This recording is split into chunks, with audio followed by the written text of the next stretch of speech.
If you enjoyed this audiobook, please consider liking, sharing, and subscribing to the channel. Sharing it with your friends and family helps spread knowledge, and when we help others grow, we grow too. Thank you so much for listening. Let's dive into the audiobook. Chapter 1. Chapter 1. Arjuna Vishada Yoga. Part 1. Introduction to the battlefield. In the sacred land of Kurukshetra, two great armies stood ready for battle. This holy field would soon witness a war that would decide the fate of the kingdom. The morning sun rose over thousands of warriors, horses, elephants, and chariots arranged in perfect formations. On one side stood the Kauravas, led by the eldest brother Duryodhana. Their army stretched far across the battlefield, like a vast ocean of soldiers. Mighty warriors like Bhishma, Drona, Karna, and Kripa commanded different sections of this great force. Each was skilled in warfare and respected throughout the land. On the other side were the Pandavas with their army. Though smaller in number, they had brave fighters and wise commanders. Bhima with his great strength, Arjuna, the master archer, and the twins Nakula and Sahadeva stood ready. Their uncle Dhritarashtra's sons faced them across the field. King Dhritarashtra sat in his palace, unable to see the battlefield with his eyes, but eager to know what would happen. His minister Sanjaya, blessed with divine sight, would tell him everything that occurred on this day of destiny. The air was thick with tension. Conch shells would soon sound the beginning of battle. Horses stamped their feet restlessly. Warriors checked their weapons one final time. Elephants trumpeted as if sensing the coming violence. This was not just any war. Brothers would fight brothers. Teachers would battle their students. Family members would raise weapons against each other. The bonds of blood and love would be tested by duty and honor. Both armies had gathered their finest warriors. Chariots bearing flags of different kingdoms covered the ground. The sound of armor and weapons filled the air. Drums beat slowly, marking time before the battle cry would ring out. In the middle of these two great forces, a chariot stood between the armies. Krishna, acting as charioteer, held the reins of white horses. Beside him sat Arjuna, the greatest archer of his time, holding his famous bow Gandiva. The moment had come when years of anger, jealousy, and injustice would be settled through war. All the warriors knew that many would not see another sunrise, yet they stood firm, ready to do their duty as fighters and rulers. The battlefield of Kurukshetra was set. The stage was prepared for events that would change the world forever. Part 2. Arjuna's moral dilemma. Arjuna looked across the battlefield and saw the two armies ready for war. But as he gazed at the warriors lined up to fight, his heart began to fill with deep sadness. He saw his own family members, teachers, and friends on both sides of the battle.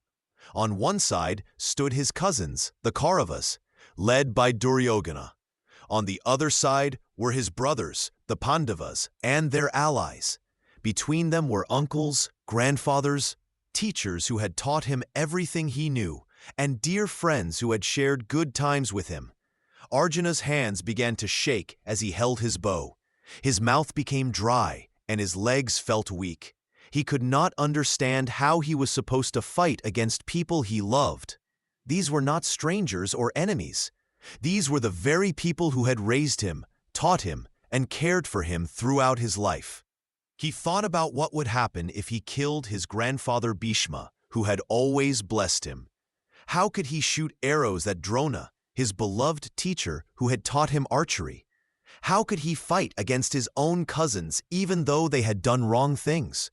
Arjuna felt great pain thinking about the women who would become widows and the children who would lose their fathers. He imagined the mothers crying for their dead sons and the wives mourning their husbands. The families would be destroyed, and ancient traditions would be broken. His warrior duty told him he must fight. As a Kshatriya, a member of the warrior class, it was his job to protect justice and fight against wrong. The Kauravas had cheated them, stolen their kingdom, and refused to give back what belonged to them. They had insulted his wife and tried to destroy his family many times. But his heart as a human being told him that killing family members was wrong. What good would come from winning a kingdom if all his loved ones were dead? What joy could there be in ruling over the bones of his relatives? Arjuna felt torn between two duties. One was his duty as a warrior, to fight for what was right. The other was his duty as a family member, to love and protect his relatives. Both seemed important, yet they pulled him in opposite directions. The great archer, who had never known fear in battle, now trembled with confusion. He could not see clearly what was right and what was wrong. His mind was filled with questions that had no easy answers. Part 3. Conflict of Dharma. This confusion about right and wrong was not simple. It was a clash between two sacred duties that lived in Arjuna's heart. As a Kshatriya, he was born to be a warrior. His dharma as a warrior was clear: to fight for justice and protect the innocent. The holy books taught that a Kshatriya must never run from battle when the cause is righteous. But Arjuna was also a son, brother, and nephew to many of the men standing before him. His dharma as a family member was to honor his elders and protect his blood relations. How could he raise his bow against Bhishma, who had been like a father to him? How could he fight Drona, his beloved teacher who had taught him the sacred art of archery?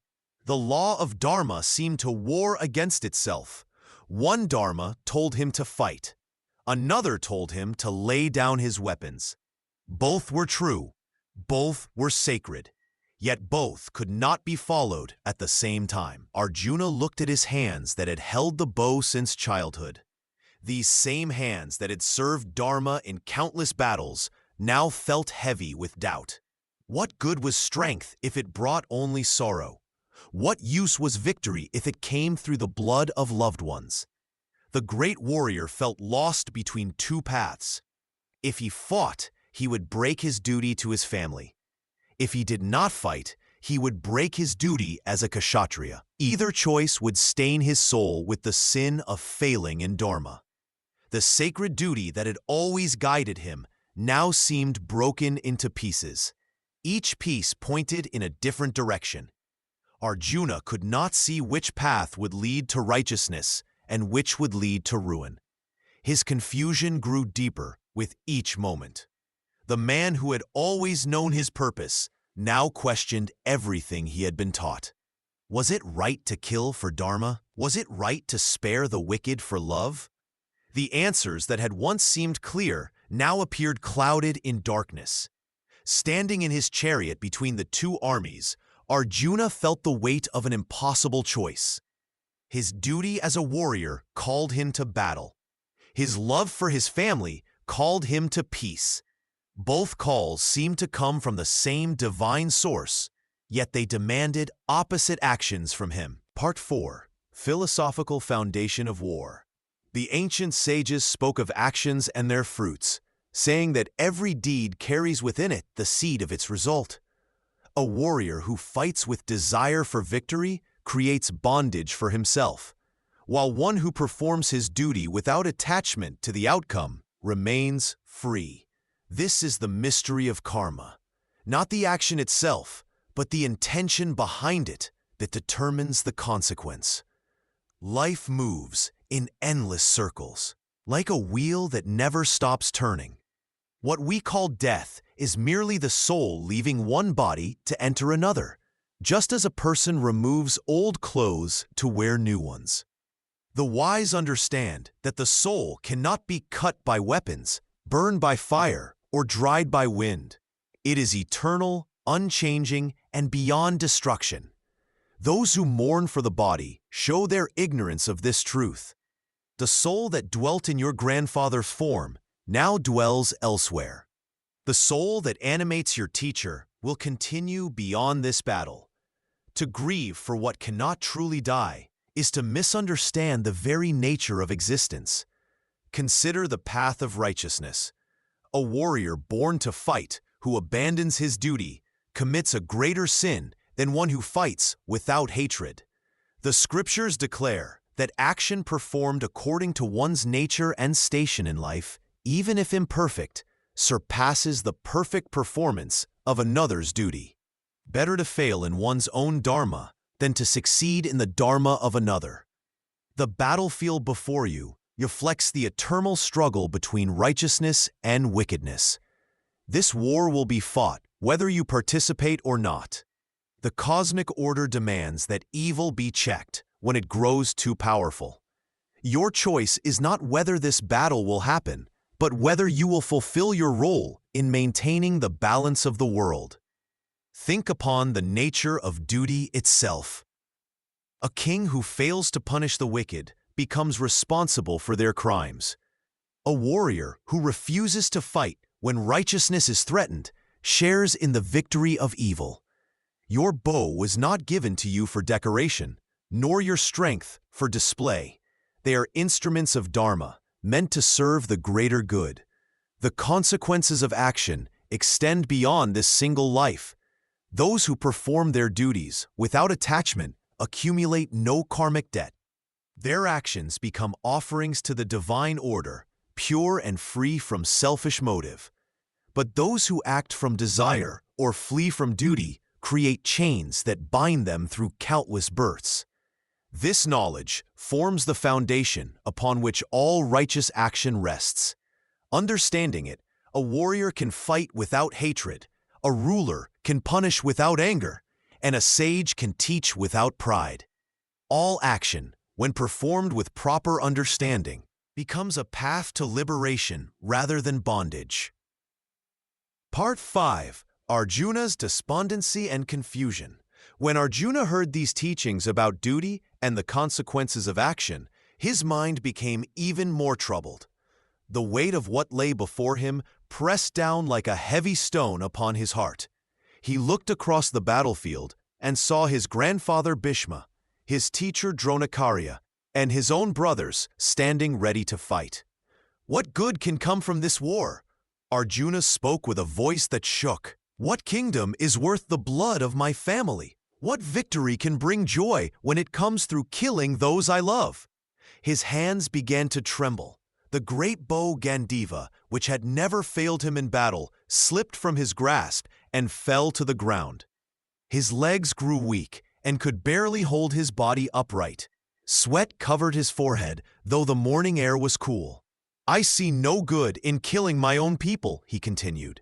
Even if they have chosen the wrong path, they are still my blood. How can I live with myself knowing I destroyed my own family? The women will become widows.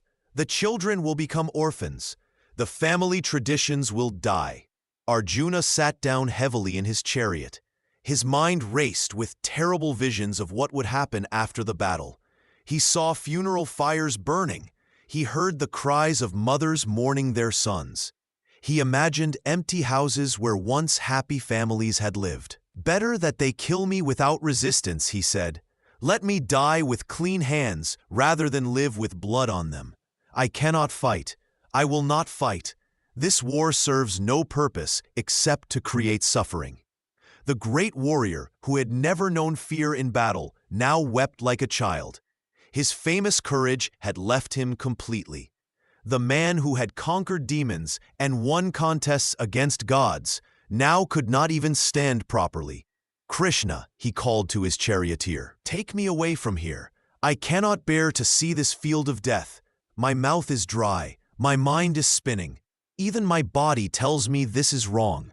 Every part of me says I should not fight. He threw down his weapons and covered his face with his hands. I am lost, he whispered. I do not know what is right anymore. Everything I believed about duty now seems meaningless. How can duty require such terrible deeds? The armies watched in shock as their greatest champion sat broken and weeping. The conch shells that had announced the start of battle fell silent. Even the wind seemed to stop blowing.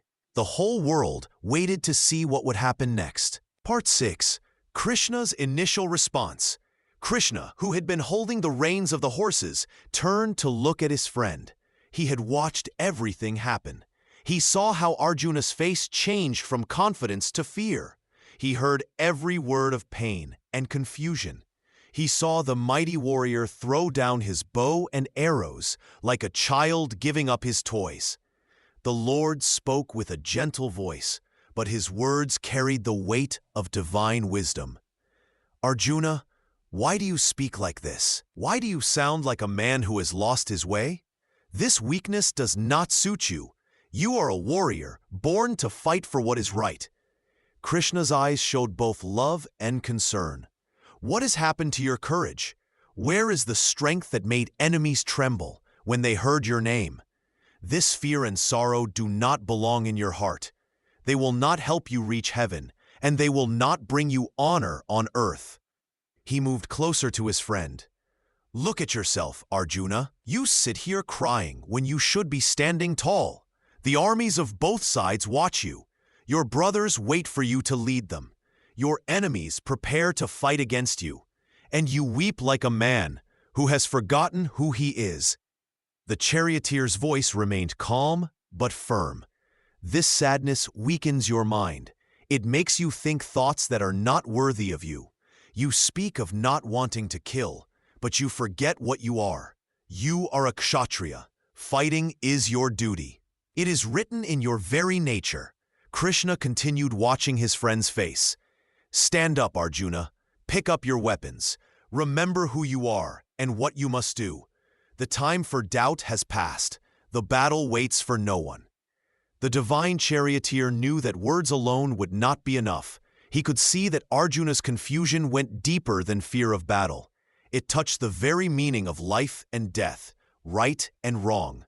But first, his friend needed to find his strength again. Listen to me carefully, Krishna said. What you feel now seems important, but it comes from not understanding the truth. I will teach you, but first you must be ready to learn. A warrior learns best when his mind is clear and calm. The Lord waited, knowing that the real teaching was about to begin. Part 7.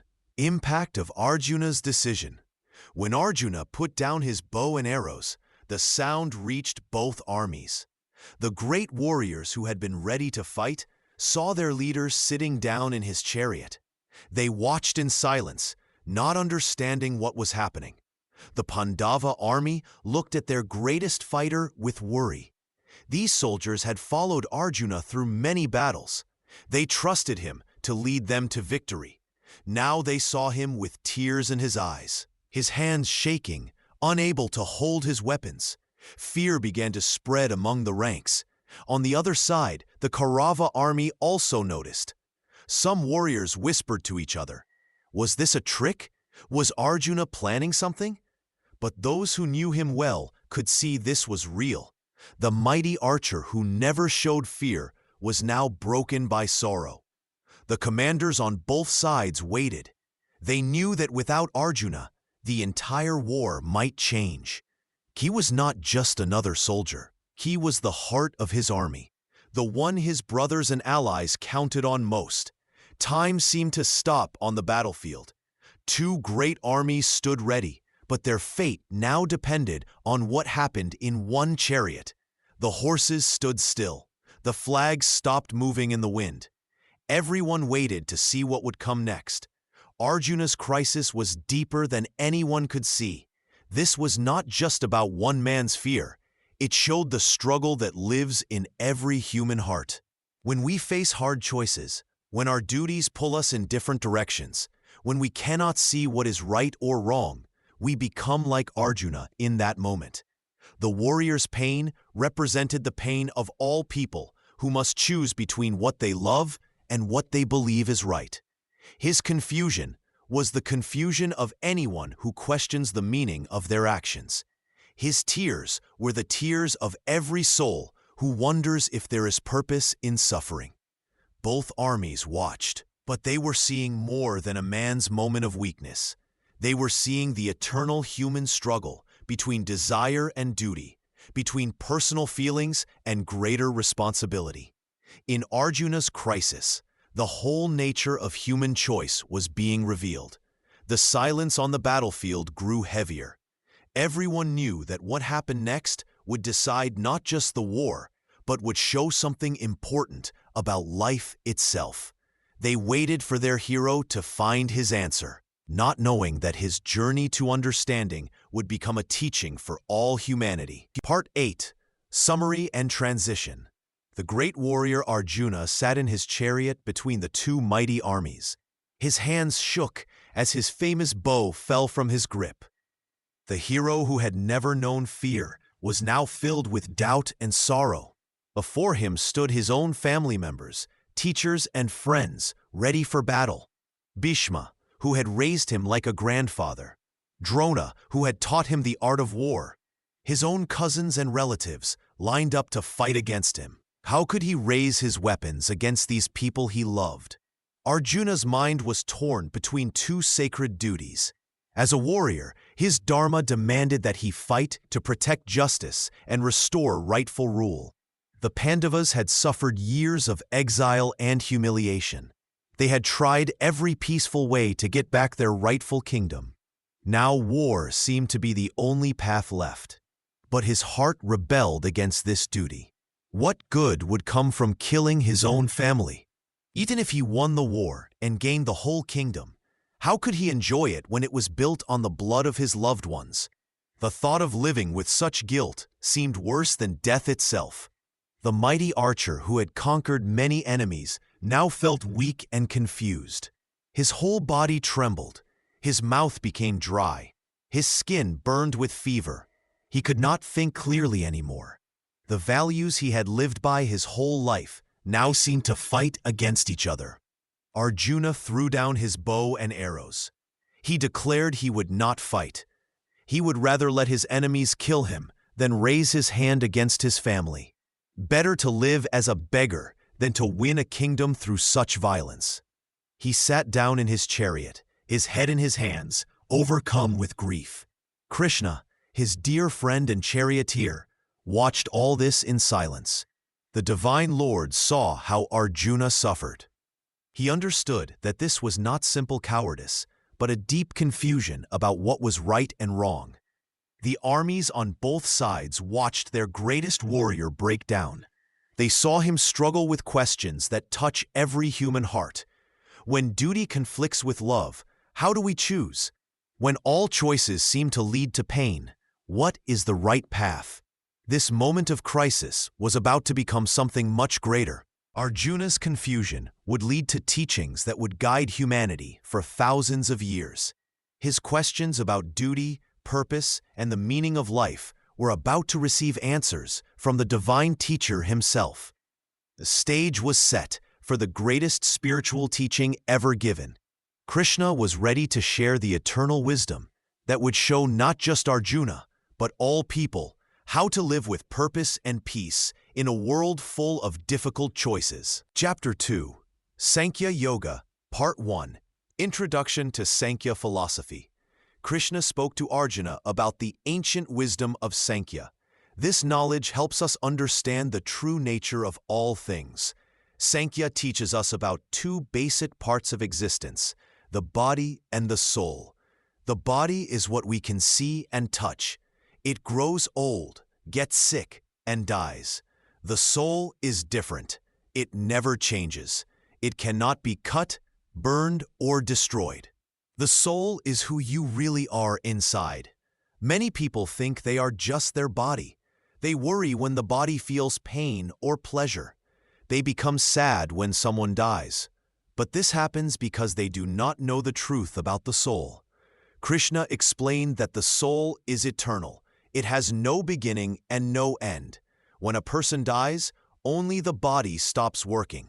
The soul continues. It is like taking off old clothes and putting on new ones. The soul leaves one body and enters another. This knowledge is very important. When you understand that you are the soul and not the body, you become free from fear. You do not worry so much about pain or death. You see that the real you cannot be harmed. The body belongs to the material world. It is made of earth, water, fire, air, and space. These elements combine to form the body. But the soul is different. It comes from the spiritual world. It is pure consciousness. Sankhya teaches that knowledge is the key to freedom. When you know the difference between body and soul, you can live peacefully. You will not be disturbed by the changes that happen to the body. This wisdom is not new. Great teachers have shared it for thousands of years. It helps people understand their true identity. Without this knowledge, people suffer needlessly. They think happiness comes from the body and the things around them. But real happiness comes from knowing the soul. The soul is naturally peaceful and joyful. When you realize you are the soul, you find lasting peace. Krishna told Arjuna that this knowledge would help him in battle. If he understood that the soul cannot be killed, he would not fear fighting.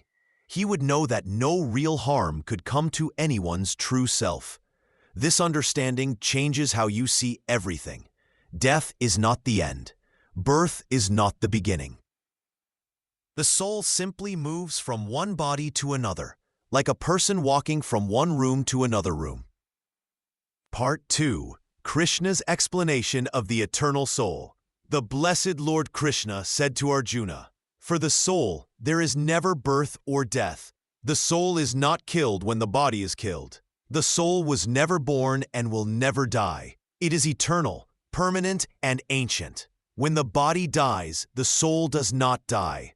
Just as a person puts on new clothes and throws away old worn clothes, the soul takes new bodies and leaves old bodies behind. The soul moves from childhood to youth to old age in the same body. When death comes, the soul simply gets another body. A wise person is not confused by this change. Weapons cannot cut the soul. Fire cannot burn it. Water cannot make it wet. Wind cannot make it dry. The soul cannot be broken, burned, wetted, or dried. It is eternal, present everywhere, steady, unmoving, and ancient. The soul cannot be seen by the eyes. It cannot be thought about by the mind in ordinary ways. It does not change. Knowing this, you should not grieve for the body. Even if you think the soul is born and dies again and again, you still should not be sad. For one who is born, death is certain. For one who dies, birth is certain. Since this cannot be avoided, you should not grieve. All beings are not seen before birth. They are seen in the middle of life. They are not seen again after death. Why should you be sad about this?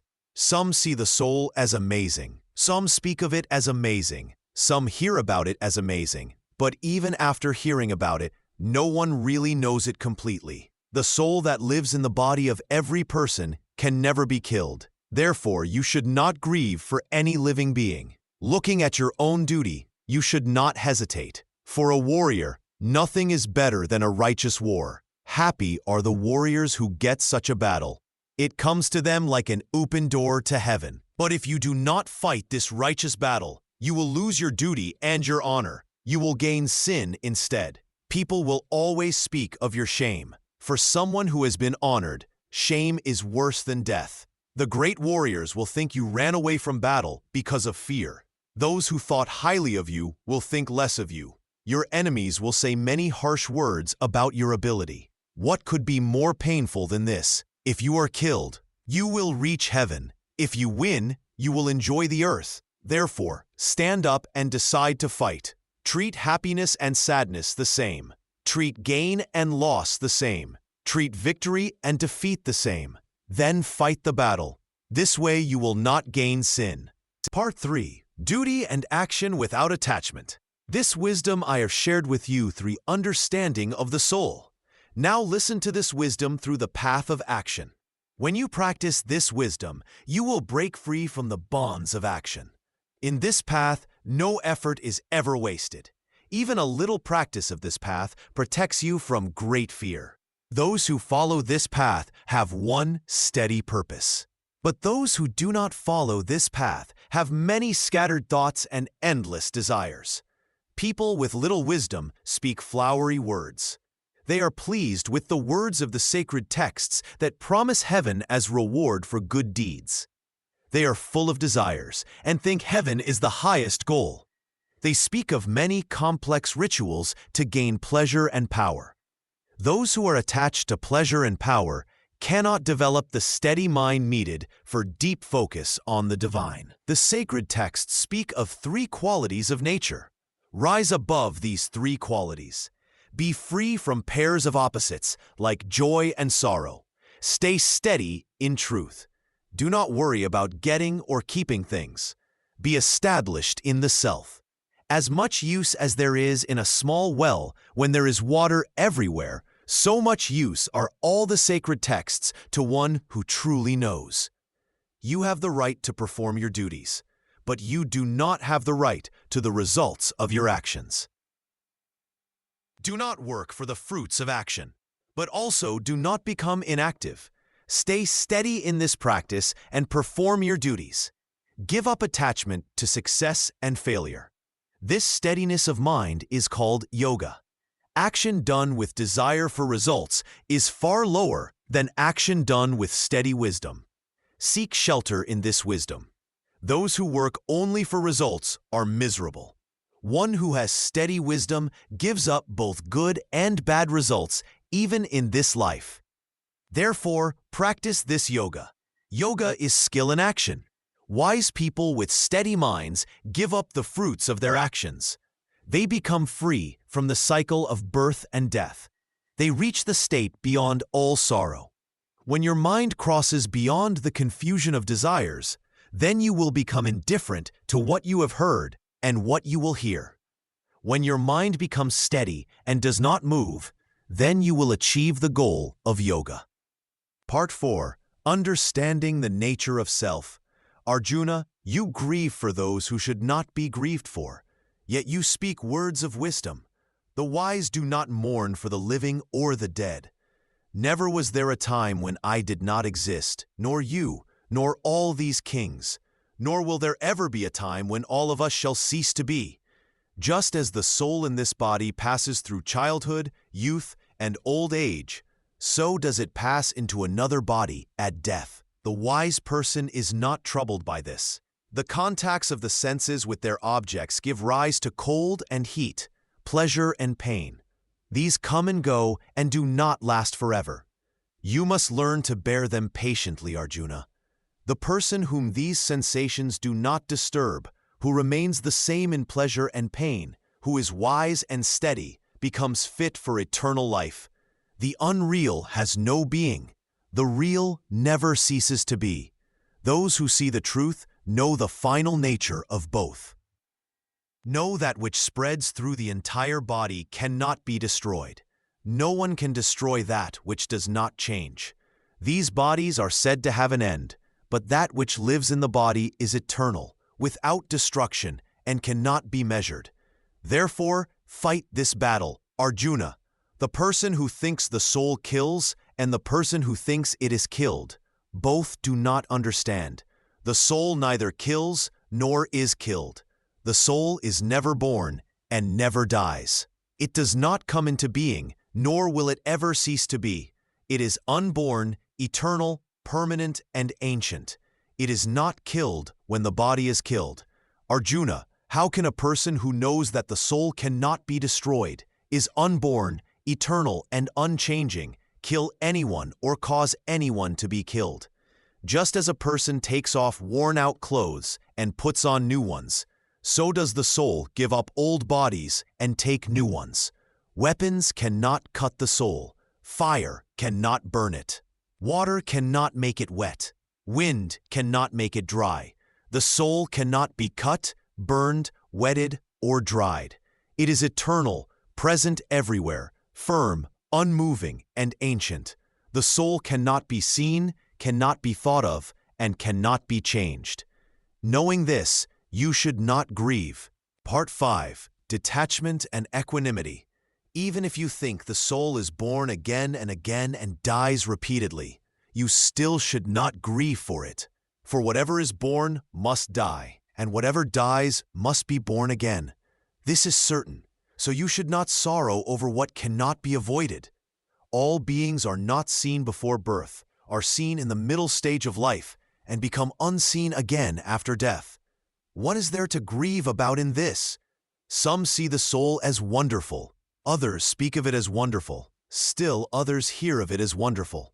But even after hearing about it, no one truly knows it. The soul that lives in the body of everyone can never be killed. Therefore, you should not grieve for any living being. Looking at your own duty, you should not tremble. For a warrior, nothing is better than a righteous war. Happy are those warriors who get such a war to fight, which comes to them like an open door to heaven. But if you do not fight this righteous battle, you will fail in your duty and lose your honor. You will also gain sin. People will speak of your lasting shame. For one who has been honored, shame is worse than death. The great warriors will think you ran away from battle out of fear. Those who thought highly of you will think less of you. Your enemies will speak many harsh words about your ability. What can be more painful than this? If you are killed, you will gain heaven. If you win, you will enjoy the earth. Therefore, stand up and fight with determination, treating pleasure and pain as the same, gain and loss as equal, victory and defeat as one. Prepare yourself for battle. Fighting this way, you will not gain sin. This wisdom has been told to you from the Sankhya view. Now listen to the wisdom of yoga. When your mind accepts this wisdom, you will be free from the bonds of action. In this path, no effort is wasted, and no harm comes from it. Even a little practice of this dharma saves one from great fear. Those who are determined have only one aim, but the minds of those who are not determined branch out in many directions without end. Those who have little wisdom speak flowery words. They delight in the letter of the Vedas and say there is nothing beyond them. They are full of desires and think heaven is the highest goal. They speak of many complex rituals for gaining pleasure and power, but their words lead to rebirth as the fruit of actions. For those whose minds are carried away by such talk, who are attached to pleasure and power, the firm wisdom needed for deep meditation does not arise.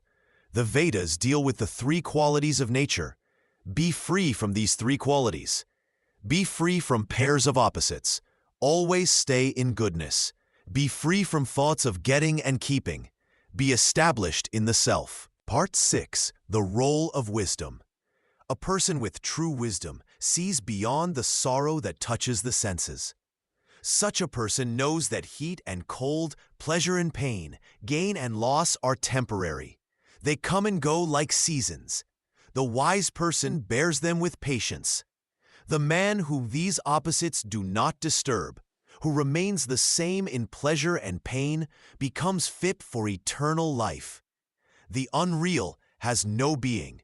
The real never ceases to be. Those who see truth know the final end of both. Know that which fills all this world is indestructible. No one can destroy that which does not change. These bodies have an end, but that which lives in them is eternal, indestructible, and beyond measure. Therefore, fight.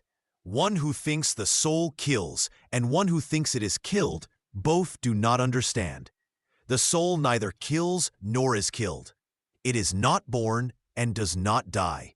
It did not come into being and will not cease to be. It is unborn, eternal, permanent, and ancient. It is not killed when the body is killed. How can a person who knows the soul is indestructible, eternal, unborn, and unchanging kill anyone or cause anyone to kill? As a person puts on new clothes and throws away old worn ones, so the soul takes new bodies and leaves old useless ones. Weapons cannot cut it. Fire cannot burn it. Water cannot wet it. Wind cannot dry it. It cannot be cut, burned, wetted, or dried. It is eternal, present everywhere, firm, unmoving, and ancient. It is said to be beyond the senses, beyond thought, and beyond change. Knowing this, you should not grieve. Even if you think the soul is always being born and always dying, still you should not grieve. For one who is born, death is certain. For one who dies, birth is certain. Therefore you should not grieve over what cannot be avoided. All beings are unseen before birth, seen in the middle state, and unseen again after death. What is there to grieve about? Some see the soul as wonderful. Some speak of it as wonderful. Some hear of it as wonderful. But even after hearing, no one truly knows it. The soul that lives in every body is always indestructible.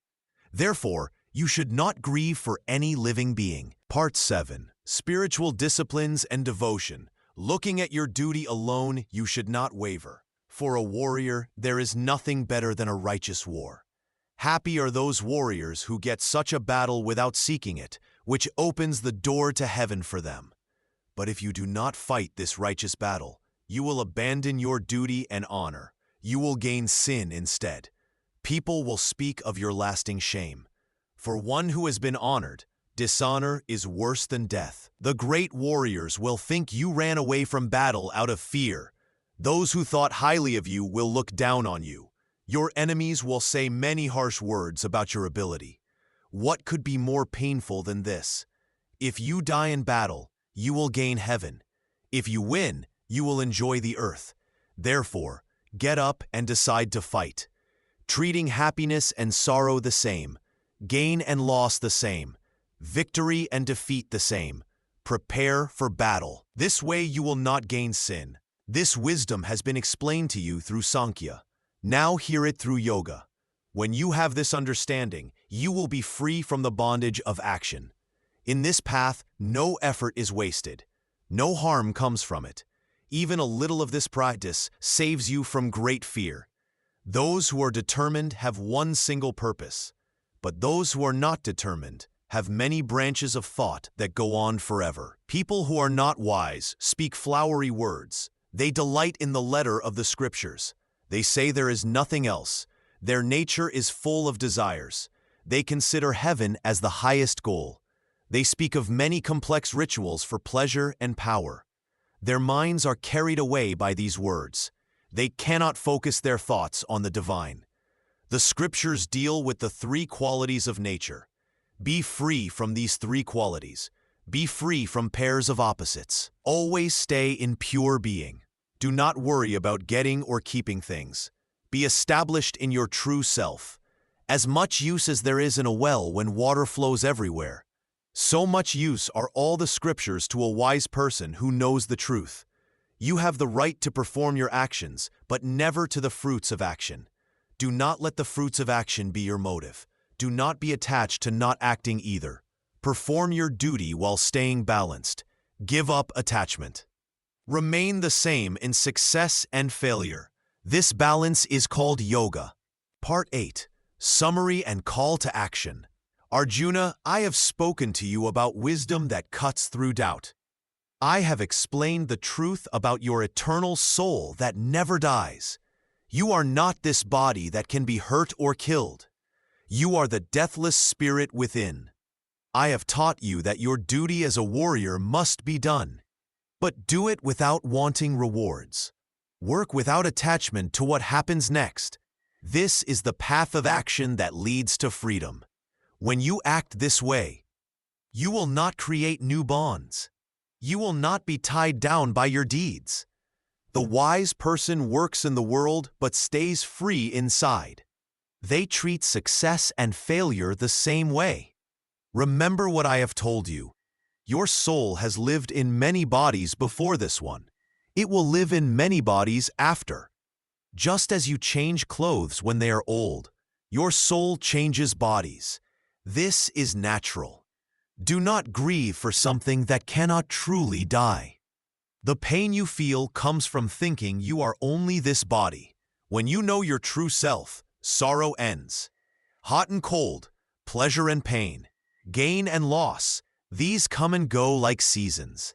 Bear them with patience. They cannot touch your real nature. A person who is not disturbed by these changes, who stays calm in joy and sadness, is ready for eternal life. They have gone beyond the pairs of opposites that trouble most people. What is real always exists. What is unreal never truly exists. The wise see this difference clearly. They know that the soul is real and the body is temporary. Now rise up, Arjuna. Stand and fight. I have given you this knowledge to remove your confusion. You came to this battlefield ready to do your duty. Your sadness and fear are not worthy of you. You are from a noble family. You are a great warrior.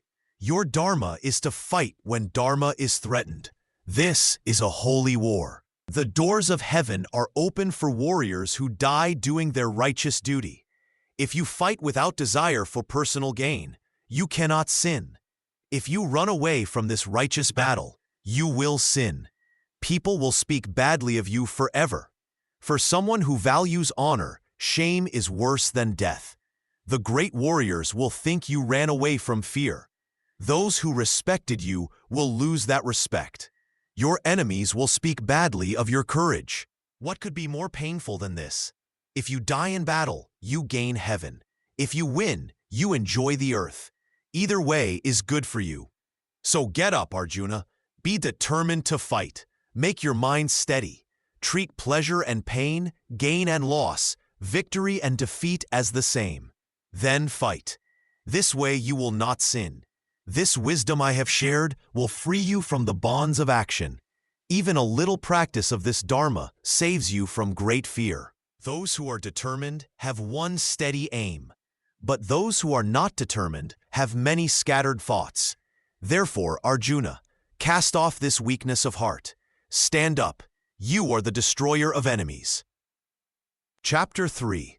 Chapter 3. Karma Yoga, Part 1. The Importance of Action. The Supreme Lord spoke to Arjuna and said, "No person can remain without action even for a moment. Everyone is forced to act by the qualities born of nature. Even breathing, blinking, and thinking are actions that happen without our choice. The one who controls the senses, but keeps thinking about sense objects in the mind, is fooling himself. Such a person is called a pretender. But the one who controls the mind and uses the senses to do their duty without attachment is far superior. You must always do your prescribed duty. Action is better than no action. Even maintaining your body is not possible without action. If you stop acting, you cannot even keep yourself alive. This world is bound by action, except when that action is done as a sacrifice to God. Therefore, perform your duty as an offering to the divine, free from attachment to results. When people refuse to do their duties, they create problems for society. If everyone stopped working, the world would fall into chaos. The learned person continues to work even after gaining knowledge, so that others may follow their example. Whatever a great person does, common people follow. Whatever standards they set, the world accepts. Even though I have nothing to gain and nothing left to achieve in all the three worlds, I still continue to work. If I did not engage in action, all people would follow my path and stop working. Then all worlds would be destroyed, and I would be the cause of mixing up the social order. Just as ignorant people work with attachment to results, the wise should work without attachment, but for the welfare of the world. The wise should not disturb the minds of ignorant people who are attached to results. Instead, they should engage them in all activities while performing their own duties with devotion. All actions are performed by the three qualities of nature. The soul confused by ego thinks, "I am the doer." But the person who knows the truth about the qualities and their actions does not get attached, knowing that qualities interact with qualities. Those who are confused by the qualities of nature get attached to the work of the qualities. The person of complete knowledge should not disturb those of incomplete knowledge who are slow to understand. Surrender all your actions to me. Focus your mind on the self. Free yourself from desire and selfishness. Fight this battle without mental fever or distress. Part 2. Selfless Duty. Those who follow this teaching of mine with faith and without finding fault are freed from the bondage of actions. But those who criticize this teaching and do not follow it are confused about all knowledge and are lost. Even a wise person acts according to their own nature. All beings follow their nature. What can restraint accomplish? Love and hate arise from contact with the senses and their objects. Do not come under their power, for they are enemies on your path.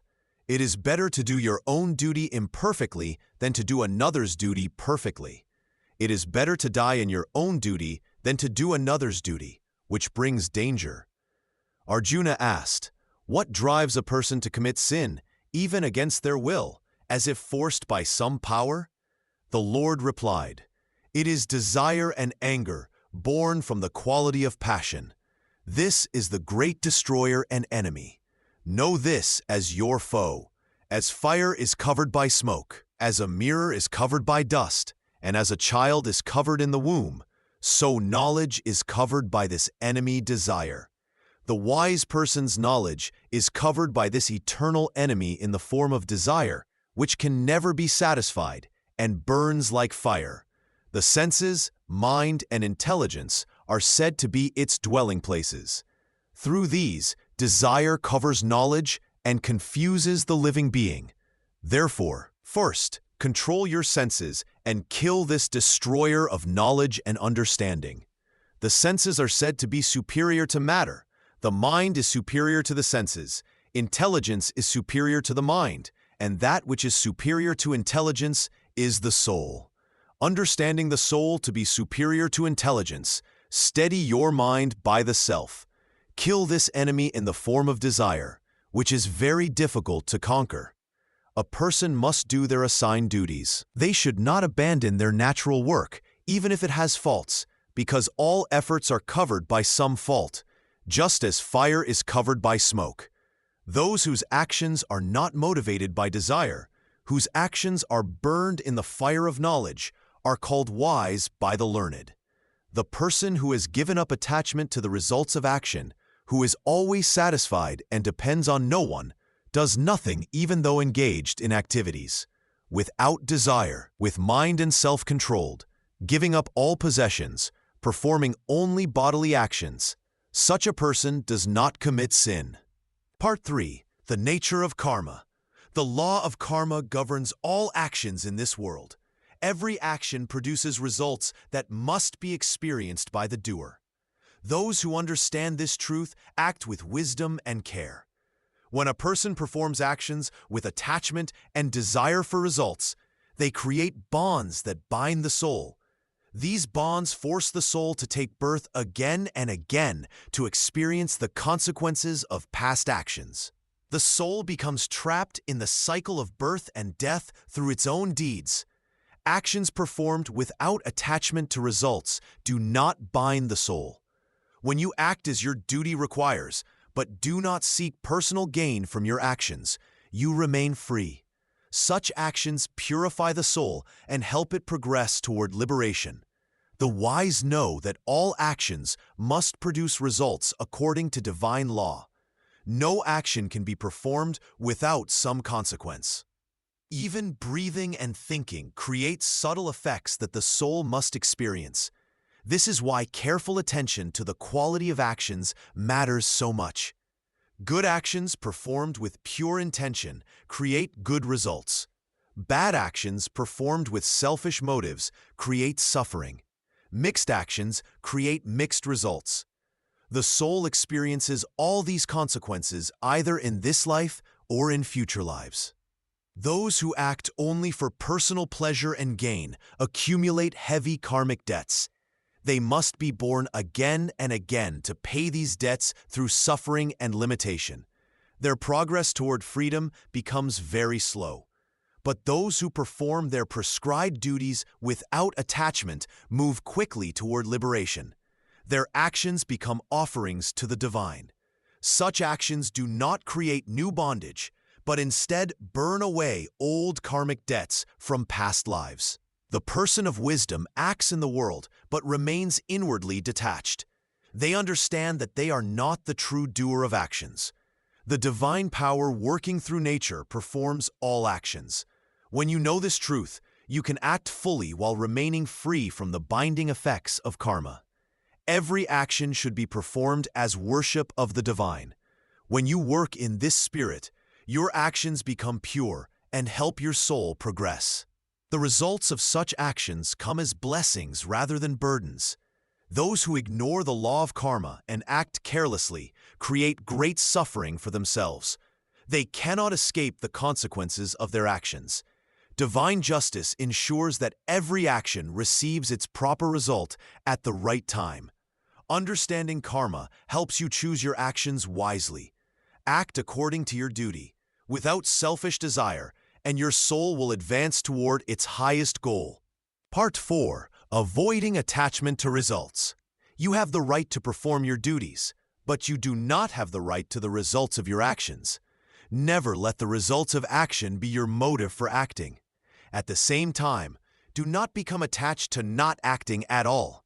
Stay steady in your practice and perform your duties. Give up all attachment to success or failure. This balance of mind is called yoga. It is the way to true peace and wisdom. Action done with attachment to results brings bondage to the soul, but action done without attachment to results becomes worship and leads to freedom. The wise person acts without thinking about what they will gain from their work. When you are attached to results, your mind becomes disturbed by hope and fear. You worry about getting what you want and losing what you have. This worry clouds your judgment and makes you act in selfish ways that harm your soul's progress. But when you act without attachment to results, your mind stays calm and clear. You can see the right path clearly and follow your duty with a pure heart. Your actions become offerings to the divine, and every task becomes sacred. The person who works without attachment is like a lotus flower that grows in muddy water but remains clean and beautiful. They live in the world and do their work, but they are not stained by selfish desires or the need for specific outcomes. This teaching does not mean you should be careless about your actions or work without skill and effort. You must still do your best work and act with wisdom. But your mind should not be caught up in thoughts about what you will receive in return. When you focus only on doing right action according to your duty, you become free from the weight of constant worry about results. Your energy goes into the action itself rather than into anxiety about the future. This makes your work more effective and your mind more peaceful. Those who practice this teaching find that good results often come naturally when they stop grasping for them. But even when results are not what they expected, they remain calm because their satisfaction comes from knowing they acted according to their duty with a pure heart. This is the secret of karma yoga, to act with full commitment while remaining detached from the results. Through this practice, you gradually free your soul from the chains of selfish desire and move closer to your true divine nature. Part 5. Role of example and leadership. Whatever a great person does, other people follow. The example they set becomes the standard for the world. Look at me, Arjuna. There is nothing in the three worlds that I need to do, nothing I lack that I must obtain. Yet I continue to work without stopping. If I did not engage in action, all people would follow my path. They would become lazy and stop their duties. Then the worlds would fall into ruin, and I would be the cause of destroying all these people and creating confusion everywhere. Just as ignorant people act with attachment to the results, wise people should act without attachment. But they should act in a way that guides others toward right action, not toward laziness or confusion. A wise person should not disturb the minds of ignorant people who are attached to their actions. Instead, they should engage in all actions with devotion to God, inspiring others through their own example. Those who know the truth understand that all actions happen through the forces of nature. The soul itself does not act. Only those who do not understand think, I am the doer. But the wise person who sees clearly knows that the senses work among sense objects, and they remain detached. Even those who are still confused about the true nature of action should not be stopped from their work. If you shake their faith without giving them proper knowledge, you will only create more confusion and harm. Therefore, giving up all attachment, perform every action as an offering to God. When you act this way, you will not be bound by the results of your actions, whether good or bad. The person who has reached this understanding performs all duties while remaining free. Their actions become a teaching for others. They show through their behavior what it means to work without selfish desire. Even someone who has achieved great spiritual knowledge should continue to work. If they stop working, Ordinary people will think that stopping work is the right path. This creates laziness and spiritual confusion in society. The wise leader acts not for personal gain, but for the welfare of all people. Through steady, selfless action, they maintain order in the world and guide others toward righteousness. Their life becomes a living example of how to fulfill duties while remaining spiritually free. This is the way of the wise, to lead through action, not through empty words or withdrawal from responsibility. Part 6. Different Paths to Liberation. There are different paths that lead to spiritual freedom. Some people believe that gaining knowledge is the highest path. Others think that giving up all actions and becoming a hermit is the best way. But I teach that the path of right action, when done without selfishness, is equally powerful. The path of knowledge suits those who spend their time in deep thinking and study. They seek to understand the true nature of the soul and God through learning and meditation. This path requires great mental discipline and the ability to see beyond the physical world. The path of giving up all actions appeals to those who want to leave society and live alone. They believe that by stopping all work and desires, they can find peace. But this path is very difficult because the mind and body naturally want to act. Even those who sit quietly are still thinking and breathing. For most people, the path of right action is better. This means doing your duties and work, but without being attached to getting rewards or praise. When you work this way, your actions become worship. Every task becomes a way to serve God and help others. The person who follows the path of action does not run away from life. Instead, they live fully but remain free inside. They work hard but do not worry about success or failure. They help their family and society while keeping their heart pure. These three paths are not really separate. A true follower of right action also gains knowledge through experience. Someone who truly knows the self naturally acts without selfishness. And one who has really given up attachment can work without being bound by their actions. The key is not which path you choose, but how sincere you are. Whether you study, meditate, or work, you must do it with a pure heart. You must remember that God is the real doer of all actions. You are just an instrument in His hands. Do not think that one path is higher than another. The farmer who grows food with love and the teacher who shares wisdom with kindness both serve God equally. What matters is that your actions help reduce suffering in the world and bring you closer to truth. Choose the path that fits your nature and circumstances. But whatever you choose, do it completely and without doubt. Half-hearted effort on any path will not bring results. Full dedication on any true path will lead you to the same divine goal. Part 7. Surrender and Devotion in Action. When you dedicate all your actions to God, your work becomes worship. This is the highest form of action. Do not think that surrender means becoming lazy or avoiding your duties. True surrender means doing your work with complete dedication while offering the results to the divine. Before you begin any task, remember that you are doing it for God's sake, not for your own glory or gain. When you cook food, think that you are feeding God through those who eat. When you clean your home, think that you are preparing a temple for the divine. When you help others, see God in every person you serve. This devotion transforms ordinary work into sacred action. The same duties that once bound you with worry and attachment now become steps toward freedom. Your mind becomes peaceful because you are not carrying the burden of success or failure alone. You have placed that burden at God's feet. Cultivate this surrender gradually. Start each day by offering your actions to the divine. Say in your heart, "Whatever I do today, I do for you. Whatever comes from my actions, I accept as your will." This simple practice will slowly change how you see your work and your life.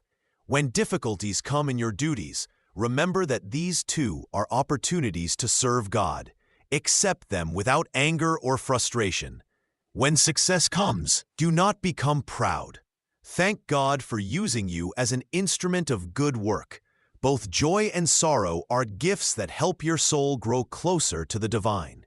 Your devotion should not make you careless about doing good work. Love for God should inspire you to do your best in everything. A true devotee tries to offer perfect work to the divine, just as you would prepare your finest food for an honored guest. This path of devoted action suits many people better than pure meditation or study. Your daily work becomes your spiritual practice. Every moment becomes a chance to remember God and serve the world. You do not need to leave your family or job to find God. You can find the divine right where you are, through the work you do with love and surrender. The person who works this way gradually loses the sense of being the doer. They know that God is working through them. This brings great peace and removes the fear that comes from thinking you must achieve everything through your own limited power. Part 8. Summary and Practical Application. Now you must act. The teachings of Karma Yoga are not meant only for thinking or discussion. They are meant for living. Take these words and put them into practice in your daily life. When you wake each morning, remember that this day is given to you for service. Your work, whatever it may be, is your offering to the divine. Whether you are a farmer, teacher, merchant, or ruler, do your duty with complete attention and care. Do not wait for perfect conditions to begin. Do not think you need more knowledge or better circumstances. Start where you are with what you have. The person who waits for the perfect moment never acts at all. When you face a task, ask yourself this question: what is my duty here? Then do that duty without thinking about what you will gain from it. The mother does not feed her child thinking of reward. The sun does not shine expecting praise. Act in the same spirit. If your mind creates doubt, remember that action done with the right spirit can never harm you. Even if the results seem poor, action done as service to God purifies your heart. But inaction, when action is needed, always brings suffering. When you work, keep your mind fixed on the Supreme. Offer each action to the divine before you begin. Say in your heart, "This work is not mine but yours. I am only your instrument." This simple practice transforms ordinary work into spiritual practice. Do not worry about being perfect. The divine does not demand perfection, only sincere effort. A small action done with love is greater than large actions done with pride or selfishness. When others criticize your work, remain steady. When they praise you, remain humble. Both praise and blame come and go like seasons. Your duty remains the same in all conditions. Remember that every person you meet is also serving the divine in their own way. Treat them with respect. Help them when you can. Learn from them when possible. The entire world is one family working together, even when it does not appear so. If you find yourself becoming attached to results, step back and remember why you are acting. You act because it is your nature to act, because the world needs your service, and because action done properly leads you closer to God. Take courage from these teachings. You are not alone in your efforts. The same divine power that moves the planets and grows the trees is working through you when you act without selfish desire. Begin today. Begin now. Your life of Karma Yoga starts with the very next action you take. Chapter 4. Jnana Karma Sanyasa Yoga, Part 1. Knowledge and its role. When you perform actions with the right knowledge, those actions become pure and holy. Such actions do not create bad results for you. They become like offerings to the divine. The person who has true knowledge sees all actions as sacred worship. Every task becomes a form of prayer when done with the right understanding. This is the secret of acting without being bound by the results. Knowledge is like fire that burns away all past wrong actions. Just as fire burns wood completely and leaves only ash, spiritual knowledge destroys all the bad results of past deeds. Nothing else can purify you as completely as true wisdom can. But this knowledge is not just thinking or reading books. It must be lived and practiced.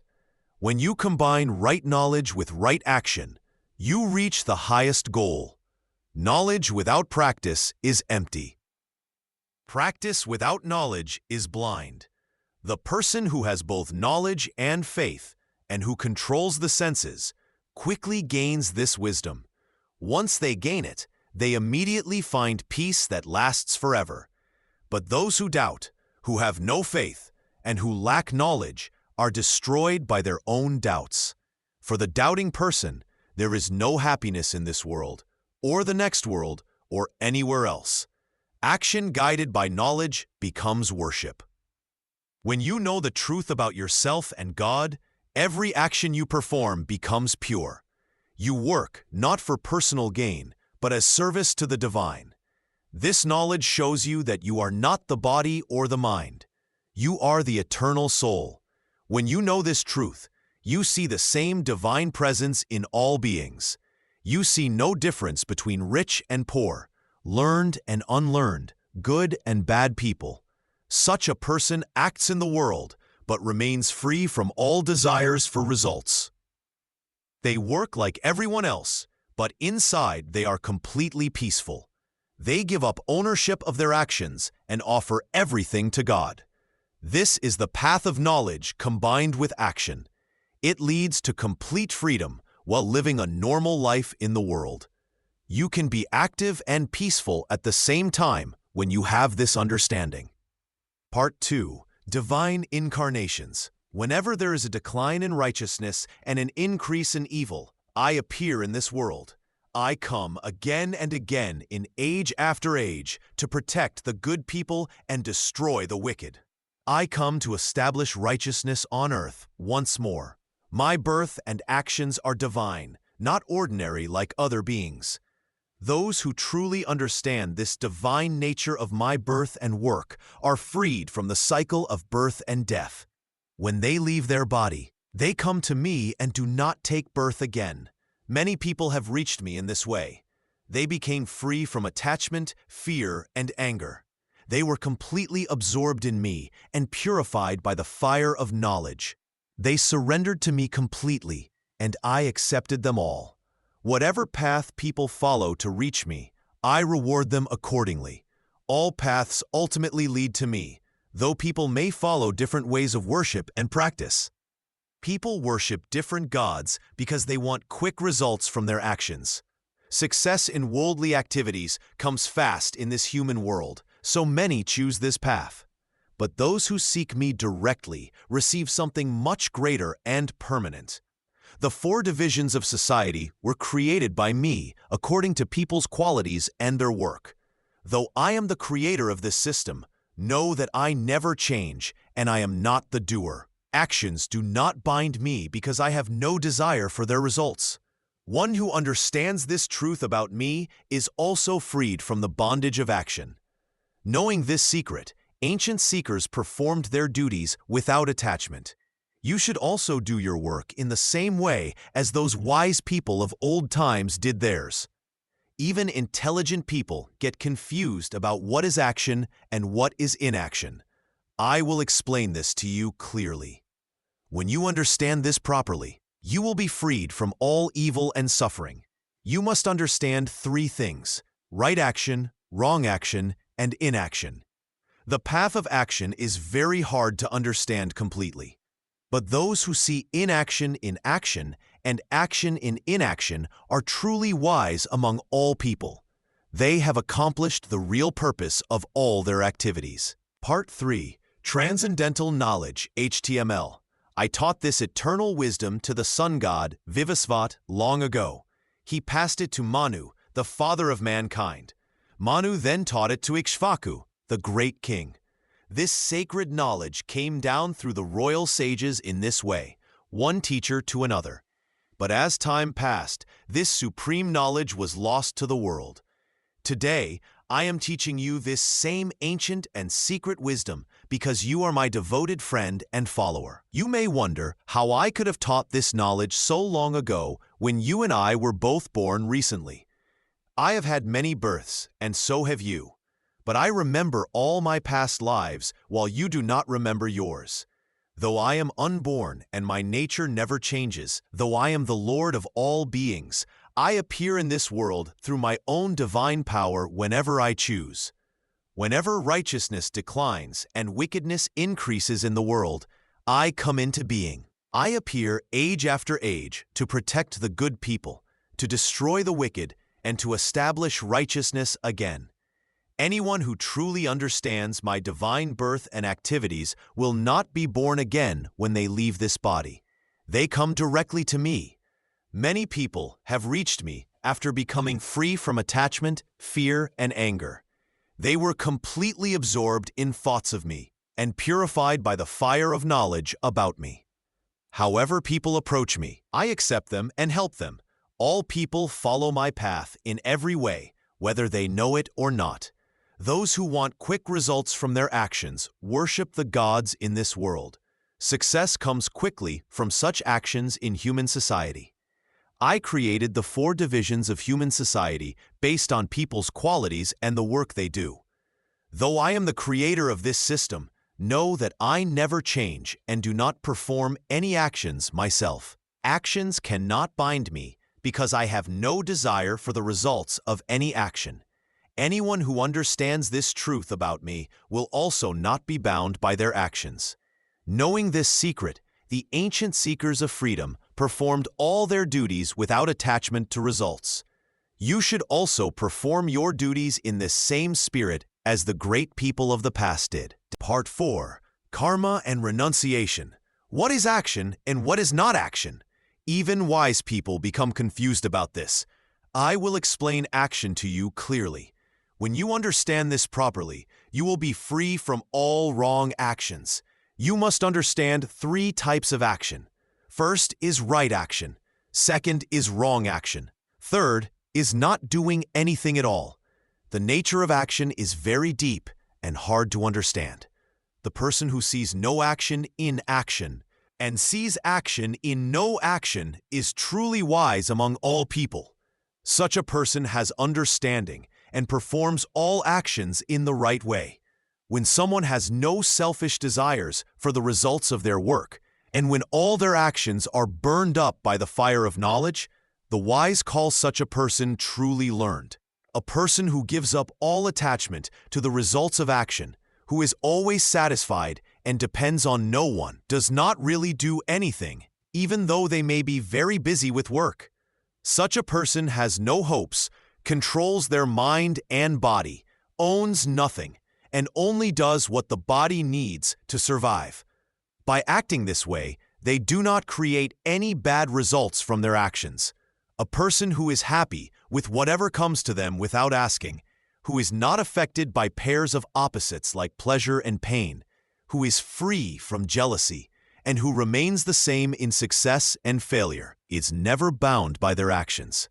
When someone is free from attachment, when their mind is fixed in knowledge, and when they perform action only as sacrifice, all their action melts away completely. For such a person, the offering is God. What is offered is God. The person making the offering is God. And the fire of sacrifice is also God. When someone sees God in all activity like this, they reach God through their actions. Some people offer sacrifices to the gods. Others offer their actions themselves as sacrifice in the fire of God. Some offer their senses like hearing and seeing in the fires of self-control. Others offer objects like sound and sight in the fires of the senses. Some people sacrifice all the actions of their senses and the actions of their life breath in the fire of yoga that controls the self. This yoga is lit by knowledge. Some sacrifice with material things, some with hard practices, some with yoga exercises, and some with study and knowledge. All these people have strong determination and strict vows. Others sacrifice by controlling their breathing. They stop the outward breath and inward breath and focus only on controlling their life force. Some people eat very little and sacrifice their life breaths into their life breaths. All these people understand sacrifice, and through sacrifice, they wash away their wrong actions. Part 5. Methods of Learning and Teaching. Find a teacher who has seen the truth.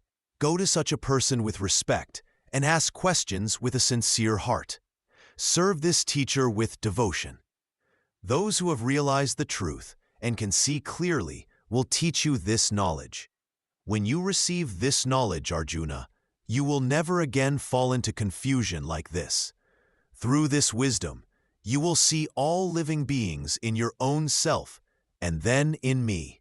Even if you are the most sinful person among all sinful people, you will cross over all sins by the boat of knowledge alone. Just as a blazing fire turns wood into ashes, Arjuna, the fire of knowledge burns all actions and their results into ashes. There is nothing in this world as pure as knowledge. A person who becomes perfect in yoga finds this knowledge within their own self in due time. The person who has faith gains knowledge. Those who control their senses and focus their mind on this knowledge quickly achieve supreme peace. But those who have no knowledge, no faith, and who doubt everything are destroyed. For the doubting soul, there is no happiness in this world or the next world. Actions do not bind the person who has given up all actions through yoga and has cut away doubt with the sword of knowledge. Such a person remains established in the self. Therefore, cut away this doubt in your heart that comes from not knowing. Use the sword of knowledge. Stand up and fight, Arjuna. The knowledge that comes from a true teacher removes all darkness of ignorance. Like a lamp that lights up a dark room, this teaching shows the path clearly. Without proper guidance, the mind remains confused and cannot find the right direction. A student must approach learning with 3 qualities. First, they must ask questions with genuine desire to know the truth. Second, they must serve the teacher with humility and respect. Third, they must practice what they learn with full dedication. The teacher who gives this knowledge must have direct experience of the truth. They should not merely repeat words from books, but speak from their own realization. Such teachers can guide students because they have walked the path themselves. Through regular practice and discipline, the student gradually develops the same understanding as the teacher. This process requires patience, faith, and continuous effort. The knowledge grows slowly, like a seed that becomes a tree. Part 6. Sacrifice and Service. The Supreme Lord spoke, "All actions should be performed as sacrifice to the divine." When work is done without selfish desire, it becomes a sacred offering. Such action purifies the heart and frees the soul from bondage. In ancient times, the Creator established sacrifice as the means for human progress. Through sacrifice, people receive what they need from nature. Through sacrifice, they support the cycle of life. Those who enjoy the gifts of nature without giving back live in sin. Every being depends on food for survival. Food comes from rain. Rain comes from sacrifice. Sacrifice comes from right action. Right action follows eternal law. This eternal law comes from the Supreme Being, who is present everywhere. The person who breaks this cycle lives a useless life. They take from the world, but give nothing back. They live only for their own pleasure and waste their human birth. But the wise person who finds joy in the inner self has no need to work for personal gain. Such a person has no duty left unfulfilled. They do not depend on anyone else for happiness or success. Therefore, always perform your duties without attachment to results. The person who works without selfish desire reaches the highest goal. Through desireless action, they attain perfect freedom. Ancient kings reached perfection through such selfless work. You should also act in this way for the good of the world. Whatever a great person does, common people follow. The example they set becomes the standard for others. I have no duty to perform in the three worlds. There is nothing I need to gain that I do not already have, yet I continue to work. If I did not act, all people would follow my example and stop working. The worlds would be destroyed and chaos would result. As ignorant people work with attachment to results, the wise should work without attachment, but they should not disturb the faith of others. Instead, they should inspire right action through their own example. The wise person sees that all actions happen through the forces of nature. The soul itself does not act. One who knows this truth is not bound by action. Such a person remains peaceful even while fully engaged in work. Offer all your actions to the Supreme. Fix your mind on the eternal self. Fight without selfish desire or sense of ownership. Free yourself from worry and attachment. This is the path of true sacrifice and service. Part 7. Meditative Wisdom. Arjuna, I will teach you about the wisdom that comes from deep inner knowing. This wisdom is different from what you learn from books or teachers. It comes from within when the mind becomes still and quiet. When you sit in meditation and turn your attention inward, you begin to see things as they truly are. The busy thoughts that usually fill your mind start to settle down. In this stillness, real wisdom appears naturally. This is not something you think about or figure out with your mind. It comes by itself when you are ready. The person who gains this inner wisdom sees the same divine presence in all beings. They see no difference between friend and enemy, between pleasure and pain, between success and failure. Their vision becomes equal toward all. This equal vision is the sign of true wisdom. Such a wise person acts in the world but remains untouched by the results of action. They work like everyone else, but their heart stays peaceful. They do not feel proud when things go well or sad when things go badly. Their happiness does not depend on outer events. This inner wisdom teaches you who you really are. You learn that you are not just this body or these thoughts. You are the eternal self that never changes. The body gets old and dies, but the real you continues forever.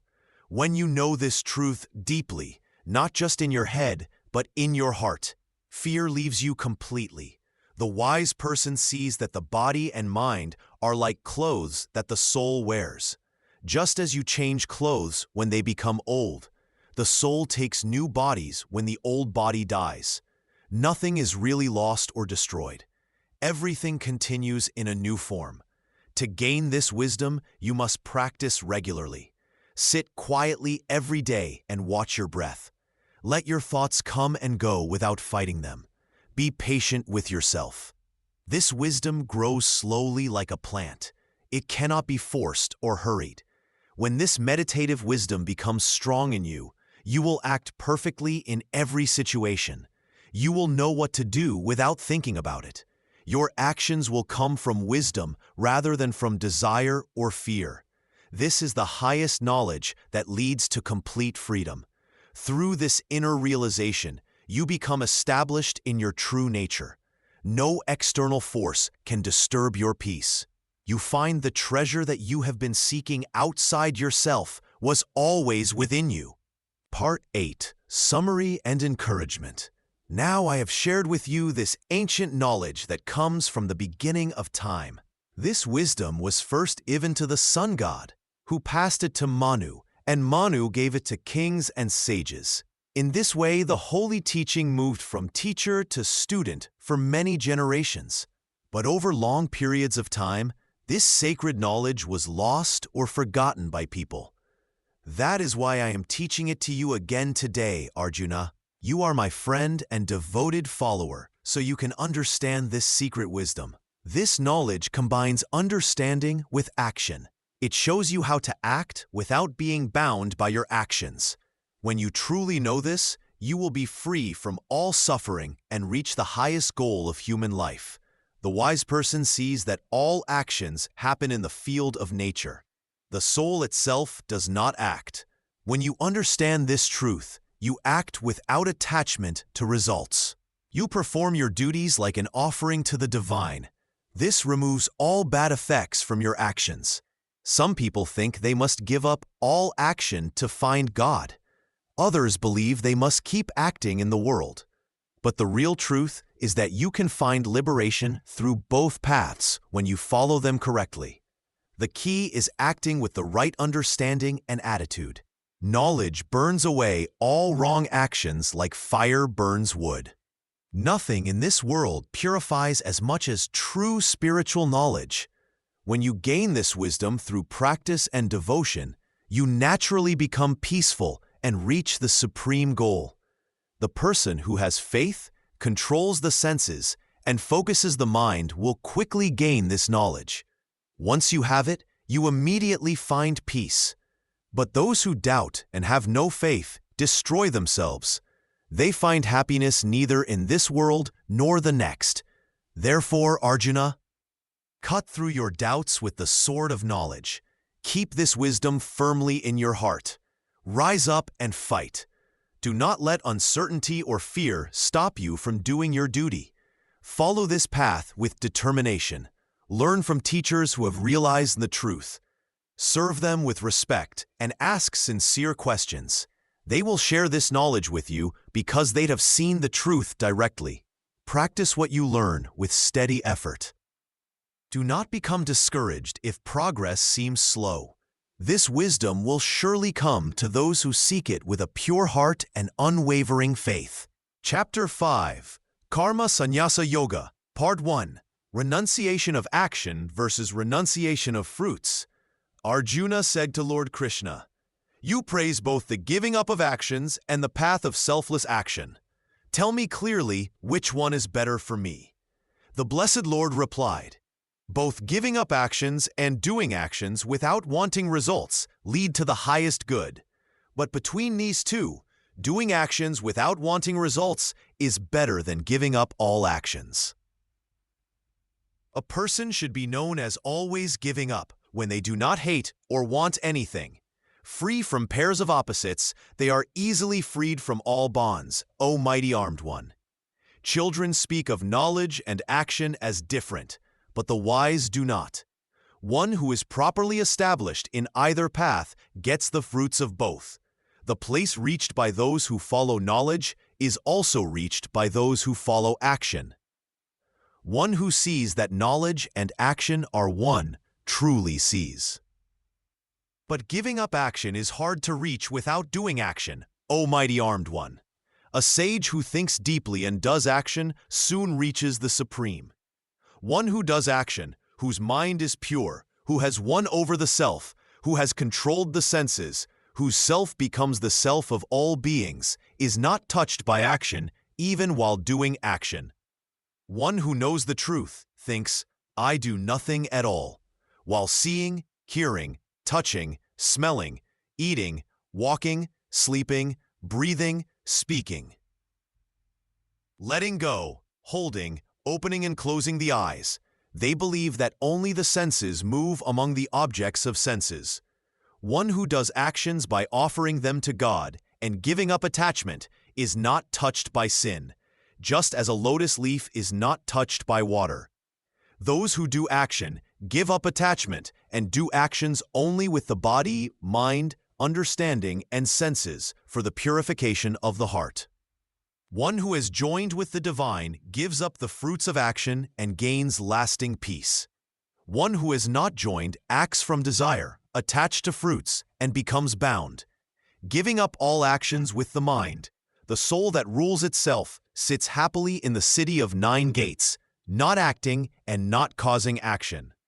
The Lord of all does not create the sense of being the doer for people, nor actions, nor the joining of actions with their fruits. But nature alone works. The all-present Lord does not take anyone's sins or good deeds. Knowledge is covered by ignorance, so people become confused. But for those whose ignorance is destroyed by knowledge of the self, That knowledge lights up the Supreme like the sun. Those whose understanding goes to that, whose self is that, who stand in that, whose highest goal is that, go where there is no return, their sins washed away by knowledge. Part 2. Path of the Renunciant. The wise person who's equal to friends and enemies, equal to honor and dishonor, equal to cold and heat, equal to pleasure and pain, is free from attachment. Such a person treats alike praise and blame, stays quiet and content, has no fixed home, is steady in mind, and is full of devotion. One who controls the senses and sits with mind focused on me. Such a person has firm wisdom. When you withdraw your senses from sense objects like a turtle pulls its limbs into its shell, your wisdom becomes steady. The person who gives up all desires and moves without longing, without the sense of mind, and without ego, finds peace. This is the divine state. One who reaches this does not become confused. Even at the time of death, being in this state, one reaches the peace of God. A true renunciant does not hate or desire, free from opposites. Such a person is easily freed from bondage. The ignorant speak of knowledge and action as different, but the wise do not. One who truly follows either path, it's the fruit of both. The place that followers of knowledge reach, followers of action also reach. One who sees knowledge and action as one truly sees. But true renunciation is hard to reach without yoga practice. The wise person who practices yoga soon reaches the Supreme. One whose self is pure, who has won over the self, who has controlled the senses, whose self has become the self of all beings, is not stained even while doing actions. The knower of truth thinks I do nothing at all while seeing, hearing, touching, smelling, eating, walking, sleeping, breathing, speaking, letting go, holding, opening and closing eyes, knowing that only the senses move among sense objects. One who places all actions in the Supreme and acts without attachment is not touched by sin like a lotus leaf is not touched by water. Those who practice yoga give up attachment and do actions only with body, mind, understanding, and senses for purifying themselves. The person of steady wisdom gives up the fruits of action and is freed from the bondage of birth. Such a person reaches the place beyond suffering, when your understanding crosses beyond the confusion of delusion. You become free from caring about what has been heard and what is yet to be heard. Part 3. Equality in all paths. When understanding becomes steady and unmoving, you will know yourself as truly practicing yoga. The wise declare that both renunciation and yoga of action lead to the highest good. Between these two, yoga of action is better than renunciation of action. One who neither hates nor desires should be known as always renounced. Free from pairs of opposites, such a person is easily freed from bondage. Children speak of knowledge and action as different, but the wise do not. One who is properly established in either path gains the fruits of both. The place reached by those who follow knowledge is also reached by those who follow action. One who sees knowledge and action as one truly sees. Renunciation is difficult to achieve without yoga. The sage who practices yoga quickly reaches the Supreme. One who practices yoga has a pure self, controls the body and senses, and realizes the self as the self of all beings, is not bound even while performing actions. The knower of truth thinks, I do nothing at all. When seeing, hearing, touching, smelling, eating, walking, sleeping, breathing, speaking, giving, taking, opening, and closing the eyes, one holds that only the senses move among their objects. One who acts by placing all actions in the Supreme, giving up attachment, is not touched by sin, just as a lotus leaf is not touched by water. Those who practice yoga perform actions with body, mind, understanding, and senses, giving up attachment for purification of the self. The person of disciplined understanding, having given up the fruit of action, gains perfect peace. The undisciplined person, attached to fruit through desire, remains bound. Mentally renouncing all actions, the self-controlled embodied soul sits happily as ruler in the city of 9 gates, neither acting nor causing action. The Lord of the world creates neither agency nor actions for people, nor connection of action with fruit. Nature alone moves forward. The all-present one does not take the good or bad deeds of anyone. Knowledge is covered by ignorance. Therefore, people are confused. But for those whose ignorance is destroyed by knowledge of the self, that knowledge, like the sun, reveals the supreme. Those whose understanding goes to that, whose self is that, who are established in that, who have that as their highest goal, go to non-return, their impurities washed away by knowledge. The wise see with equal vision a learned and humble person, a cow, an elephant, and even a dog and one who cooks dog meat. Those whose minds are established in equality have conquered birth even here. The Supreme is flawless and equal. Therefore, they are established in the Supreme. Part 4. The Supreme Yogi. A person should not rejoice when pleasant things happen, nor feel troubled when unpleasant things come. One who remains steady in both situations, who is not confused, who knows the Supreme truly, such a person reaches the Supreme. When the soul stops finding happiness in things that touch the body, it finds joy within itself. When the soul joins with the Supreme through meditation, it experiences happiness that never ends. The pleasures that come from contact with things of this world have a beginning and an end. They bring suffering, Arjuna. A wise person does not find joy in these pleasures. The person who can resist the force of desire and anger while still living in the body is a yogi. Such a person is truly happy. One who finds happiness within, who finds joy within, and who finds light within. This yogi becomes one with the Supreme and reaches the highest peace. The seers whose sins are destroyed, whose doubts are cut away, whose minds are controlled, who delight in the welfare of all beings, they reach the peace of the Supreme. For those who have conquered their minds and controlled themselves, who are free from desire and anger, the peace of the Supreme is very near. Shutting out all outside contacts, fixing the gaze between the eyebrows, making the breath that flows in and out through the nostrils equal. The sage who has controlled the senses, mind and understanding, who is focused on freedom as the highest goal, who is free from desire, fear, and anger, such a person is forever free. Knowing me as the enjoyer of all sacrifices and good works, as the great Lord of all worlds, as the friend of all creatures, one attains peace. This is the state of one established in the Supreme. Having reached this state, one is never confused. Being established in this state, even at the time of death, one reaches the state of the Supreme. Part 5. Difficulties in Renunciation. Arjuna asked, O Krishna, you have spoken of both the path of renouncing all actions and the path of performing action without desire for results. Tell me clearly which of these two paths is better for spiritual progress. The Blessed Lord replied, both the renunciation of action and the performance of action without attachment lead to the highest good. But of these two, the performance of action without attachment is better than the complete renunciation of action. The person who neither hates nor desires anything should be known as one who has truly renounced.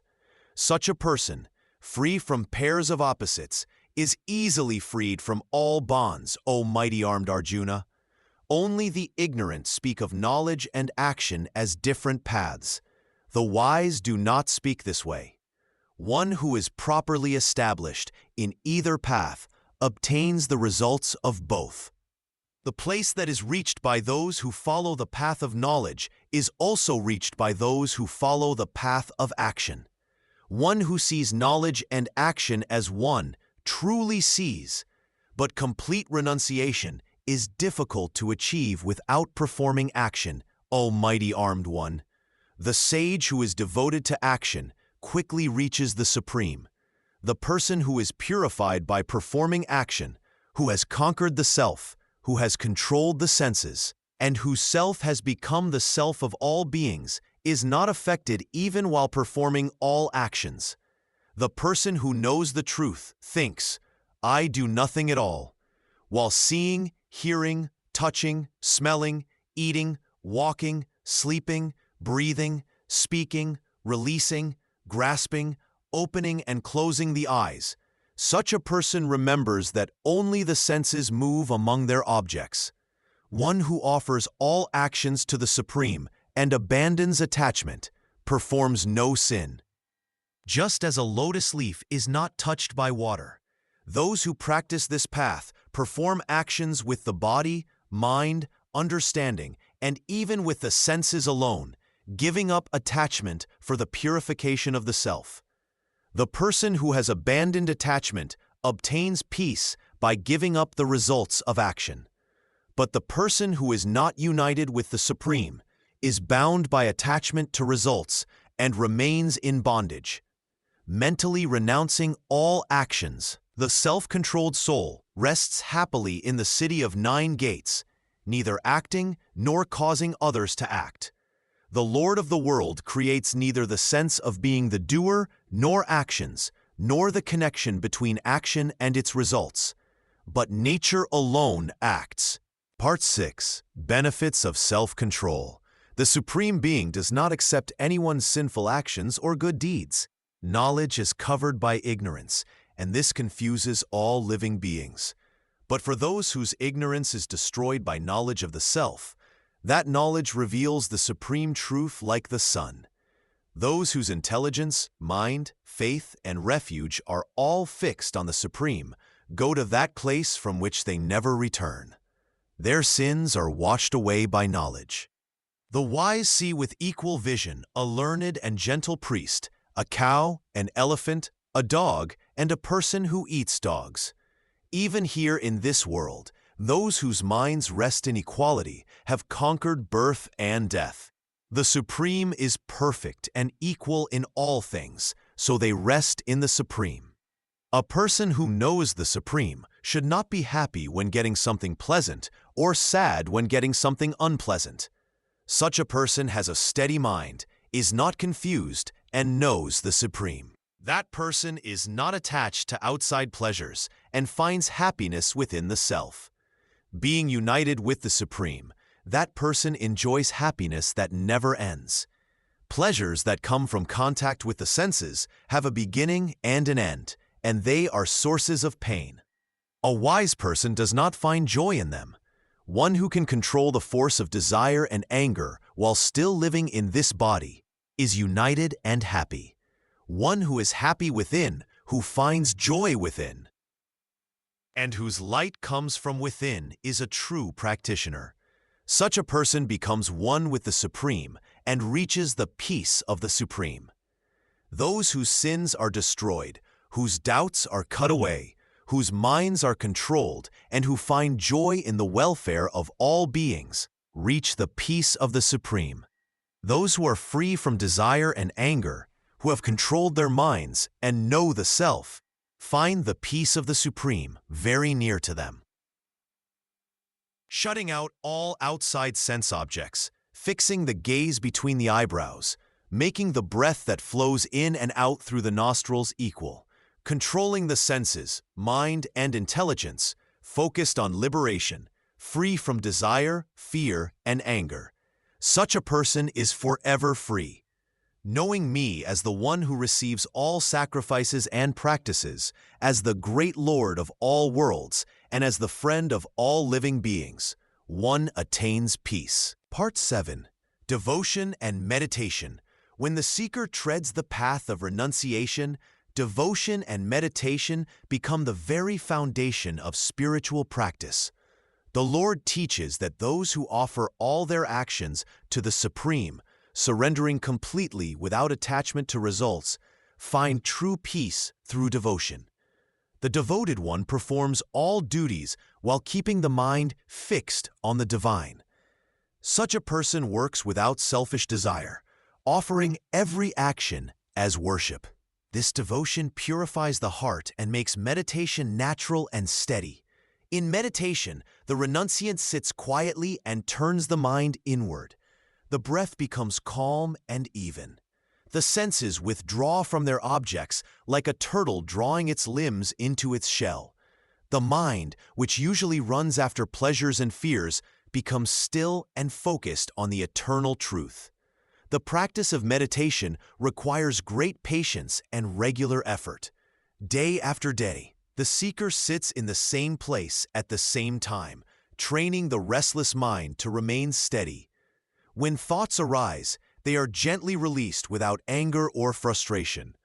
The mind learns to rest in its own pure nature.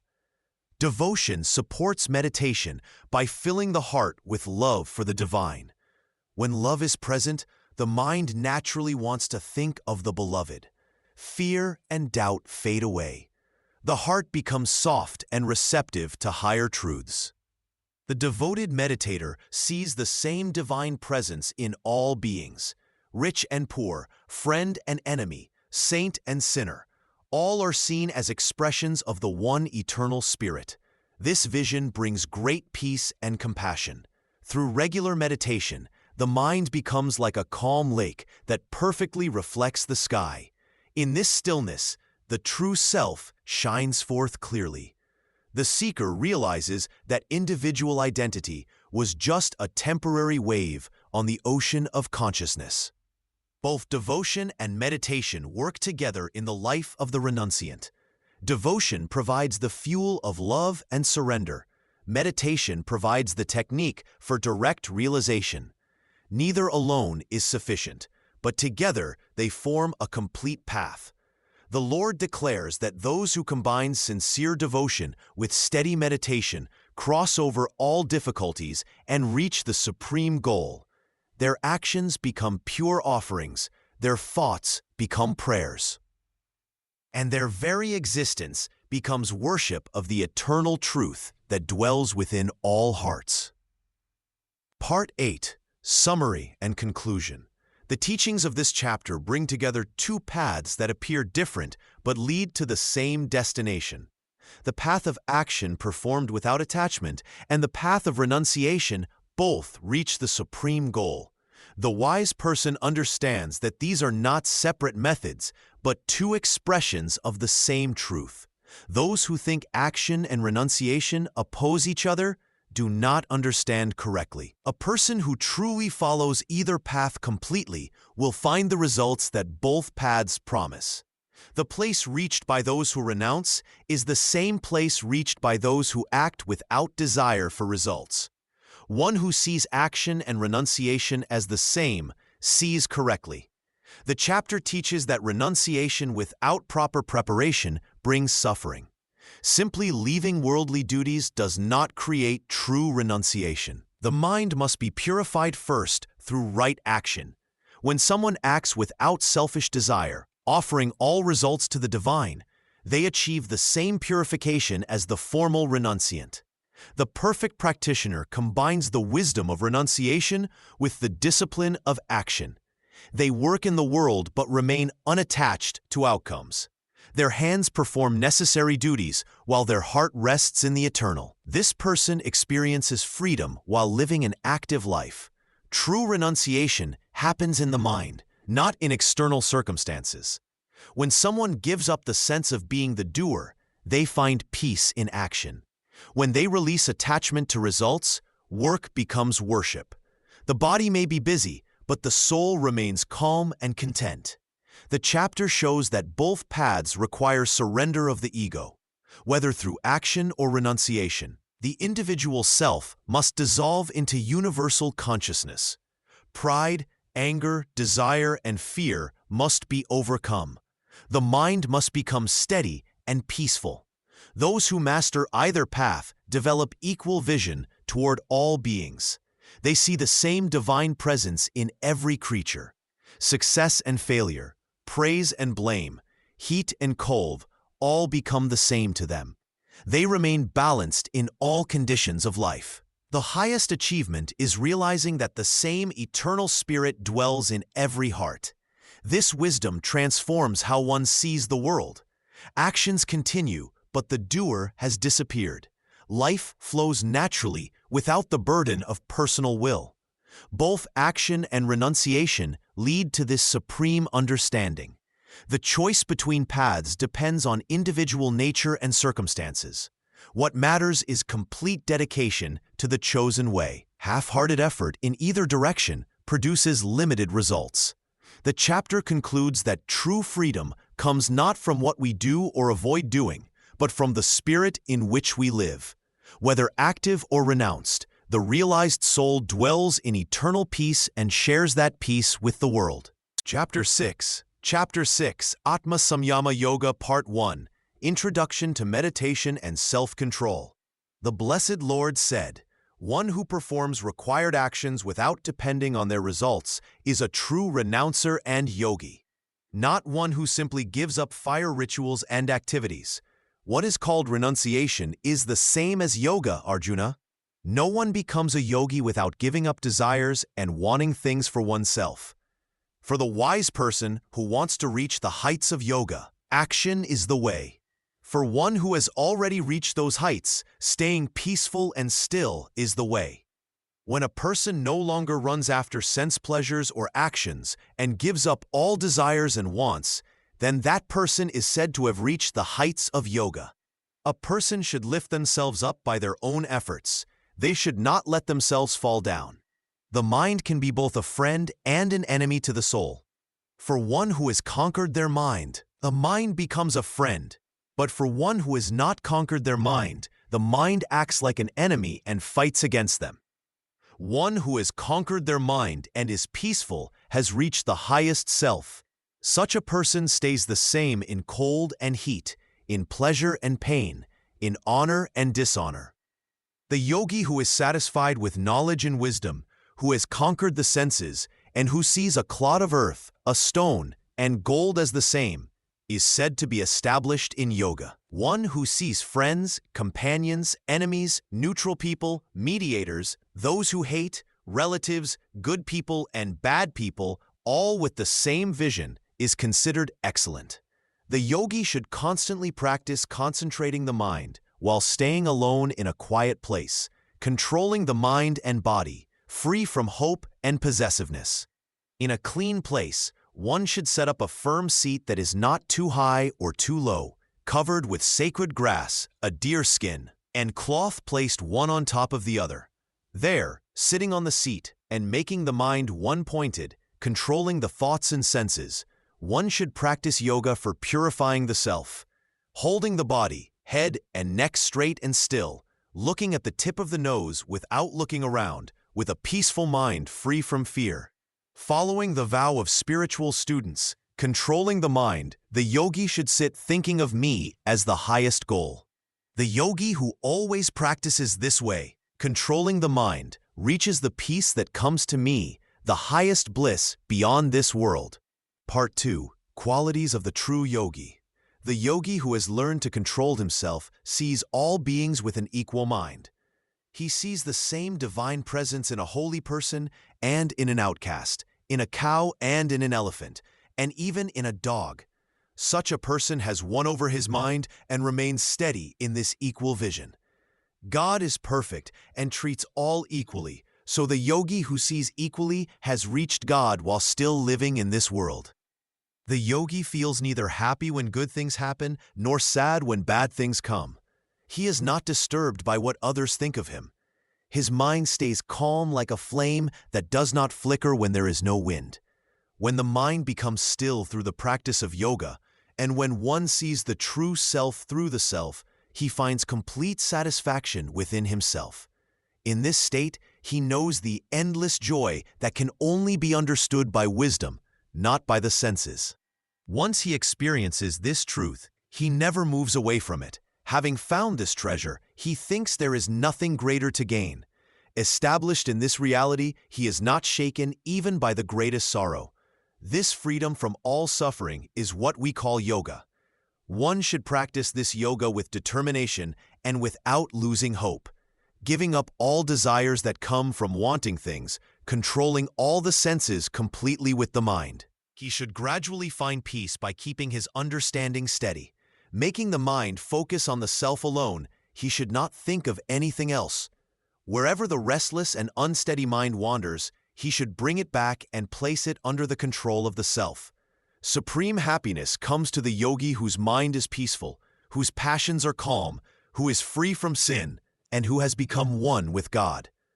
The person who practices yoga constantly, who has purified himself from all wrong actions, easily enjoys the endless bliss of contact with God. The yogi who has joined his mind with the divine sees his own self in all beings and all beings in his self. He sees the same truth everywhere. One who sees me in everything and everything in me, I am never lost to him, and he is never lost to me. The yogi who worships me as the one living in all beings, whatever way he lives in me. Part 3. Practice of Dhyana Yoga. The yogi must choose a clean and sacred place for meditation. This place should be not too high and not too low. It should be steady and comfortable. The yogi should place sacred grass, then a deerskin, then a soft cloth on top of each other as his seat. Sitting on this seat, the yogi should make his mind focus on one point. He should control his thoughts and senses. He should practice yoga to purify his heart. The yogi should hold his body, head, and neck straight and still. He should look at the tip of his nose and not look around anywhere else. His mind should be peaceful and free from fear. He should follow the path of purity and think only of me. The yogi who always practices this way, who controls his mind, reaches the peace that comes from me. This peace leads to freedom from all sorrow. Meditation cannot be done by one who eats too much or eats too little. It cannot be done by one who sleeps too much or stays awake too much. But the person who is balanced in eating and fun, who is balanced in work, and who is balanced in sleeping and waking can reduce all his pain through meditation. When the mind is fully controlled and rests only in the self, when the person has no desires for worldly things, then he is called truly joined in yoga. Like a lamp in a place without wind does not flicker. This is the comparison used for the yogi whose mind is controlled and who meditates on the self.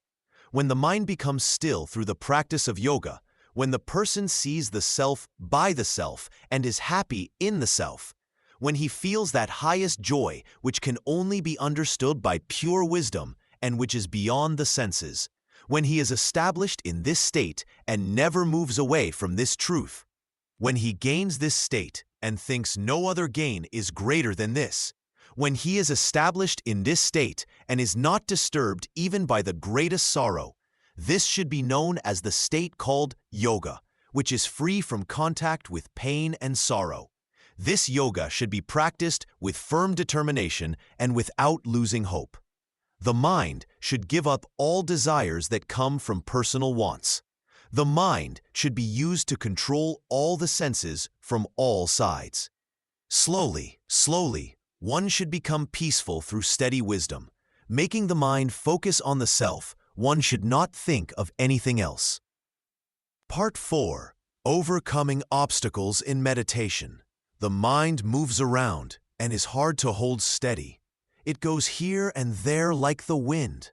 When this happens during meditation, the wise person should gently bring the mind back to focus on the self.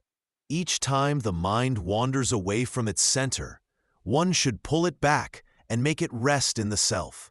When the mind becomes calm and stays still, when all thoughts stop moving, then the person experiences great joy. In this peaceful state, the soul knows its true nature and feels complete happiness. This joy is so pure that it can only be felt by clear understanding. It goes beyond what the senses can know. When someone reaches this state, they find the highest truth. They become so steady in this truth that nothing can shake them. Even the worst troubles cannot disturb their peace.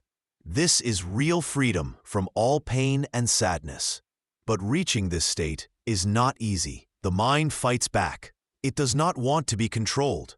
Sometimes it feels impossible to keep the mind focused. Many people get discouraged and want to give up. They think meditation is too hard for them. When the mind becomes restless during practice, do not get angry with it. Do not fight against it with force. Instead, be patient, like a kind teacher with a young student. Slowly and gently guide the mind back to its proper place. Use your wisdom to control your thoughts. If the mind runs away 100 times, bring it back 100 times. Do not feel sad or defeated. This is the normal way of learning. Even great sages had to train their minds this way. Every time you bring the mind back, you become stronger. Sometimes the body feels uncomfortable during meditation. The legs may hurt or the back may ache. Do not let these small troubles stop your practice. The body must learn to sit quietly, just as the mind must learn to be still.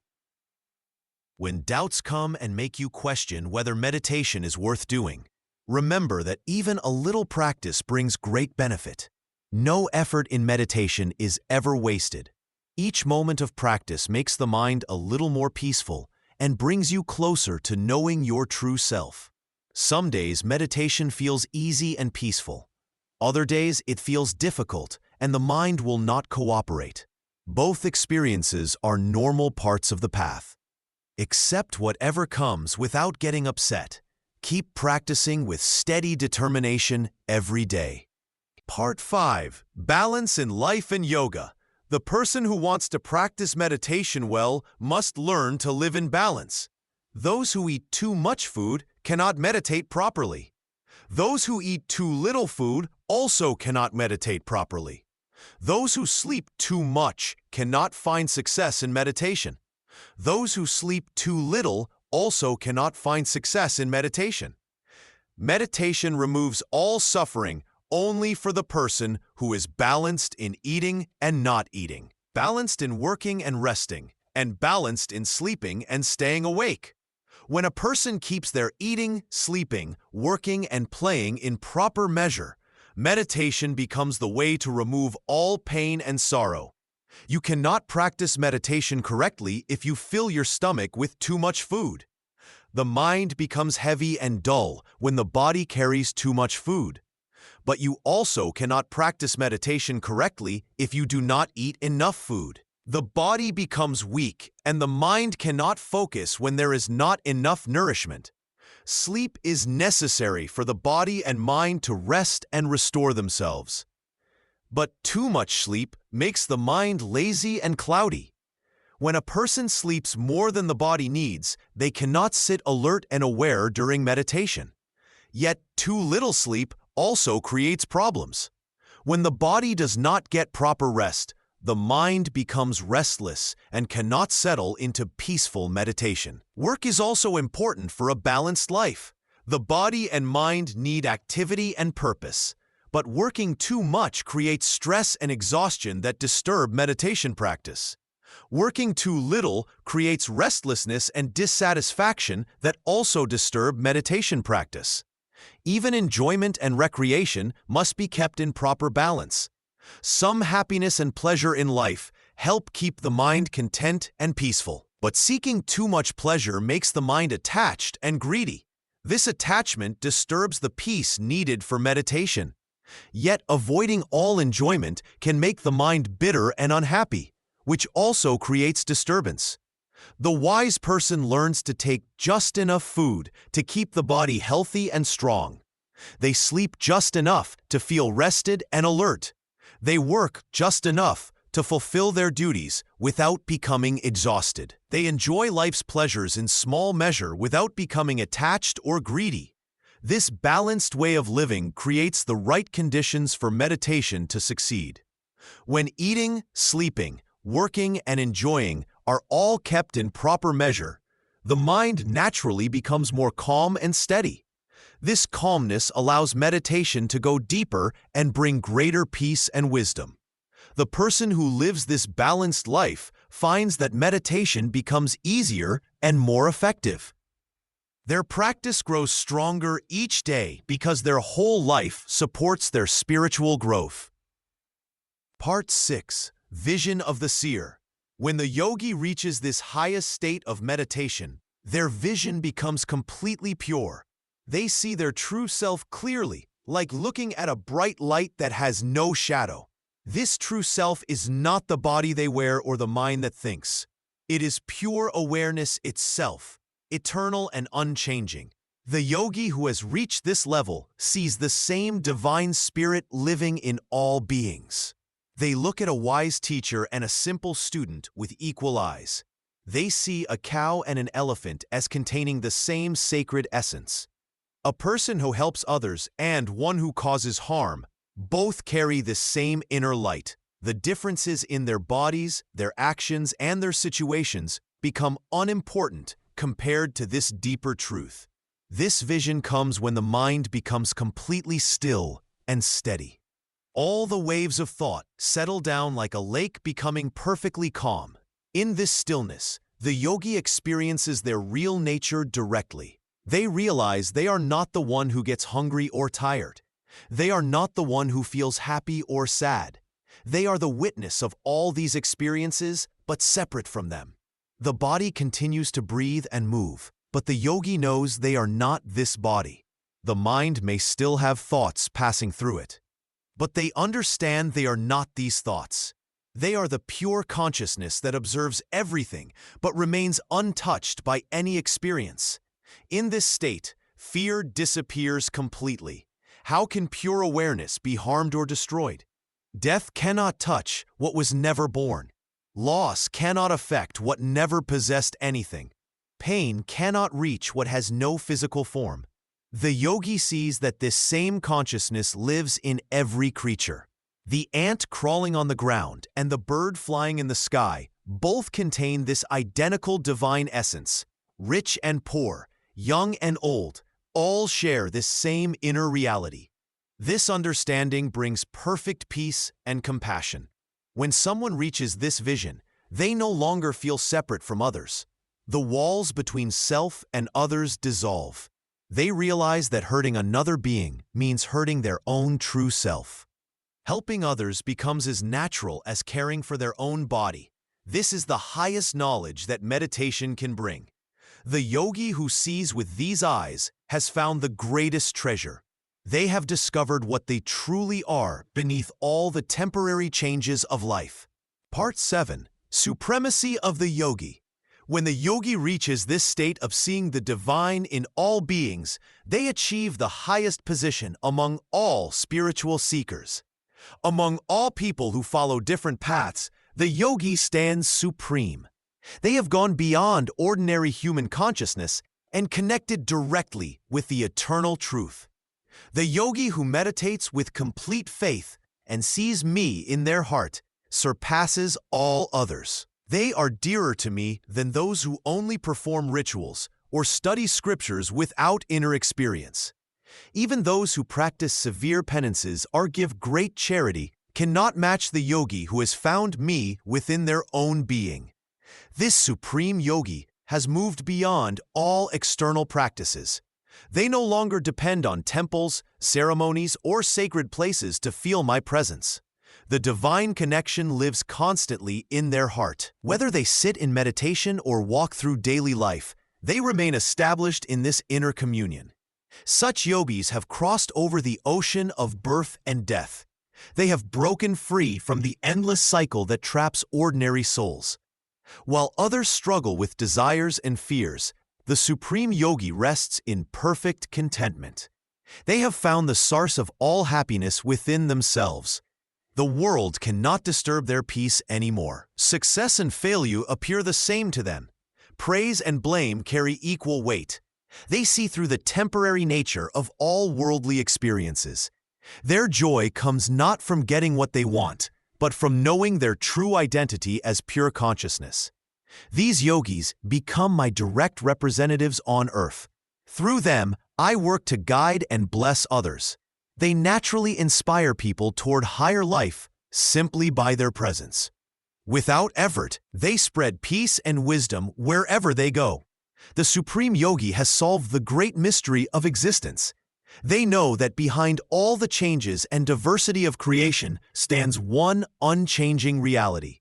This reality is their own deepest self, and it is also my own divine essence. In discovering this truth, they have achieved the purpose of human birth. No achievement in the material world can compare to this spiritual attainment. Kingdoms, wealth, and fame are like dust compared to this inner treasure. The yogi who has realized their oneness with me has gained everything worth gaining. They have become immortal while still living in a mortal body. Part 8. Reassurance and Encouragement. You might wonder if this path of yoga is too difficult. You might fear that your efforts will be wasted if you cannot reach the highest goal. Let me remove all such doubts from your mind. No sincere effort on the spiritual path is ever lost. Even a small amount of practice on this sacred way protects you from great fear and suffering. The person who walks this path of yoga gains benefits that last beyond this lifetime. Those who practice meditation and self-control, even imperfectly, receive rewards that others cannot imagine. Your spiritual efforts create good results that follow you wherever you go. Nothing can destroy the merit you earn through righteous practice. If you fall short of perfect realization in this life, do not worry. The person who seeks me with a pure heart never suffers loss. Even if they cannot complete their spiritual journey now, they will be born again in favorable conditions. They will take birth in a family of wise and spiritually minded people. There, they will naturally continue their practice from where they left off. The knowledge and good habits from previous spiritual efforts awaken automatically. The seeker does not have to start from the beginning again. Their past practice pulls them forward like a strong current. They feel drawn to meditation and spiritual study without anyone forcing them. This inner calling comes from their previous good works. Through many births of sincere practice, the yogi gradually purifies their mind completely. All selfish desires fade away. All mental impurities are washed clean. Finally, they reach the supreme goal and merge with the eternal reality. They become one with me and achieve perfect peace. This highest achievement surpasses all other accomplishments. The realized yogi stands above those who only perform rituals or study scriptures without inner experience. They are greater than those who practice severe austerities just to gain powers. Even those who do good works for others cannot match the spiritual height of the true yogi. Therefore, become a yogi. Turn your mind inward and meditate on your true self. Among all yogis, the one who worships me with complete faith and devotion is the most beloved to me. Such a person has achieved the purpose of all spiritual practice. They have found what every soul seeks. Do not doubt your ability to succeed on this path. Start where you are with whatever strength you have. Practice regularly with patience and determination. Your sincere efforts will surely bear fruit in due time. Chapter 7. Chapter 7. Jnana Vijnana Yoga Part 1. Knowledge of the Supreme. Listen, O Arjuna, I will tell you something most important. Among all people, few try to know me fully. And among those who try, very few actually succeed in understanding my true nature. I am the one who knows everything about both matter and spirit. Those who truly know me in this complete way are very rare in this world. My material nature has 8 parts. These are earth, water, fire, air, space. Mind, intelligence, and the sense of self. This is my lower nature, the one you can see and touch. But know this, O mighty armed one, I have another nature that is higher than this. This higher nature is the living force that keeps this whole world going. It is the life in all living beings. Understand that all beings in this creation come from these 2 natures of mine. I am the source from which this entire universe comes. And I am also the place where it all goes back to when it ends. There is nothing higher than me, O Arjuna. Everything that exists is connected to me like pearls on a string. I am the taste in water, the light in the moon and sun. I am the sacred sound in all holy words, and the ability in all human beings. I am the pure smell in the earth and the heat in fire. I am the life in all living things and the spiritual strength in those who practice discipline. Know that I am the eternal seed of all beings, O Arjuna.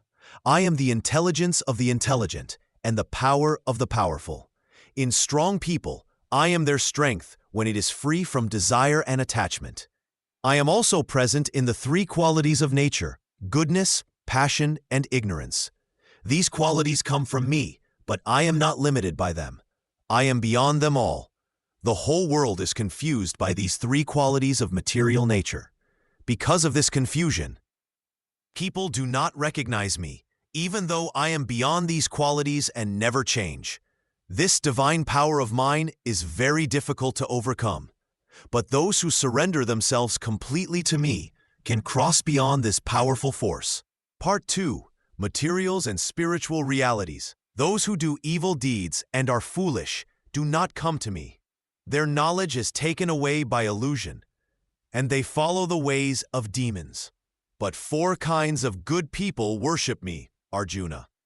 These are people in distress, those who want to know the truth, those who seek material gain, and those who already have wisdom about me.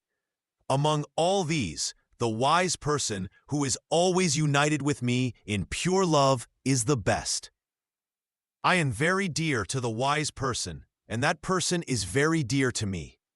All these devotees are noble and good, but I consider the wise person to be my very self. Such a person, with a steady mind, has taken refuge in me as the highest goal. After many births, the person with true knowledge comes to me, knowing that I am everything that exists. Such a great soul is very rare to find. Those whose knowledge has been stolen by various desires go to other gods.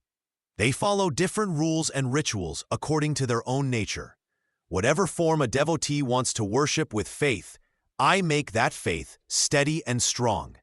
With that faith, the person worships that form and gets what they desire. But these benefits are temporary and limited. Those who worship the gods go to the gods, but those who worship me come to me. Foolish people think that I, the Supreme, have no form and that I have taken this human form. They do not know my higher nature, which never changes and is greater than everything. I am not visible to everyone because I am covered by my divine power. This confused world does not recognize me as the unborn and eternal Supreme Being. I know all beings from the past, present, and future, but no one truly knows me completely.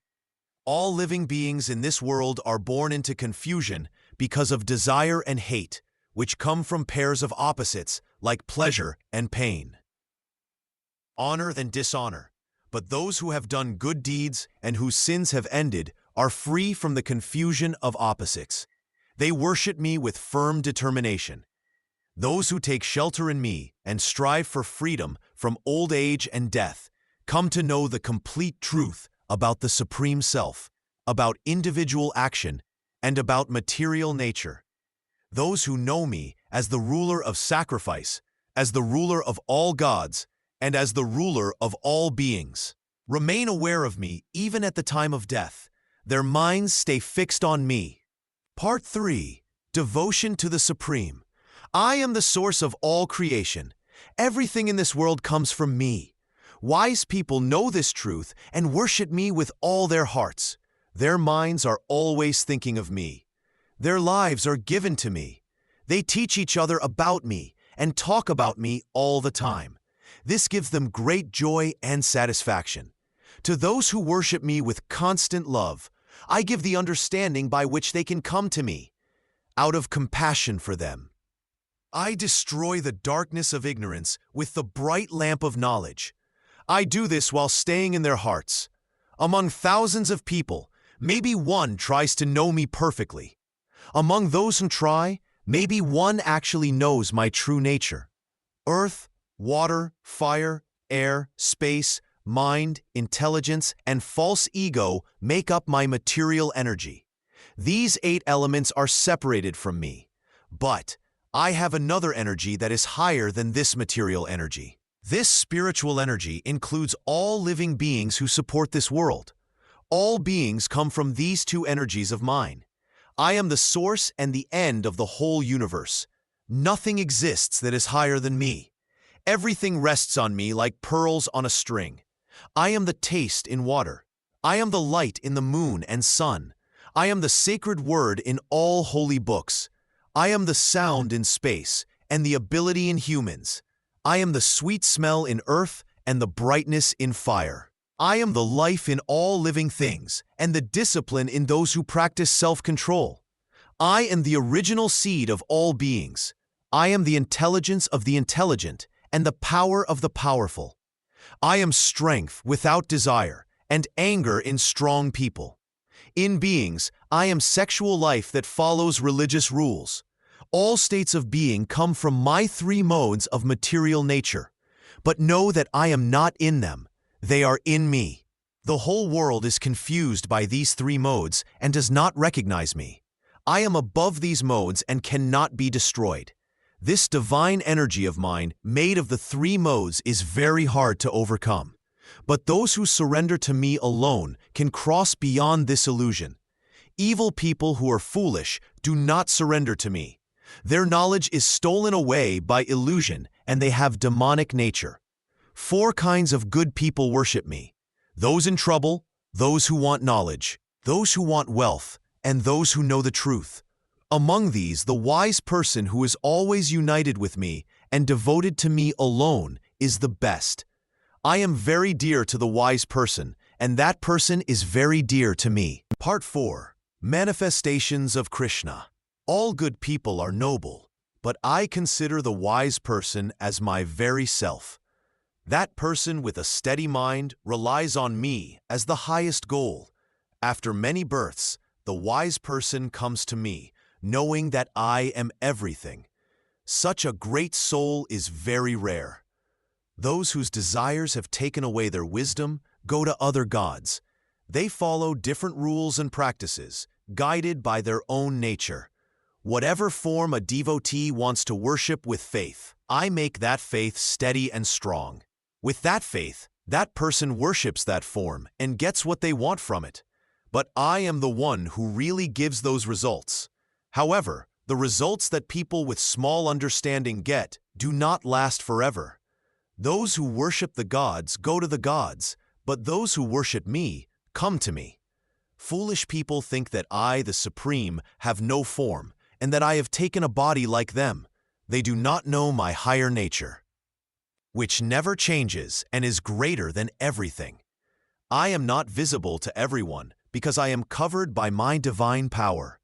This confused world does not know me as the one who is never born and never changes. I know all beings from the past, present, and future, but no one knows me completely. All beings are born into confusion because they want things and hate things. This happens because of the pairs of opposites that come from desire and anger. But those good people whose sins have ended and who are free from the confusion of opposites worship me with firm determination.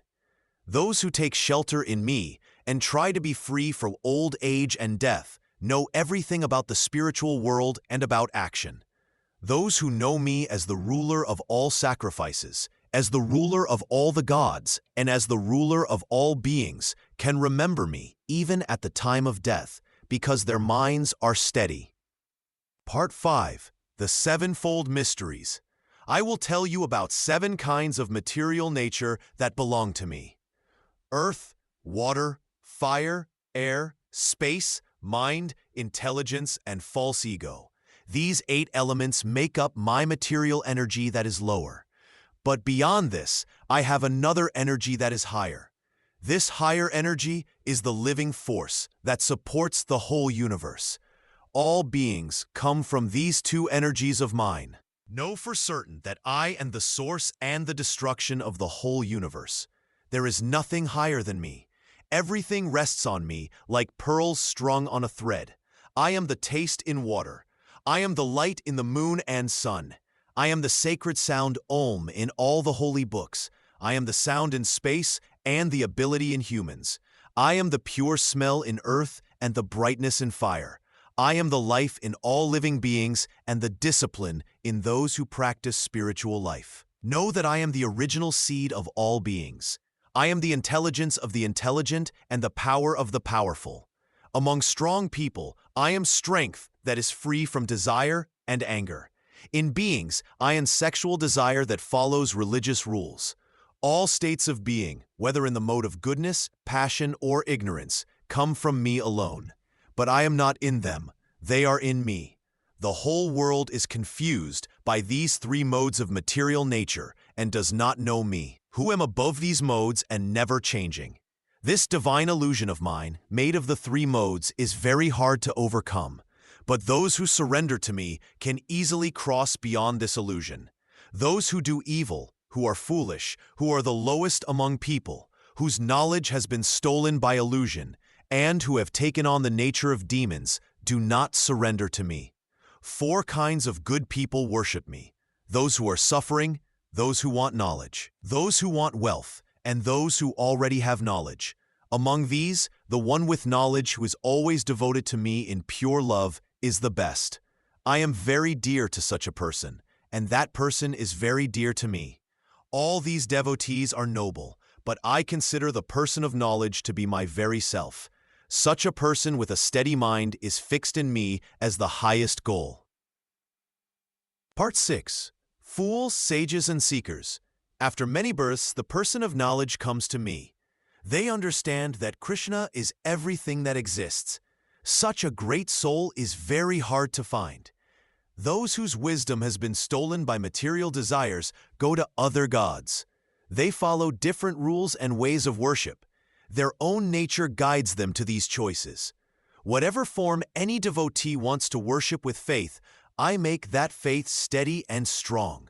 With that faith, the person tries to please that particular god. They get what they want from that god.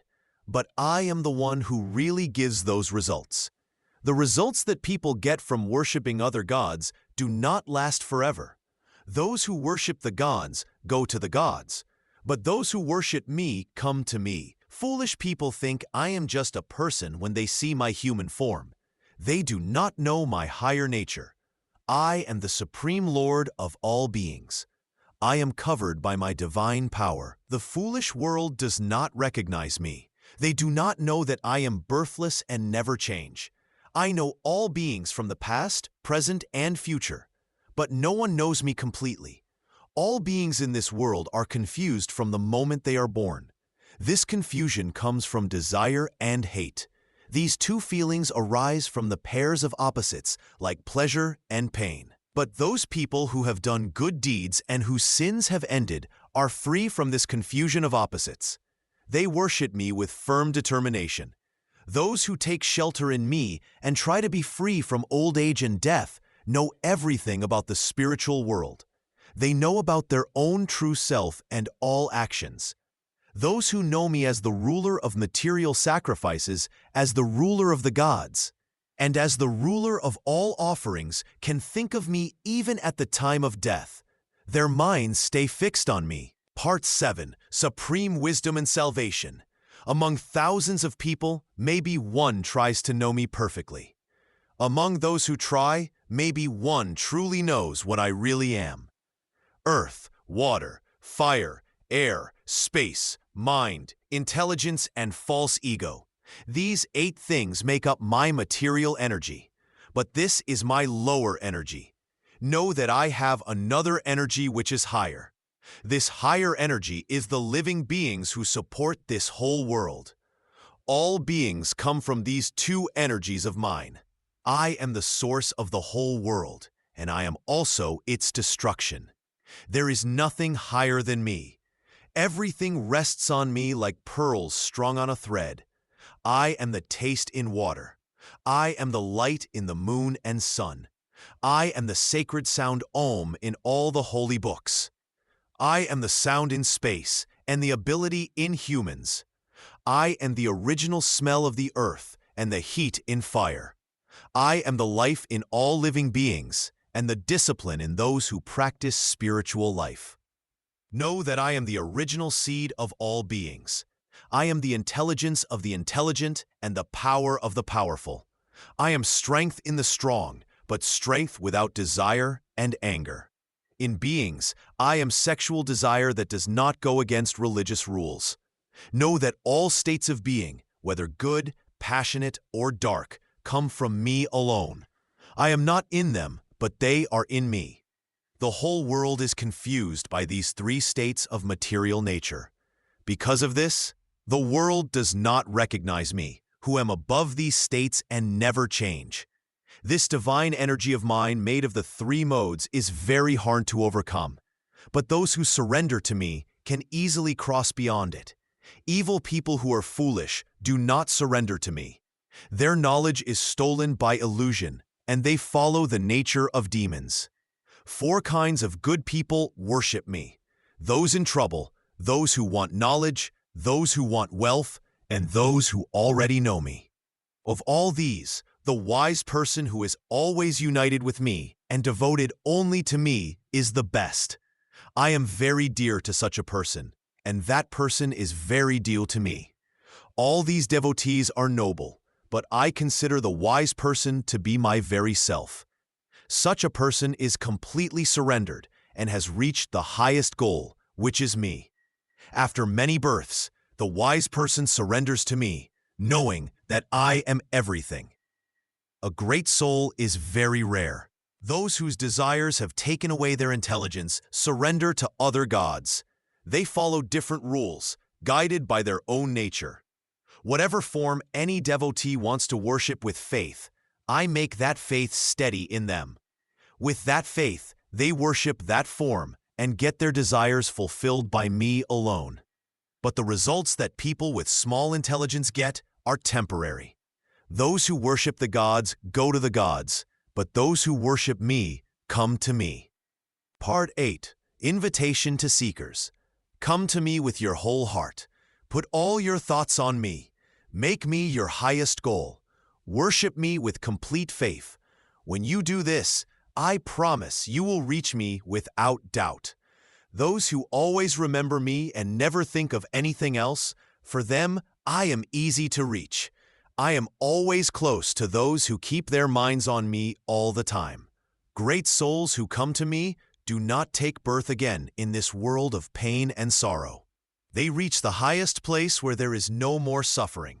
All the worlds, even the highest heaven of Brahma, go through cycles of creation and destruction. But those who reach me never have to be born again. People who know that one day of Brahma lasts for 1,000 ages, and his night also lasts for 1,000 ages, they understand the true nature of time. When Brahma's day begins, all living beings come into existence from the unmanifested state. When his night comes, they all dissolve back into the unmanifested. This same group of beings is born again and again. They appear when the day comes and disappear when night falls. This happens whether they want it or not. But beyond this cycle of appearance and disappearance, there is another nature. It is eternal and never destroyed. When all other things in this world are destroyed, that nature remains the same. This is called the unmanifested and imperishable. It is said to be the highest goal. Those who reach it never come back to this world. That is my supreme abode. That highest divine being can be reached only through devotion that is focused on him alone. All beings exist within him, and he spreads throughout the entire universe. I will tell you the time when those who leave their bodies go to return or not return. Those who know fire, light, daytime, the bright fortnight, and the 6 months when the sun moves north, if they leave their bodies during these times, they go to the eternal divine. Those who know smoke, night, the dark fortnight, and the 6 months when the sun moves south, if they leave their bodies during these times, they reach the moon's light but come back again. These are the 2 eternal paths, the bright and the dark. By one path, a person does not return. By the other path, a person comes back again. Knowing these 2 paths, no seeker becomes confused. Therefore, at all times, be steady in devotion to me. Chapter 8. Akshara Brahma Yoga Part 1. Understanding the Imperishable Absolute. Arjuna asked Krishna, O Supreme Lord, what is that Brahman? What is the nature of the soul? What is action? What is the material world? And what is the divine power that controls everything? Krishna replied, the imperishable Brahman is the eternal truth that never changes. It has no beginning and no end. This absolute reality exists beyond time and space. It cannot be destroyed by fire, cut by weapons, dried by wind, or made wet by water. The individual soul is part of this eternal Brahman. Just as the sun's light comes from the sun itself, your soul comes from the Supreme Soul. Your soul is never born and never dies. It simply moves from one body to another, like a person changing clothes. When the body grows old and dies, the soul does not die with it. The soul is eternal and indestructible. It existed before this body was born, and it will exist after this body is gone. Death only destroys the temporary body, not the eternal soul within. This imperishable truth is beyond all names and forms. You cannot see it with your eyes or touch it with your hands. It has no color, no shape, no smell, no taste. Yet it is the foundation of everything that exists. All things come from this eternal source and return to it. The wise person who understands this truth is never afraid of death. They know that what is real can never be destroyed, and what is unreal never truly exists. The body is temporary and unreal. The soul is permanent and real. This absolute reality is present everywhere at all times. It fills the entire universe, yet it is also beyond the universe. It is smaller than the smallest atom, yet larger than the largest star. It is the unchanging witness of all changes. When you realize this imperishable nature of your true self, you become free from all fear and sorrow. You understand that you are not this temporary body that will one day die. You are the eternal soul that lives forever. This knowledge brings perfect peace. The person who knows their true nature as imperishable Brahman lives without worry about birth or death. They see the same eternal truth in all living beings. Part 2. Importance of meditation at death. Whatever a person thinks about at the moment of death, that is what they become in their next life. The mind at the time of leaving the body determines where the soul will go next. This is why it is very important to keep your thoughts pure and focused on God, especially when death comes. A person who thinks of God at the time of death will reach God. There is no doubt about this truth. If someone remembers me with love when they leave their body, they come to my divine nature. They do not have to be born again in this world of suffering. But if a person thinks of other things when dying, they will be born again according to those thoughts. If they think of their family, they may be born in a similar family. If they think of wealth, they may be born where they can pursue material things. If they think of animals or lower desires, they may be born in lower forms of life. The mind is very powerful, especially at the moment of death. Whatever fills your consciousness in those final moments becomes your destiny. This is why wise people practice remembering God throughout their entire life. They train their mind to always think of the divine. Those who meditate on God every day find it natural to think of God when death comes. Their practice during life prepares them for that most important moment. But those who never think of God during their lifetime will find it very difficult to remember God when dying. Therefore, you should always remember me and do your duty at the same time. When your mind and intelligence are fixed on me, you will surely come to me after death. There is no question about this. Practice makes perfect. If you want to think of God at death, you must practice thinking of God while you are alive and healthy. Train your mind every day through prayer, meditation, and devotion. Make remembering God a habit that becomes stronger than any other thought. Do not wait until the last moment to start spiritual practice. Death can come at any time, and you may not have the strength or clarity to focus on God if you have not practiced before. Start now while you have time and energy. The person who constantly remembers the Divine Lord, even while doing daily work, becomes purified. Their consciousness becomes filled with divine thoughts. When death comes to such a devoted soul, they naturally think of God and reach the highest destination. Part 3. Paths after death. After leaving the body, There are two main paths that souls can take. These paths depend on what was in the person's mind and heart when they died. The first path is called the path of light. When a person dies while thinking of God with pure devotion, their soul travels through bright regions. This path leads through fire, light, daytime, the bright half of the month, and the 6 months when the sun moves north. Souls who take this path of light do not return to birth again. They reach the eternal home of God and stay there forever. The second path is called the path of darkness. When a person dies while thinking of worldly things or with unclear thoughts, their soul travels through dark regions. This path leads through smoke, night, the dark half of the month, and the 6 months when the sun moves south. Souls who take this path must return to earth and be born again in new bodies. Those who follow religious duties but do not have pure devotion to God also take the second path. They may go to heaven for some time because of their good deeds, but when their good actions are used up, they must come back to earth and be born again. This cycle of going and coming continues until they develop true love for God. The wise person who knows about these two paths does not become confused.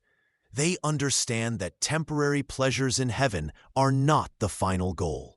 They work to develop constant remembrance of God so they can take the path of light when death comes. Both paths have existed since the beginning of time. The path of light leads to freedom from birth and death. The path of darkness leads back to the world of birth and death. Every soul must choose which path to take based on their consciousness at the time of death. The person who meditates on God regularly prepares for the path of light. They train their mind to stay focused on divine thoughts. When death comes, their mind naturally goes to God, and they take the bright path to eternal peace. The person who lives only for worldly pleasures prepares for the path of darkness. Their mind stays attached to temporary things. When death comes, these attachments pull them back to earth for another birth. Understanding these paths helps us make the right choice while we are still alive. We can decide now which path we want to take when our time comes. Part 4. Devotion and Remembrance of God.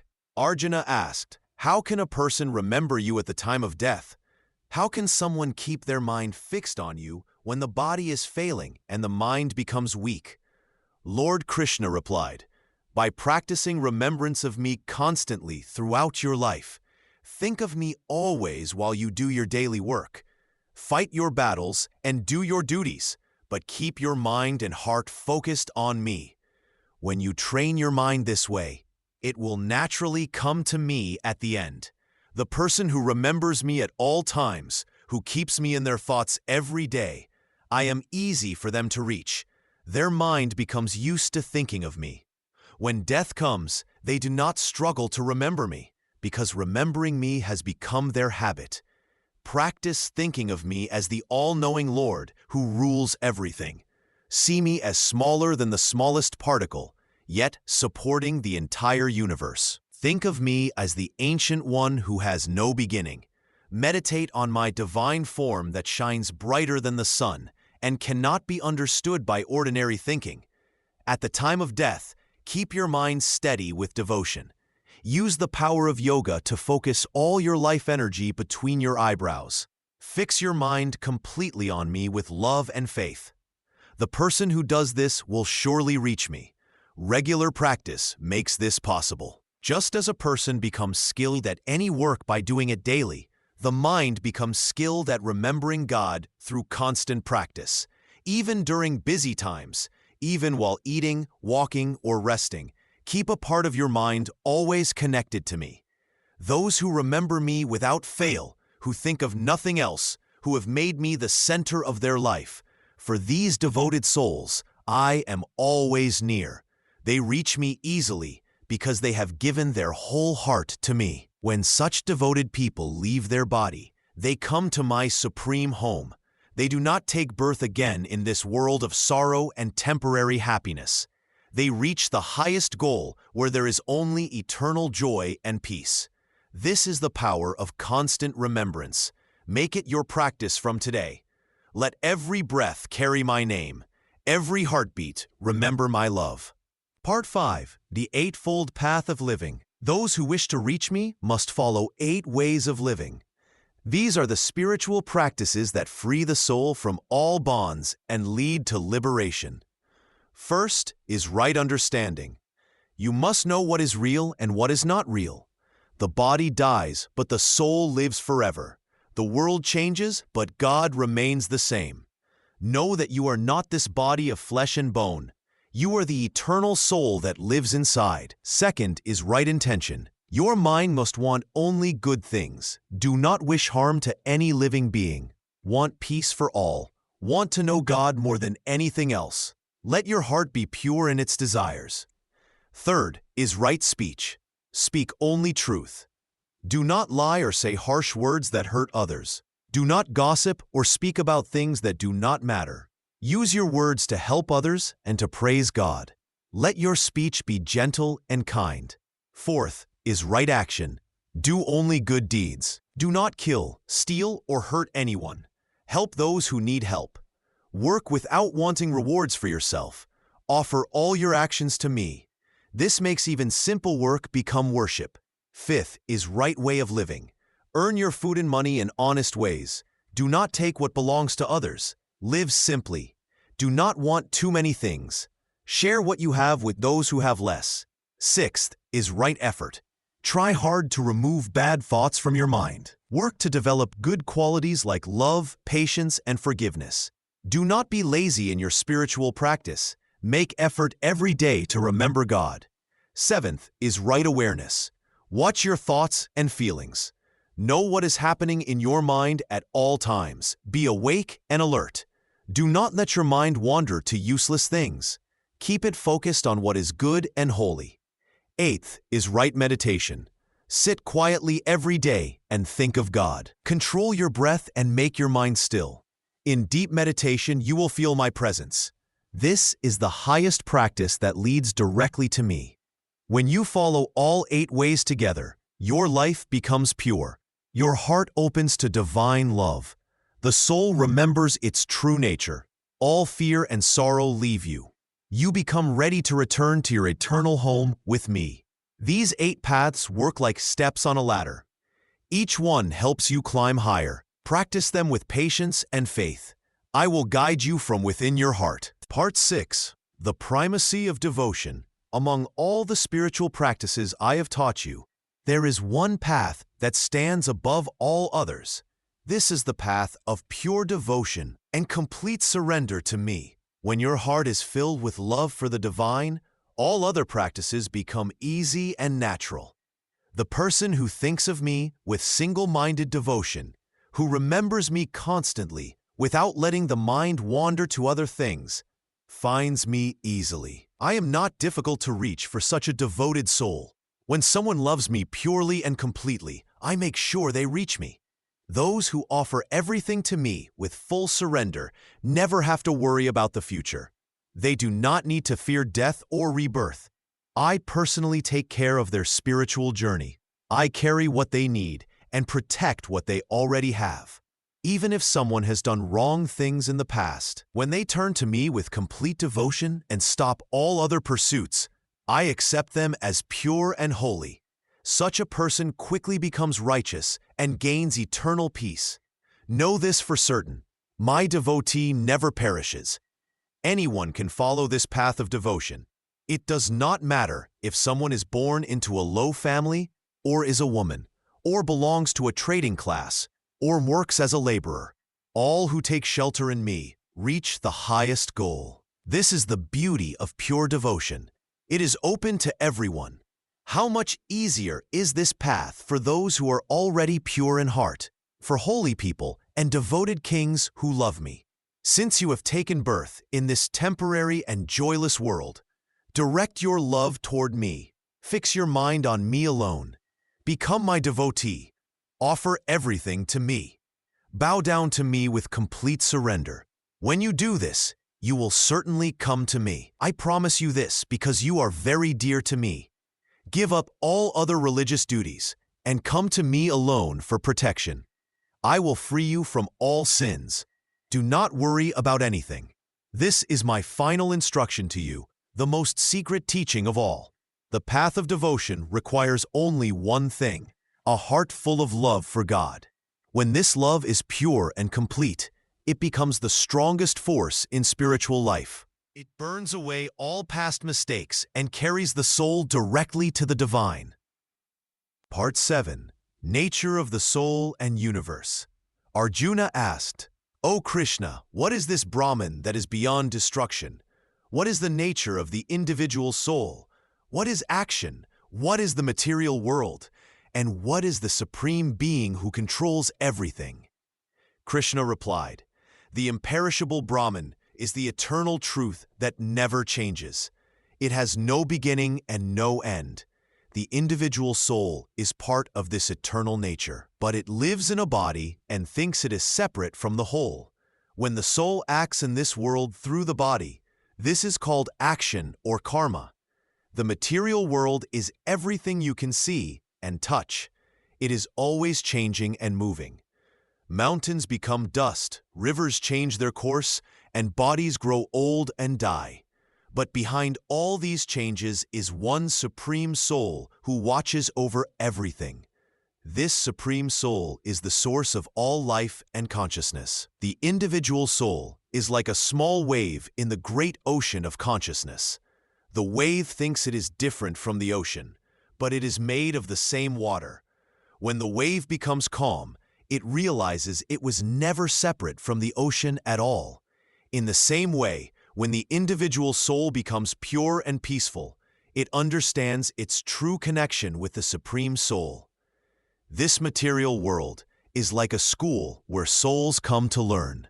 Some souls remember their divine nature quickly and return home to God.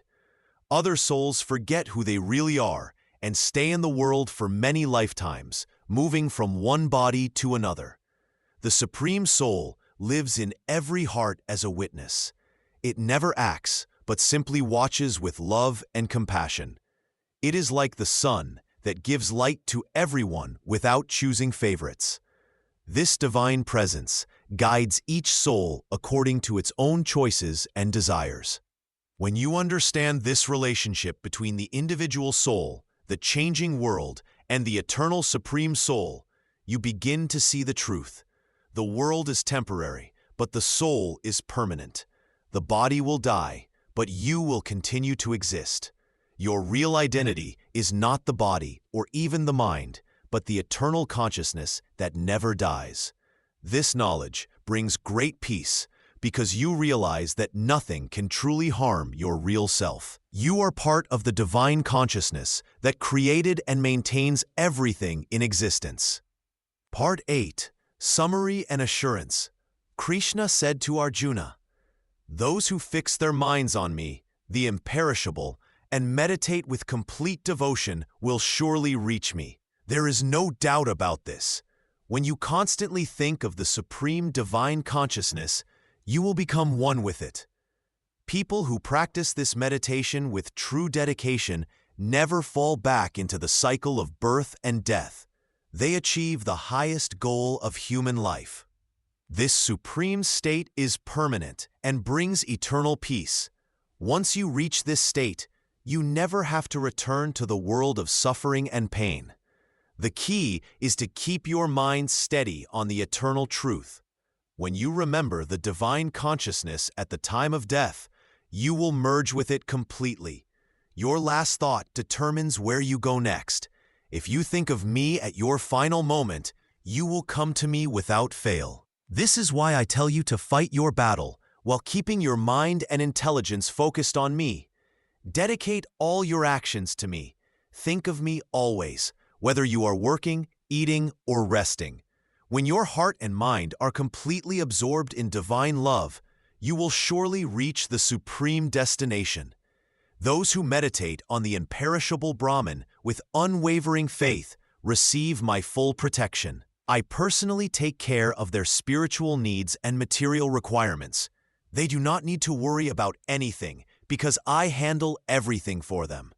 The path I describe is not difficult if you practice it with sincerity. Start by offering all your actions to me. Do your duty without attachment to results. Remember me throughout the day. When you wake up, think of me.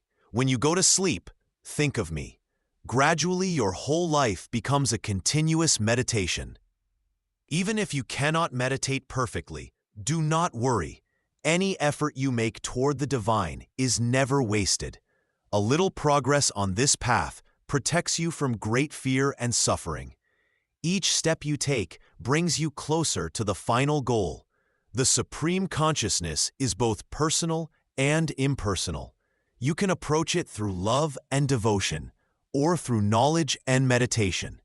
Both paths lead to the same destination. Choose the method that feels natural to your heart and practice it consistently. I promise you this: whoever comes to me with genuine love and surrender will reach me. This is my guarantee to all sincere seekers. Trust in this truth and continue your spiritual practice with confidence and joy. Chapter 9, Raja Vidya Raja Guhya Yoga, Part 1, Introduction to Royal Knowledge and Royal Secret. The Blessed Lord said, "To you I shall now speak this most secret knowledge, because you do not find fault with me. This knowledge comes with direct experience and wisdom. When you know this, you will be free from all suffering. This is the King of all knowledge and the King of all secrets. It is the purest form of truth. It can be known through direct experience. It follows the right way of living. It is easy to practice and it lasts forever. People who have no faith in this teaching do not reach me. They must return again and again to this world of death and birth. This entire universe is spread out by me in my form that cannot be seen. All beings exist in me, but I do not exist in them. Yet all beings do not exist in me either. See my divine power. Myself supports all beings and causes them to exist. But myself does not exist in beings. Just as the great wind that moves everywhere always stays in space, understand that in the same way, all beings stay in me. At the end of a cosmic age, all beings go back into my material nature. At the beginning of the next cosmic age, I create them again. Using my material nature, I create again and again this whole multitude of beings. They have no choice in this, because they are under the power of material nature. These actions do not bind me because I sit like one who takes no part. I am not attached to these actions. Under my watch, material nature gives birth to all moving and non-moving things. Because of this cause, the world keeps turning around and around. Foolish people look down on me when I take a human form. They do not know my higher nature as the great Lord of all beings. Those who are confused hold on to empty hopes, empty actions, and empty knowledge. They take on the nature of demons and evil spirits that leads them astray. But great souls take on divine nature. They worship me with minds that think of nothing else, knowing me as the source of all beings that never changes. Always speaking my names, trying with firm commitment, bowing down to me with devotion, they worship me constantly with steady love. Others worship me by offering the sacrifice of knowledge. They worship me as one, as separate, and as facing in all directions in many forms. I am the ritual action. I am the sacrifice. I am the offering to ancestors. I am the healing plant. I am the sacred word. I am the clarified butter. I am the fire, and I am what is offered. I am the father of this universe, the mother, the supporter, and the grandfather. I am what should be known, the purifier, the sacred sound Om, and the three types of sacred knowledge. I am the goal, the supporter, the master, the witness, the home, the shelter, and the friend. I am the creation and destruction, the foundation, the resting place, and the eternal seed. Part 2. Nature of the Divine. I give heat when needed, and I hold back the rain. I am eternal life, and I am death. I am both what exists and what does not exist, O Arjuna. I am present in all beings, but they cannot see me with their ordinary eyes. All beings exist in me, but I am not limited by them. See this divine mystery of mine. My spirit sustains all beings and brings them into existence, yet I remain separate from them. Just as the mighty wind moves everywhere but always stays in space, understand that all beings exist in me in the same way. At the end of a cosmic age, all beings return to my nature. At the beginning of the next age, I create them again. I create this entire universe again and again through my divine power. These countless beings have no choice in this process, for I remain detached from these actions. These works do not bind me, because I sit like one who is neutral, unattached to what I do. Under my watchful presence, nature produces all moving and non-moving things. This is the reason the universe goes through its cycles of creation and destruction. Foolish people disrespect me when I appear in human form. They do not know my supreme nature as the great Lord of all beings. Their hopes are empty, their actions worthless, and their knowledge useless. They possess the deluded nature of demons and evil spirits. But great souls who possess divine nature worship me with steady minds. They know me as the eternal source of all beings, and they serve me with constant devotion, always speaking my name and striving with firm determination. These devoted ones bow down to me with reverence. They worship me continuously with dedication. Others worship me through the sacrifice of knowledge. They see me as one, as separate from themselves, or as present everywhere in many forms facing all directions. I am the ritual, I am the sacrifice, I am the offering to the ancestors, I am the medicine, I am the sacred chant, I am the butter, I am the fire, I am the offering placed in the fire. I am the father of this world, the mother, the supporter, and the grandfather. I am the object of knowledge, the purifier, the sacred syllable Om. I am the three Vedas. I am the goal to be reached, the sustainer, the master, the witness, the dwelling place, the refuge, and the friend. I am creation and destruction, the foundation, the treasure house, and the imperishable seed.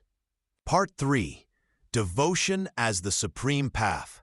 I give heat and I hold back the rain. I am immortality and I am death. I am what exists and I am what does not exist, O Arjuna. Those who know the three Vedas and drink the Soma juice, whose sins are washed away, worship me through sacrifices and pray to go to heaven.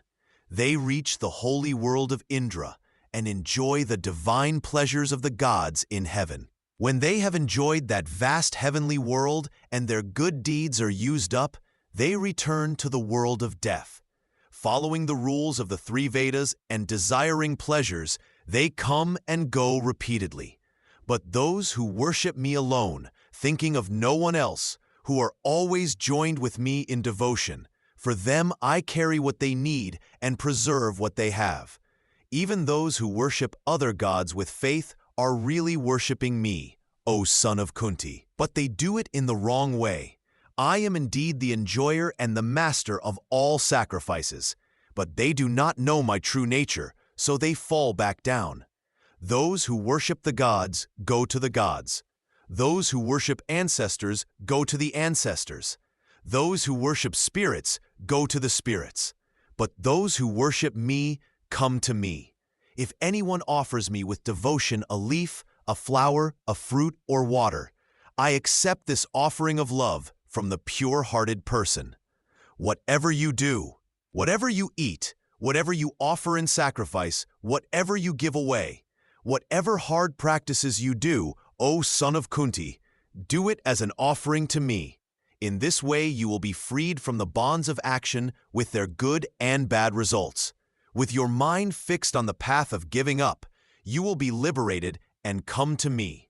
I am the same to all beings. No one is hateful to me, and no one is dear. But those who worship me with devotion are in me, and I am in them. Even if a person of very bad conduct worships me with single-minded devotion, he should be considered good because he has made the right decision. He quickly becomes righteous and gains lasting peace. O son of Kunti, know for certain that my devotee is never destroyed. For those who take shelter in me, O son of Pritha, even if they are born from the womb of sin, women, merchants, and laborers, they also reach the supreme goal. How much more then the holy priests and devoted royal sages, having come to this temporary and joyless world, worship me.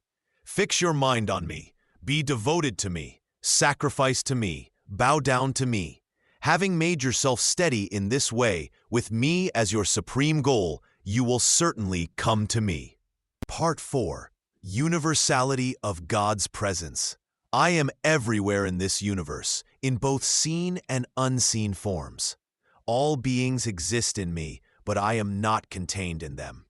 This is my divine mystery.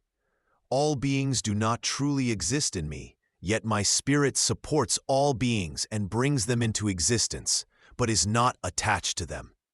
Just as the mighty wind moves everywhere, but always remains in space, know that all beings exist in me in the same way.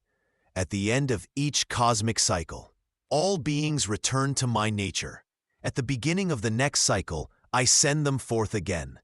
Using my material nature as an instrument, I create again and again this whole multitude of beings. They are helpless, bound by their own nature and actions. These actions do not bind me, O conqueror of wealth, because I remain detached, like one who does not care for these activities. Under my watchful eye, material nature brings forth all moving and non-moving beings. For this reason, the world goes through its cycles of creation and destruction. Foolish people look down upon me when I take human form. They do not know my higher nature as the supreme controller of all beings.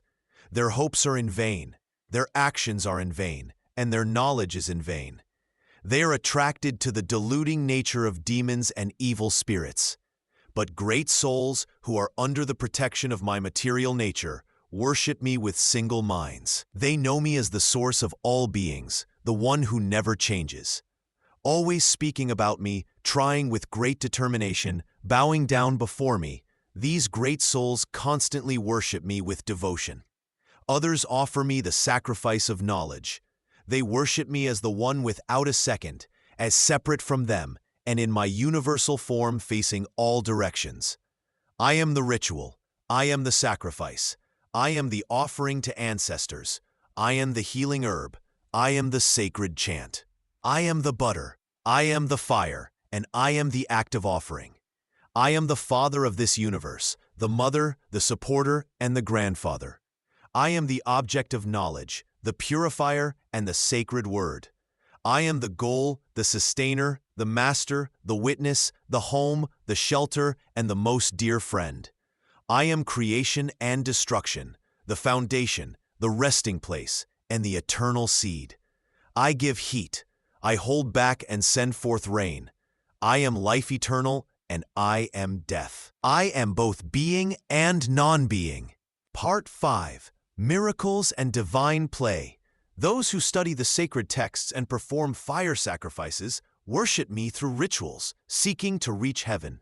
Through their merit, they attain the world of the gods and enjoy the divine pleasures of heaven. But when their good deeds are used up, they must return to the world of death. Those who follow the 3 sacred books and desire rewards gain only what comes and goes.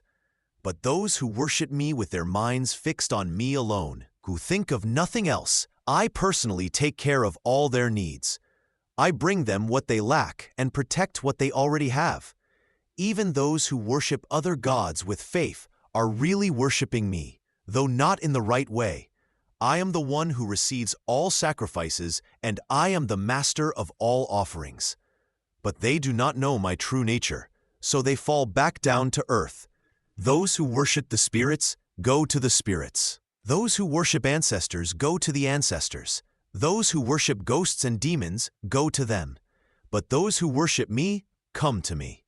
Whatever someone offers to me with love and devotion, whether it is a leaf, a flower, a fruit, or water.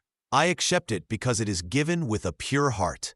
Whatever you do, whatever you eat, whatever you offer in sacrifice, whatever you give away, whatever spiritual practices you perform, do it all as an offering to me. In this way, you will be freed from the chains of action and its results, both good and bad.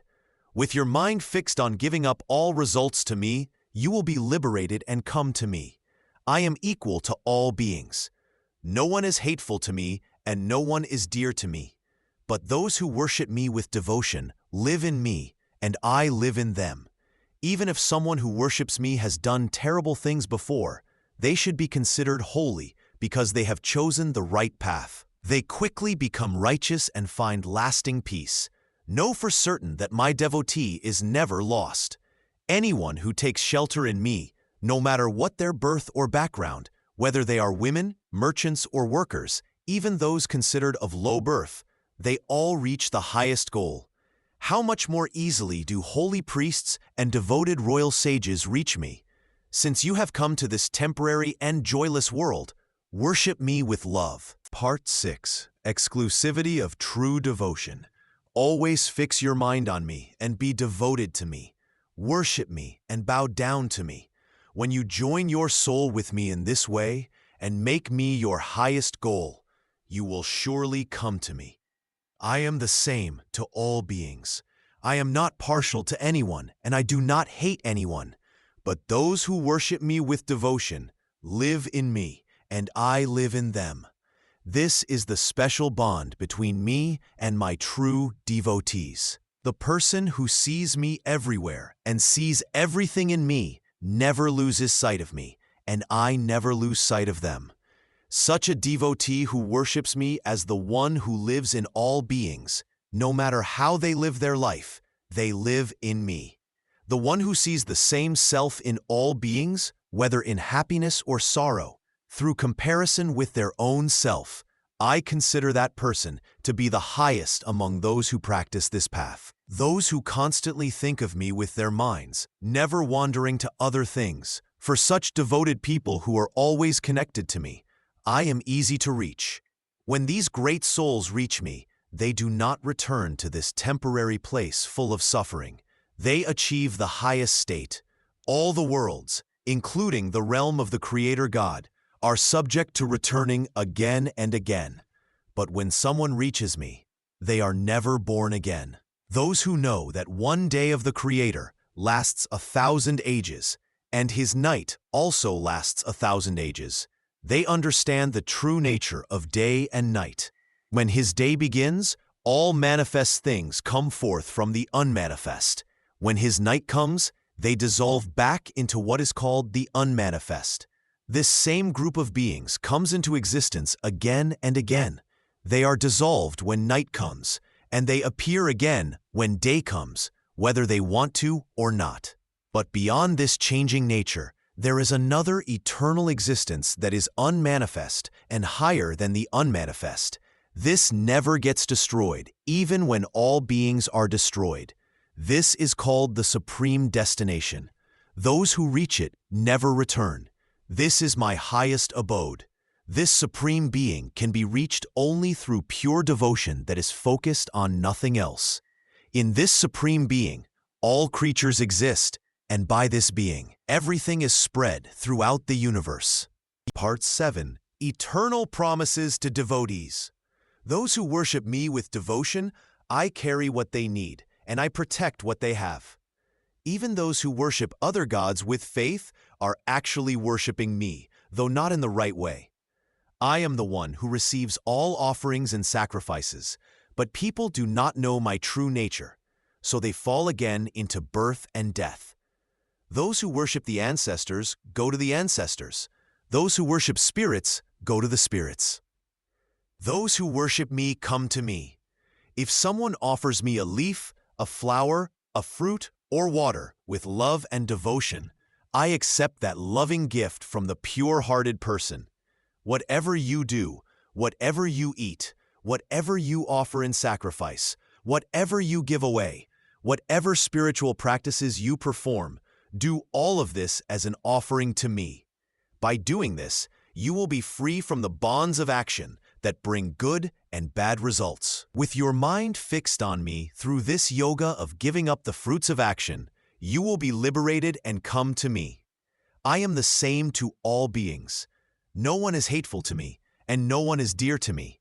But those who worship me with devotion are in me, and I am also in them. Even if a very bad person worships me with devotion and does not worship anyone else, he should be considered good because he has decided correctly. Such a person quickly becomes righteous and attains lasting peace. Know for certain that my devotee never perishes. Those who take refuge in me, even if they are born from sinful wombs, or are women, merchants, or laborers, they too reach the highest destination. How much more easily do the pure priests and devoted royal sages reach me? Having come to this temporary and joyless world, worship me. Fix your mind on me. Be devoted to me. Sacrifice to me. Bow down to me. Having disciplined yourself in this way and making me your highest goal, you will surely come to me. Part 8. Encouragement to surrender. Therefore, I say to you with complete certainty, surrender all your actions to me. Make me your highest refuge. Think of me always and fight the battle of life. With your mind and understanding fixed on me, you will overcome all difficulties by my grace. This is my promise to you.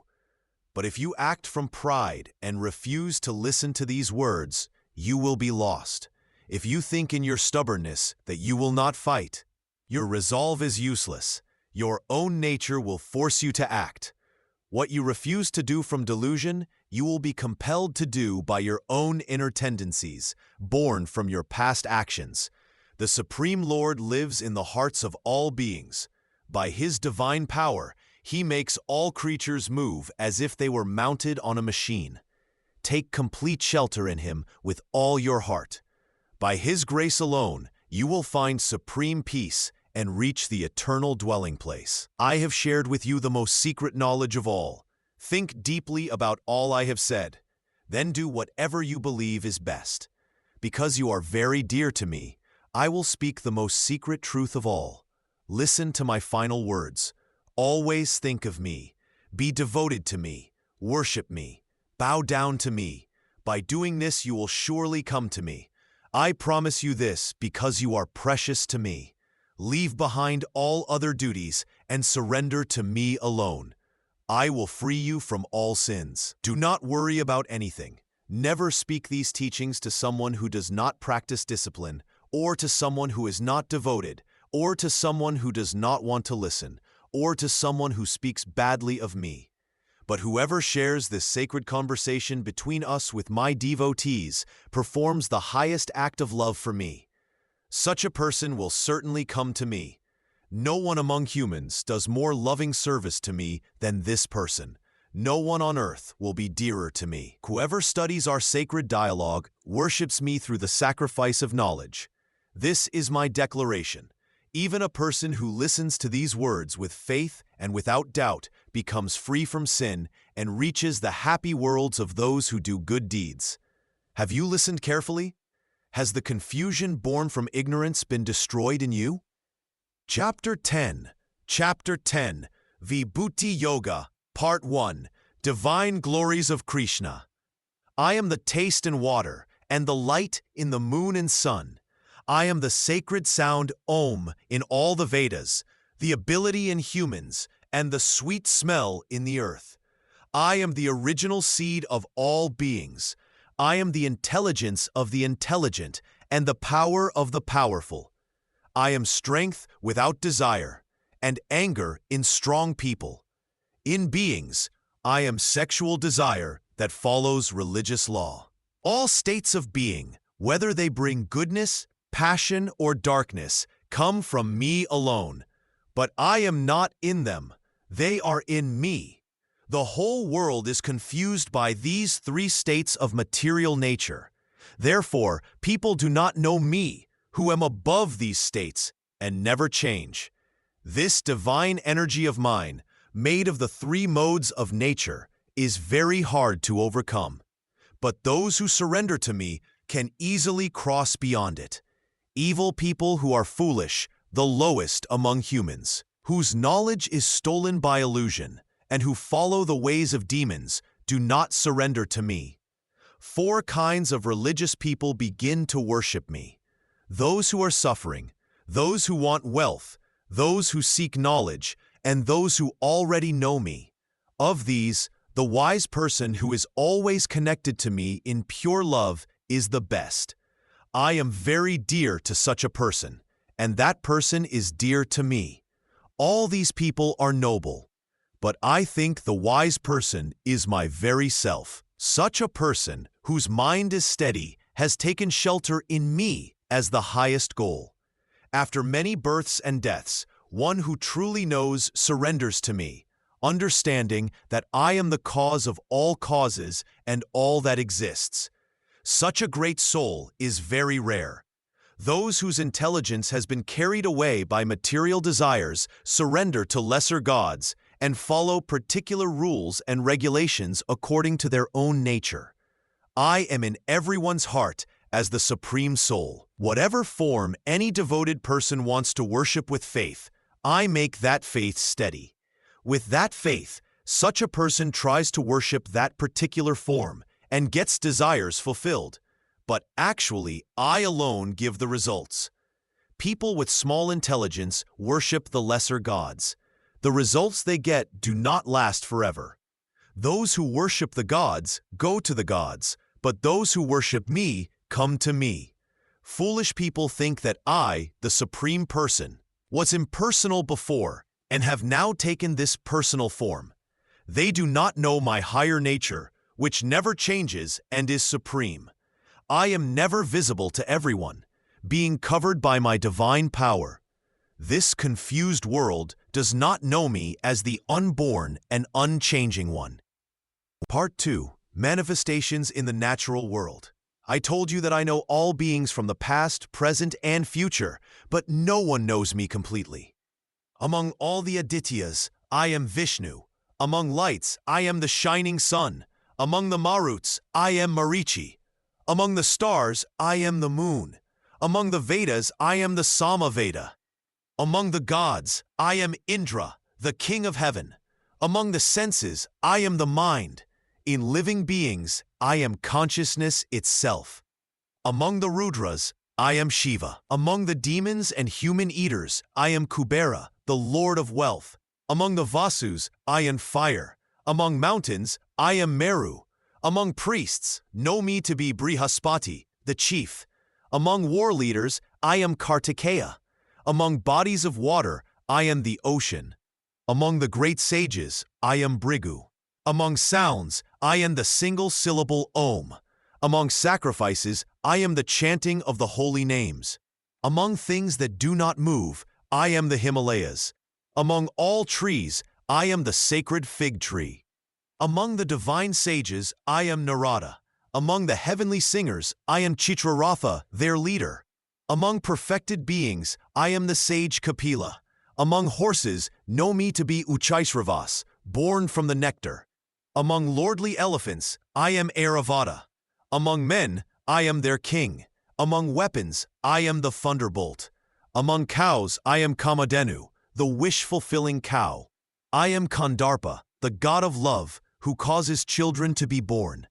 Among serpents, I am Vasuki, their king. Among the snakes of Naga family, I am Ananta. Among those who live in water, I am Varuna. Among the ancestors, I am Arama. Among those who control others, I am Yama, the lord of death. Among the demons, I am Prahlada, the devotee. Among those who measure, I am time itself. Among animals, I am the lion, the king. Among birds, I am Garuda, who carries me. Among things that purify, I am the wind. Among those who carry weapons, I am Rama. Among fish, I am the shark. Among rivers, I am the Ganges. Among all creations, I am the beginning, the middle, and the end. Among all knowledge, I am the knowledge of the soul. Among those who debate, I am the right conclusion. Among letters, I am the letter A. Among compound words, I am the joining word. I am time that never ends. I am the Creator who faces all directions. I am death that takes everything away. I am the source of all things that will come to be. Among women's qualities, I am fame, wealth, speech, memory, intelligence, determination, and patience. Part 3. Spiritual Significance of Divine Powers. When you understand these divine manifestations, your heart naturally turns toward worship. Seeing the divine presence in all things creates deep respect and wonder. This knowledge removes doubt from your mind and fills you with love for the Supreme. Those who know these truths worship with full attention. They understand that everything beautiful, powerful, or wise comes from the same divine source. This understanding brings peace to their hearts and makes their devotion pure. When you see the divine in the sun, in holy people, in great mountains, and in all good qualities, your mind becomes fixed on God. You begin to see that nothing exists separately from the divine presence. This vision changes how you look at the world. The wise person sees divine glory everywhere and feels grateful. They know that all strength comes from the divine source. All beauty reflects the same divine light. All wisdom flows from the same divine knowledge. This understanding makes them humble and devoted. Such knowledge protects you from fear and confusion. When you know that divine power controls everything, you feel safe and supported. You trust that the same divine love that creates the stars also cares for you. Regular thinking about these divine qualities purifies your heart. Your mind becomes calm and focused. Worldly desires lose their power over you because you find greater joy in divine connection. This joy comes naturally when you truly understand divine presence.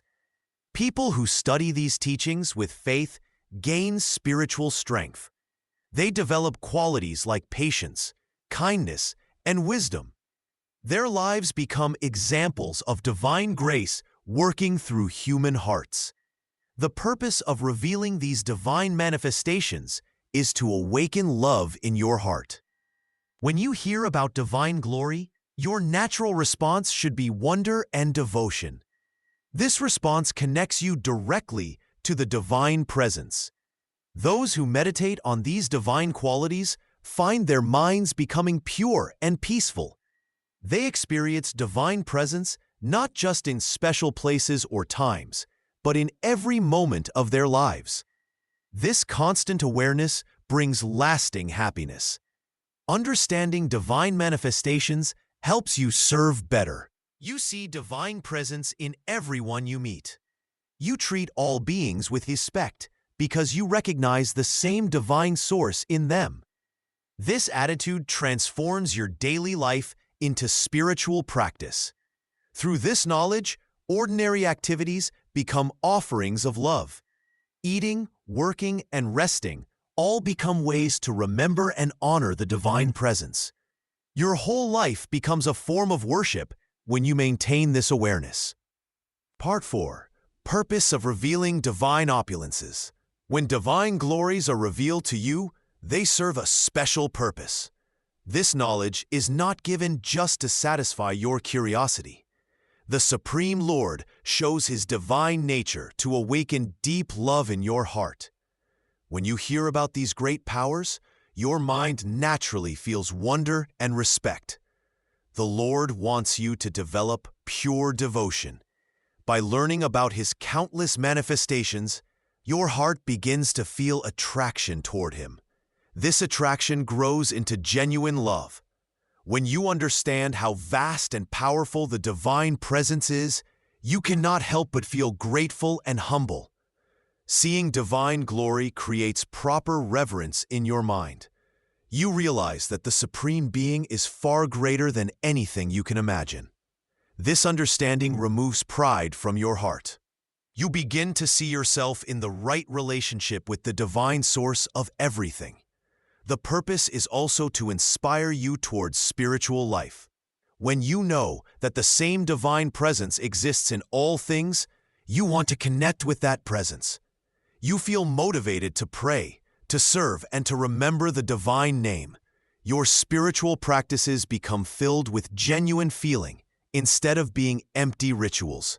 Divine revelations help you overcome fear and doubt. When you truly understand the unlimited power and protection available to you, worry leaves your mind. You develop complete trust in divine guidance. This trust gives you strength to face any difficulty in life. The Lord reveals His nature, so you can share this knowledge with others. When your heart is filled with divine love, you naturally want others to experience the same joy. You become an instrument for spreading spiritual understanding. Your words and actions reflect the divine qualities you have learned to recognize. These teachings also prepare your consciousness for higher realizations. Each divine quality you understand opens your heart more completely. Like a flower that opens petal by petal, your spiritual awareness expands gradually. The ultimate goal is complete surrender and pure love. The Supreme Lord desires that all living beings return to their natural state of divine love. By showing His glories, He reminds you of your eternal relationship with Him. This relationship is based on love, not fear or obligation. When you truly see divine greatness, love flows naturally from your heart. Through this awakening of love and awe, your entire life becomes transformed. Every breath becomes an offering of gratitude. Every action becomes service, filled with devotion. This is the true purpose of receiving knowledge about divine manifestations. Part 5. Different types of divine qualities. I am the brilliance that shines in fire. I am the light that comes from the moon, and the blazing heat of the sun. Among all waters, I am the vast ocean. Among all mountains, I am the mighty Himalaya range. I exist as the sacred sound Om in all holy words and prayers. I am the ability in human beings to think and understand. Among all the sounds in this world, I am the first sound from which all others come. I am the sweet smell that comes from the earth after rain. I am the heat and energy that burns in fire. I am the life force that moves in all living beings. I am the spiritual discipline practiced by those who seek truth. Know that I am the original seed from which all beings grow. I am the intelligence found in those who are wise. I am the strength and power of those who are strong. In those who have desires, I am the desire that follows the path of righteousness. I am present in the three modes of nature: goodness, passion, and ignorance. These modes come from me, but I am not limited by them. I am beyond all three modes. The entire world becomes confused by these three modes of material nature and does not recognize me. Among all trees, I am the sacred banyan tree.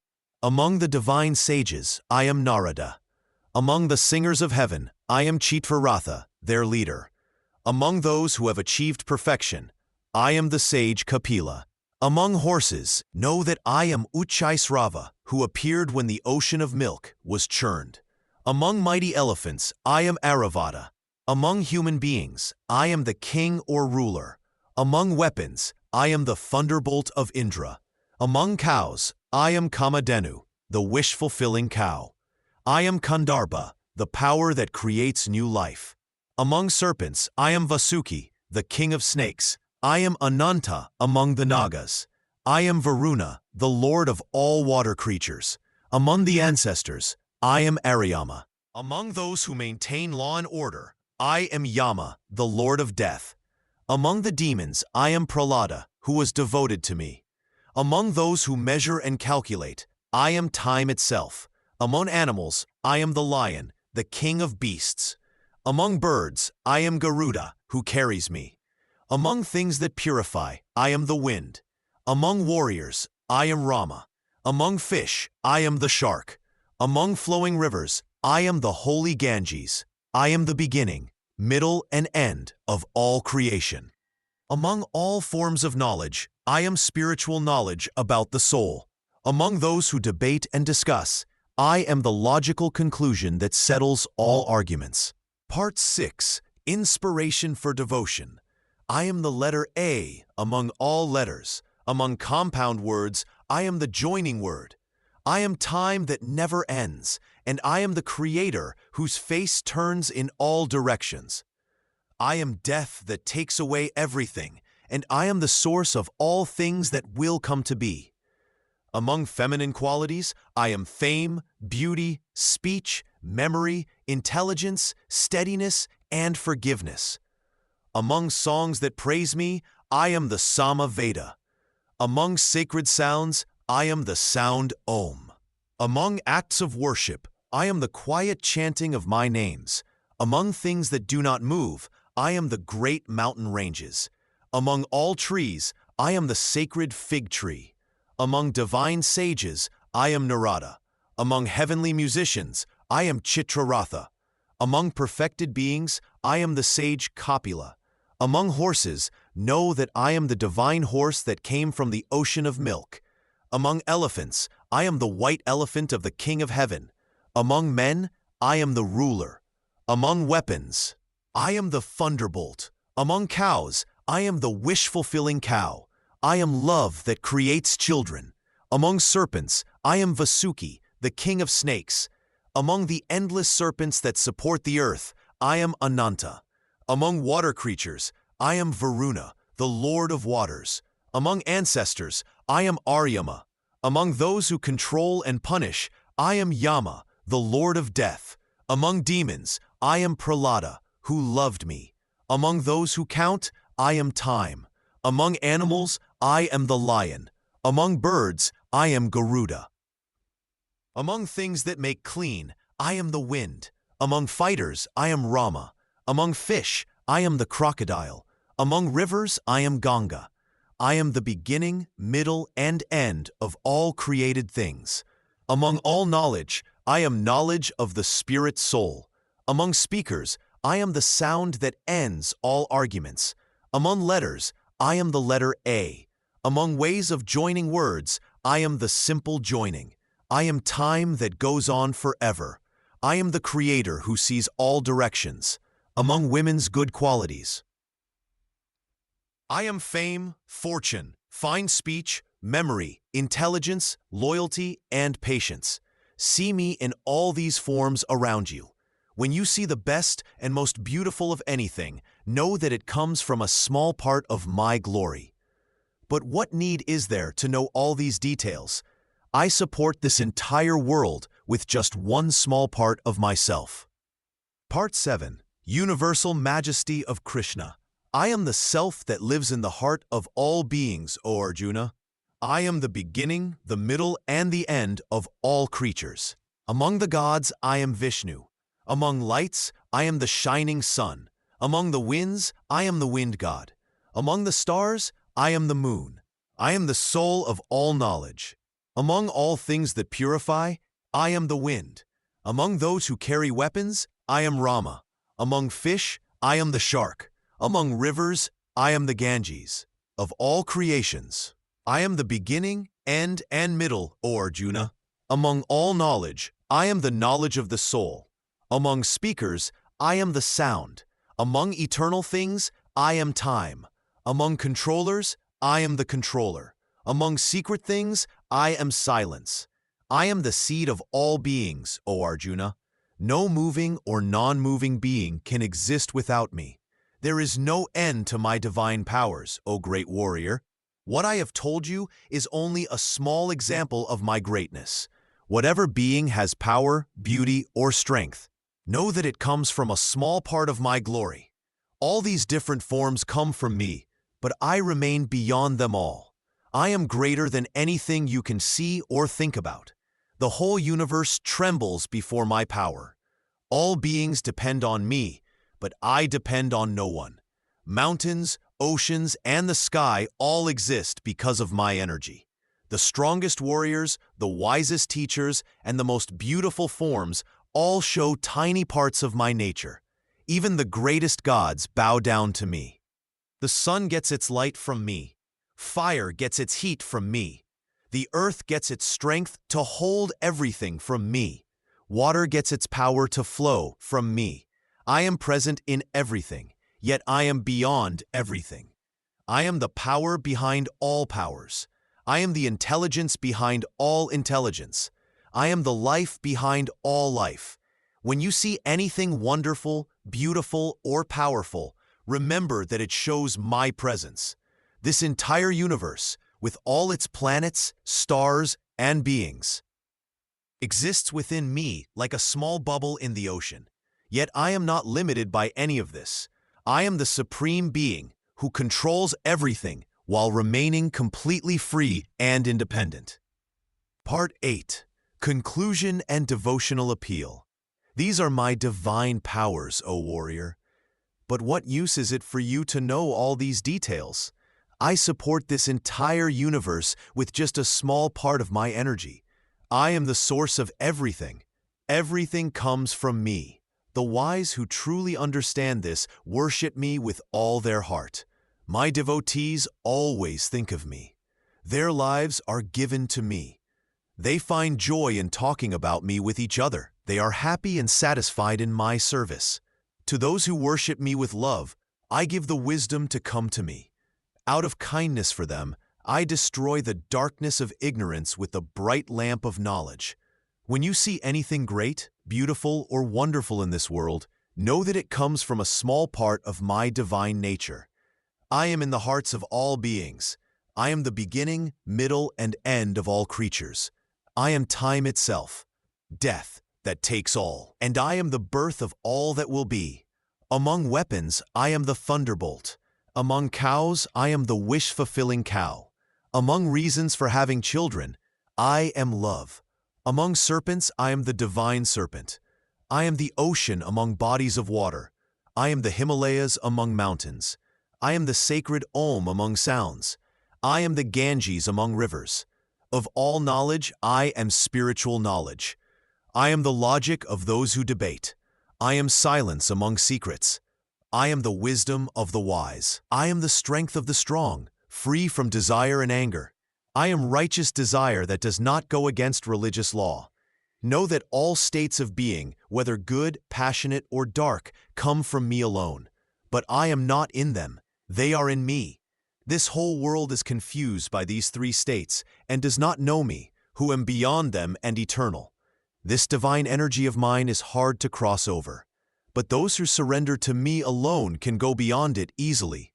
Evil people, the lowest of mankind, whose knowledge is stolen by this energy, and who have demonic nature, do not surrender to me.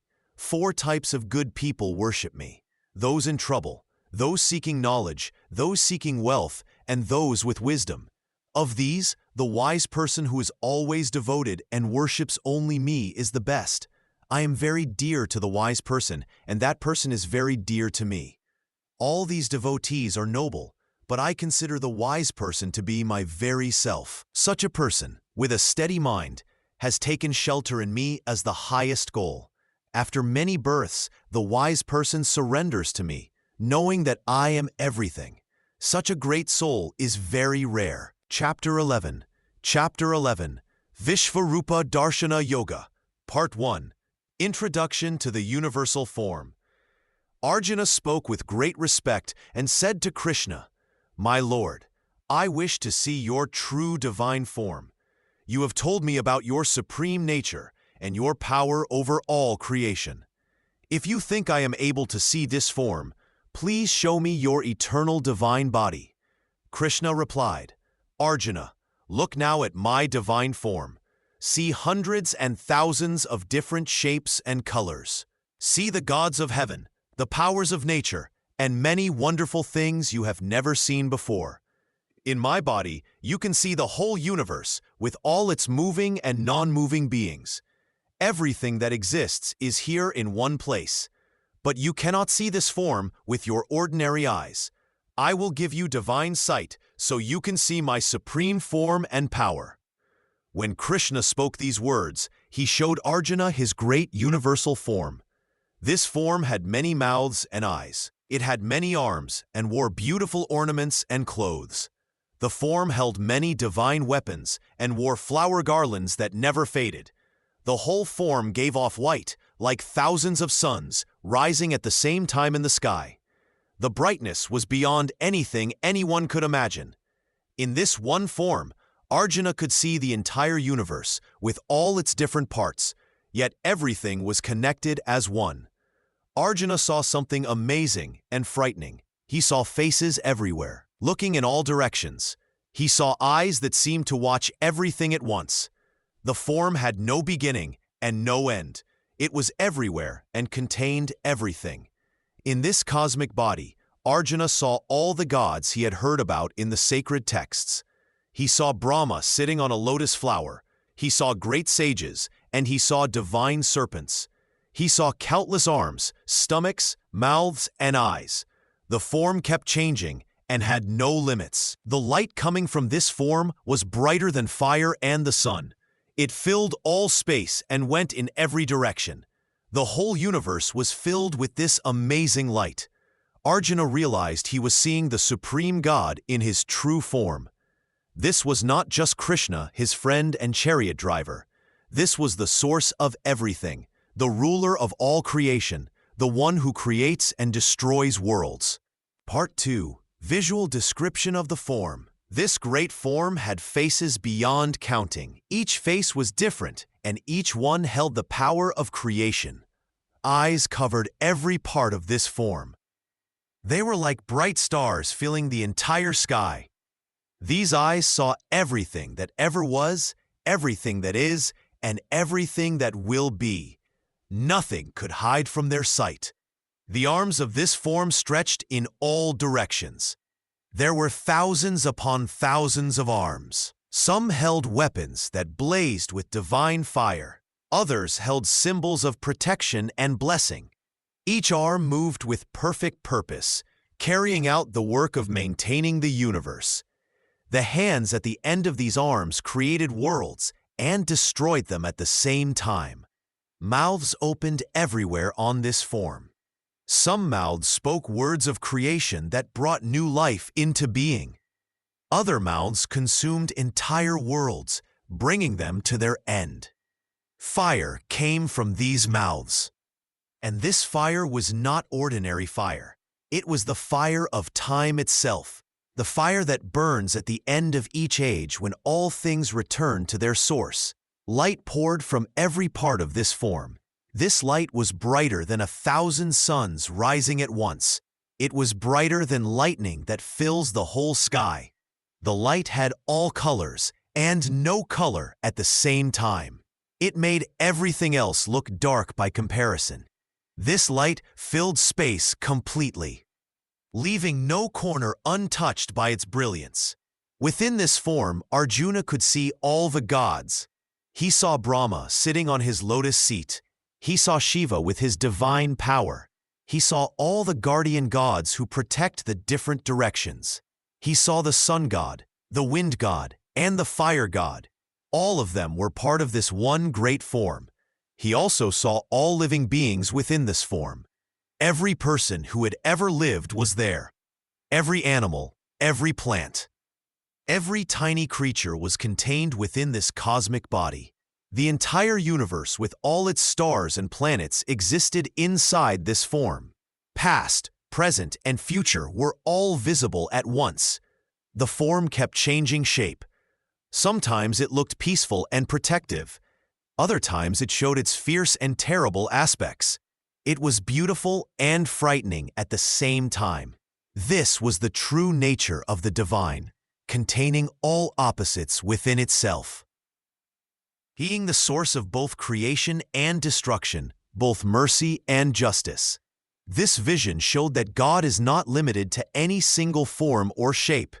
The divine exists in everything and beyond everything. It is both personal and impersonal, both near and far, both gentle and powerful. What Arjuna saw was the complete reality of existence itself, revealed in all its infinite complexity and perfect unity. Part 3. Fear and Reverence of Arjuna. Arjuna looked at this incredible vision and his whole being trembled. His hands shook, and his voice became weak. He could barely speak as he saw the greatness of what Krishna had shown him. "O Krishna," Arjuna said, with a voice full of wonder, "I see your amazing form with countless faces and arms. I see no beginning, middle, or end to you. You are everywhere and everything. This sight fills me with both joy and terror." Arjuna's eyes were wide with fear and amazement. He had never imagined anything so vast and powerful could exist. The light coming from Krishna's universal form was brighter than 1,000 suns rising at once. It hurt his eyes to look directly at it. "I see all the gods and beings living inside your body," Arjuna continued. "I see Brahma sitting on a lotus flower.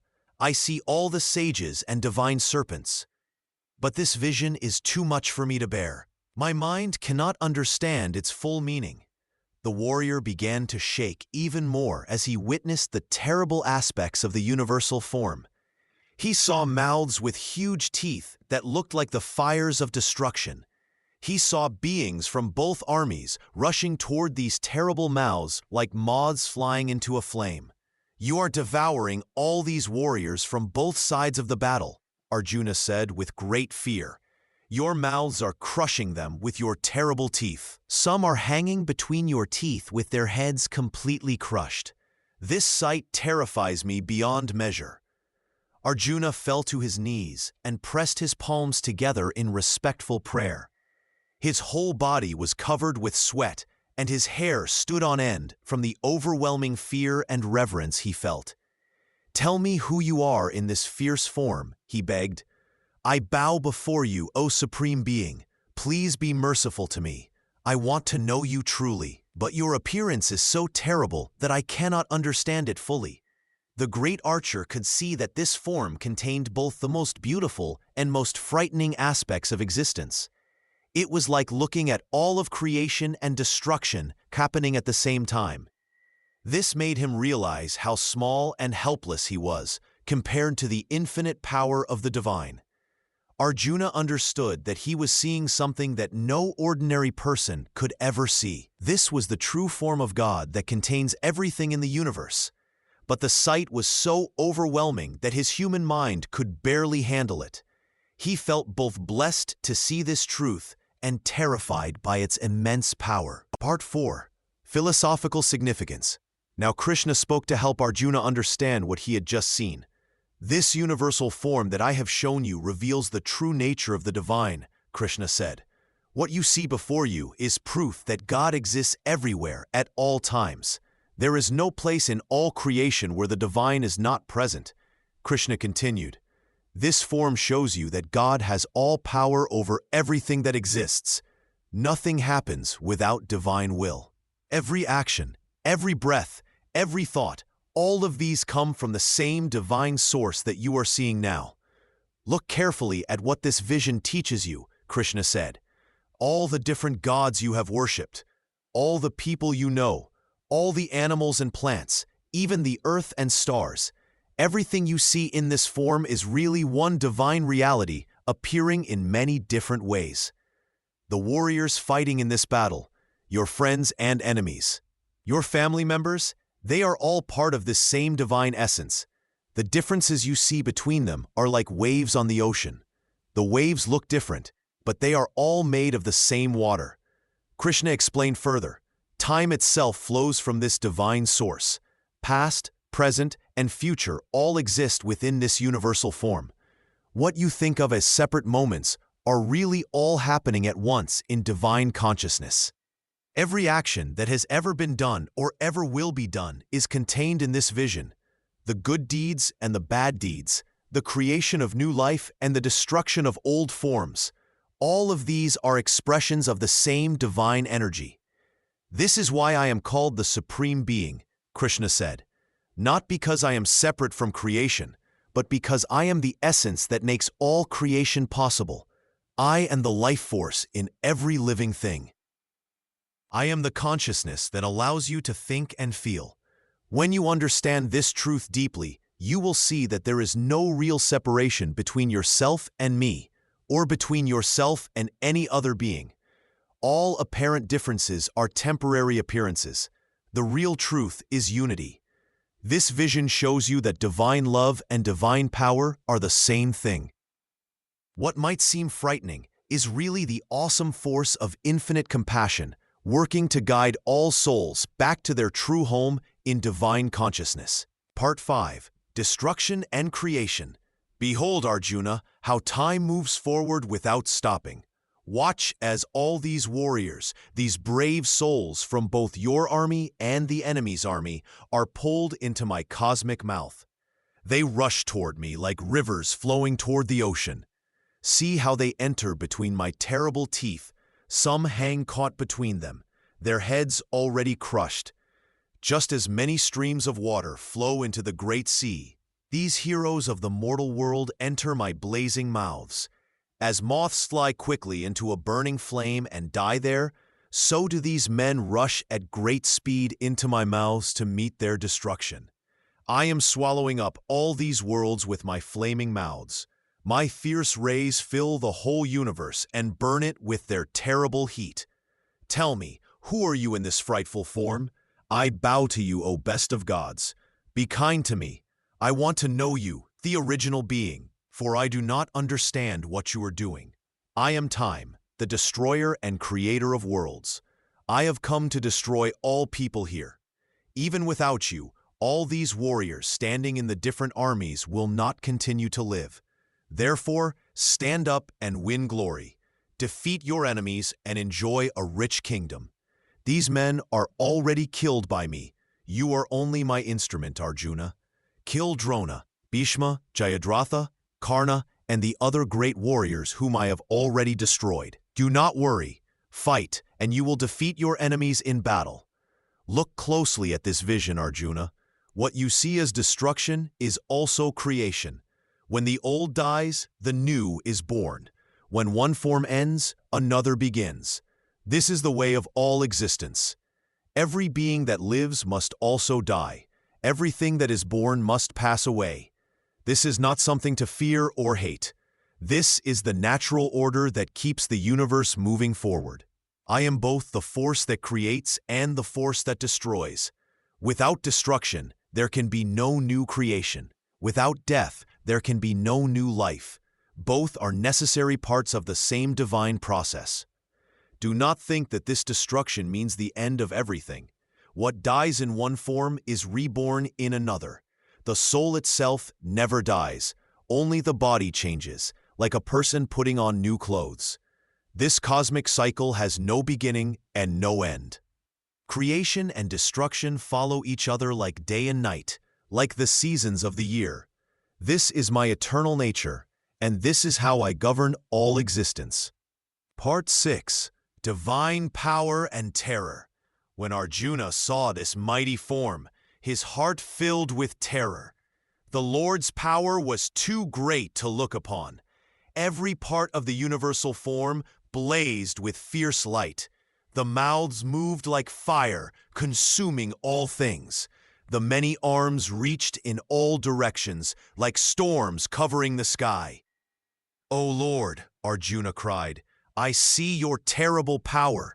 You devour all the warriors like flames eating dry grass. Your mouths are like the fires of death itself. The whole universe trembles before you. Even the gods bow down in fear." Krishna's voice came like thunder from the cosmic form. "I am Time, the destroyer and creator of all worlds. I am death that comes to all beings. I am the power that brings both life and ending. No one can escape my will. See how all these kings and warriors enter my mouths like moths flying into fire. They cannot change what must happen. This battle will unfold as I have planned. Victory and defeat are both mine to give." The universal form showed its most fearsome face. Its eyes burned like suns. Its teeth were like mountain peaks. Its breath was like the wind that ends all worlds. Everything that lived seemed small before this mighty power. "Do not think you can understand me fully," the Lord continued. "I am beyond all your thoughts. I am the source of all justice.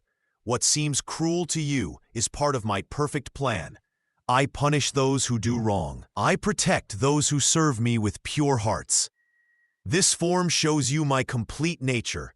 I am not only the gentle friend you know, I am also the terrible judge of all actions. I reward good deeds and punish evil ones. No sin can hide from me. No good act goes without reward. Arjuna fell to the ground, shaking with fear and wonder. He could not look directly at the blazing form.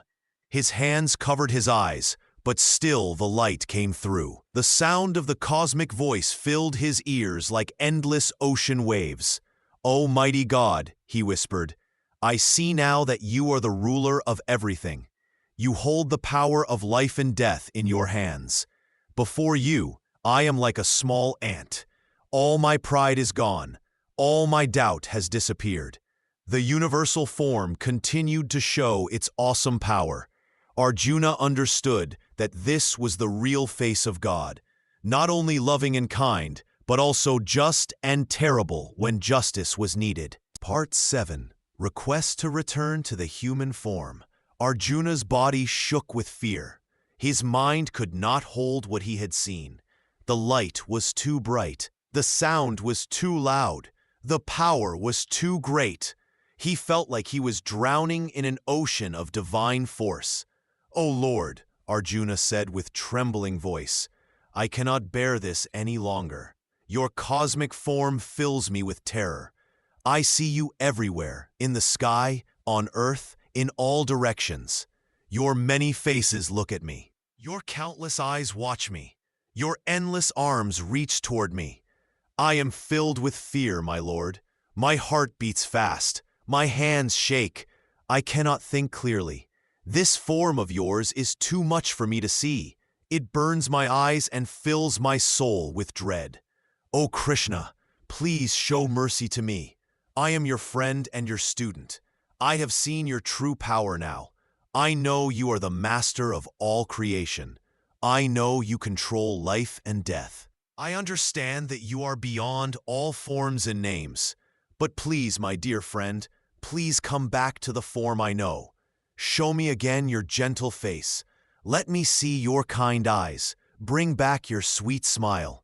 I want to see you as you were before, my charioteer, my guide, my beloved companion. This universal form teaches me great truths. It shows me your real nature. But I am only human. My mind is small. My heart is weak. I cannot stay in the presence of such terrible glory. It is like trying to look directly at 1,000 suns. O merciful Lord, I ask you with folded hands, please return to your human form. Let me rest my eyes. Let me calm my heart. I need to see you as my friend again. I need your comfort after seeing your cosmic power. I have learned my lesson, dear Krishna. I know now that you are not just my friend from childhood. You are the supreme God. You are the source of everything. You are time itself, the creator and destroyer of worlds. But knowing this truth, I still need your love. I still need your friendship. Please come back to me in the form that gives me peace. Show me again the face that makes me feel safe and loved. Arjuna's words came from his heart, full of love and need for comfort after seeing the infinite divine form. Part 8. Summary and Spiritual Lessons. Krishna listened to Arjuna's request with love and understanding. He knew that his friend had seen enough of the cosmic form. The Lord spoke with gentle compassion. My dear Arjuna, you have seen what very few beings have ever witnessed. This universal form that filled you with wonder and fear is not easily shown to anyone. Even the gods in heaven long to see this vision that I have given to you. This form cannot be seen through study of the scriptures alone. It cannot be seen through good deeds, gifts to the poor, or difficult spiritual practices. Only through pure devotion to me can one see this cosmic form. Only through love that has no conditions can this vision be granted. Krishna then returned to his beautiful human form, the same beloved friend that Arjuna had known since childhood. His four-armed divine form appeared first, and then he took the gentle two-armed form that brought peace to Arjuna's heart. "Do not be troubled by what you have seen," Krishna said with a warm smile. "I know this vision was hard for you to bear. Even the gods are always eager to see this gentle form of mine that you see now." Then Krishna gave Arjuna the most important teaching of all. "Listen carefully to how you can reach me. The person who does all work for me, who makes me the highest goal, who loves me with complete devotion, who has no hatred for any living being, such a person will surely come to me. See me in all things and all things in me. When you offer every action to me, when you remember me always, when you treat all beings with kindness, then you will find liberation. This is not just a path for great souls. This is the path for anyone who truly wants to reach me. The vision I showed you reveals that I am present in everything. I am the source of all. I am also the goal of all. When you understand this truth completely, when you surrender everything to me with love, then you will be free from all suffering. Remember this always. Devotion is the key that opens the door to divine wisdom. Love is the path that leads to eternal peace. Through surrender to me, you will find the highest joy." Krishna's words filled Arjuna's heart with clarity and peace. The warrior now understood that the cosmic vision was meant to teach him complete surrender and boundless love for the divine presence in all life. Chapter 12. Chapter 12. Bhakti Yoga, Part 1. Introduction to the Path of Devotion. Those who worship me with complete faith, fixing their minds on me always, are most dear to me. I consider them the highest among all who practice yoga. Some people try to worship the unchanging, formless divine that cannot be seen or touched. This path is much harder for those who live in bodies. It is very difficult for the mind to focus on something that has no form. But those who give all their actions to me, who see me as their highest goal, who worship me with steady devotion, and who always think of me with focused minds, I quickly save them from the ocean of death and rebirth. Keep your mind fixed on me alone. Let your understanding rest in me. Then you will live in me always, without doubt. If you cannot fix your mind steadily on me, then try to reach me through regular practice. Keep trying to connect with me again and again. If you cannot do regular practice, then dedicate all your work to me.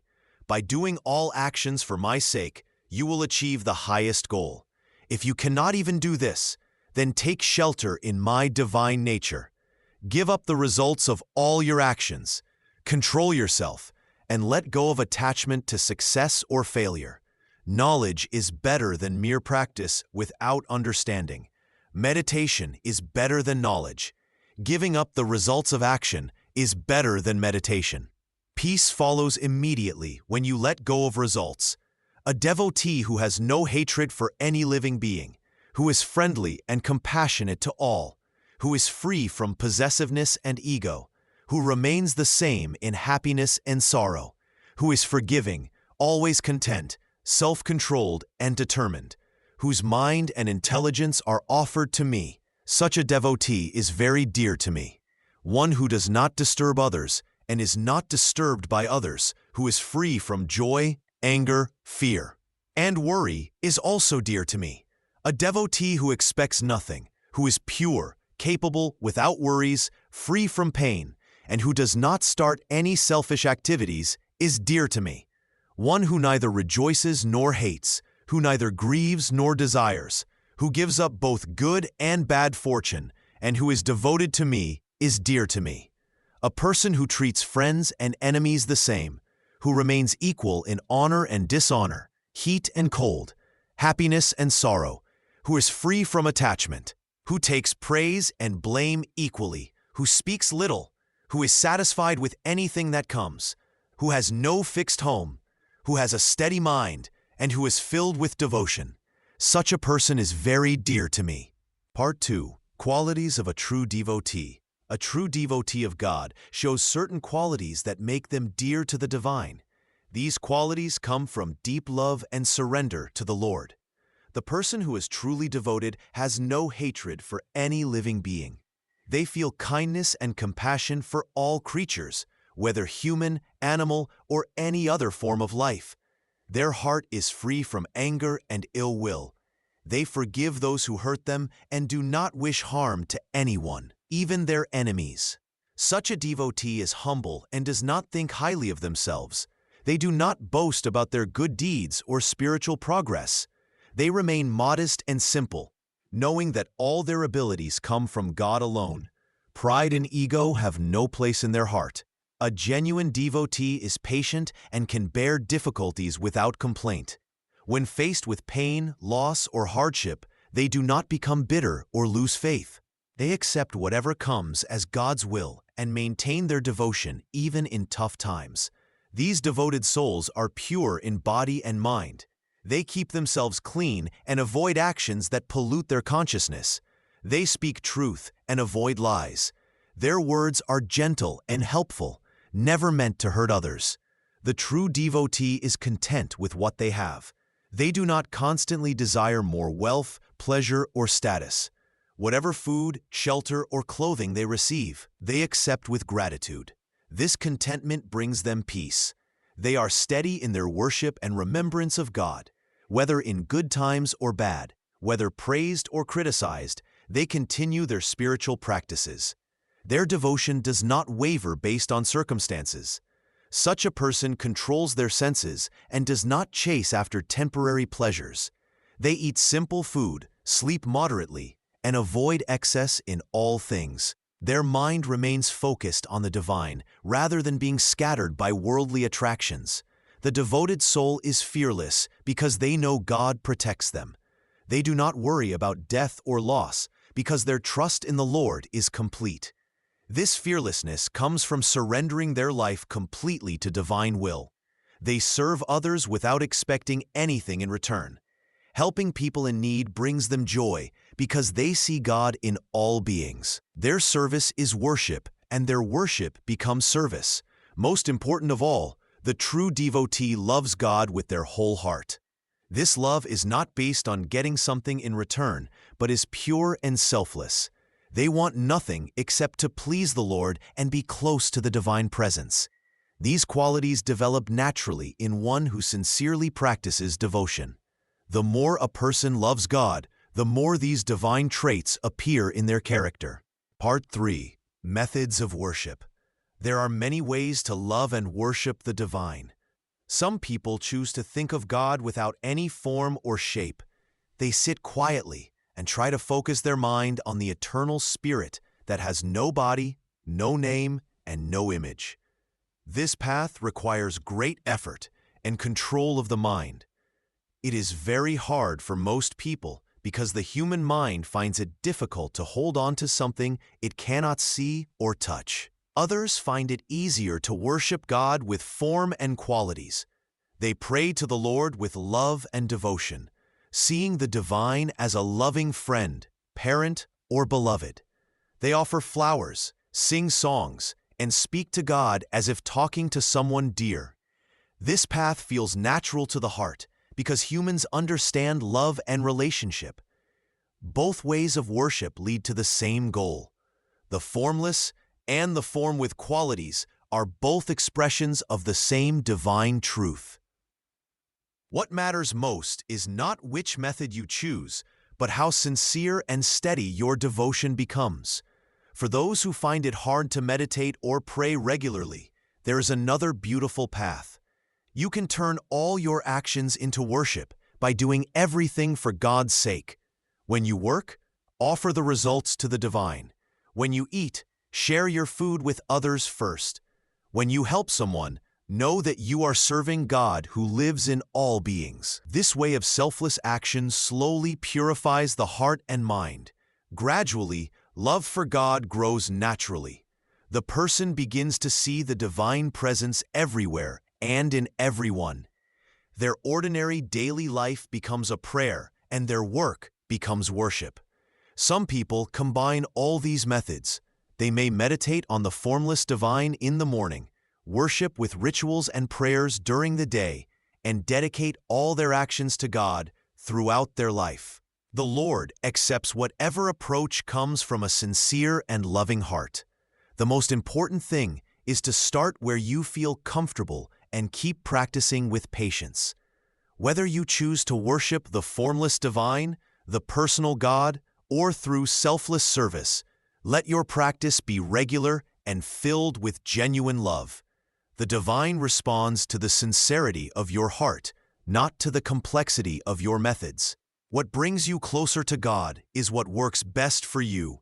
Trust your heart's natural way of loving and let that guide your worship and devotion. Part 4.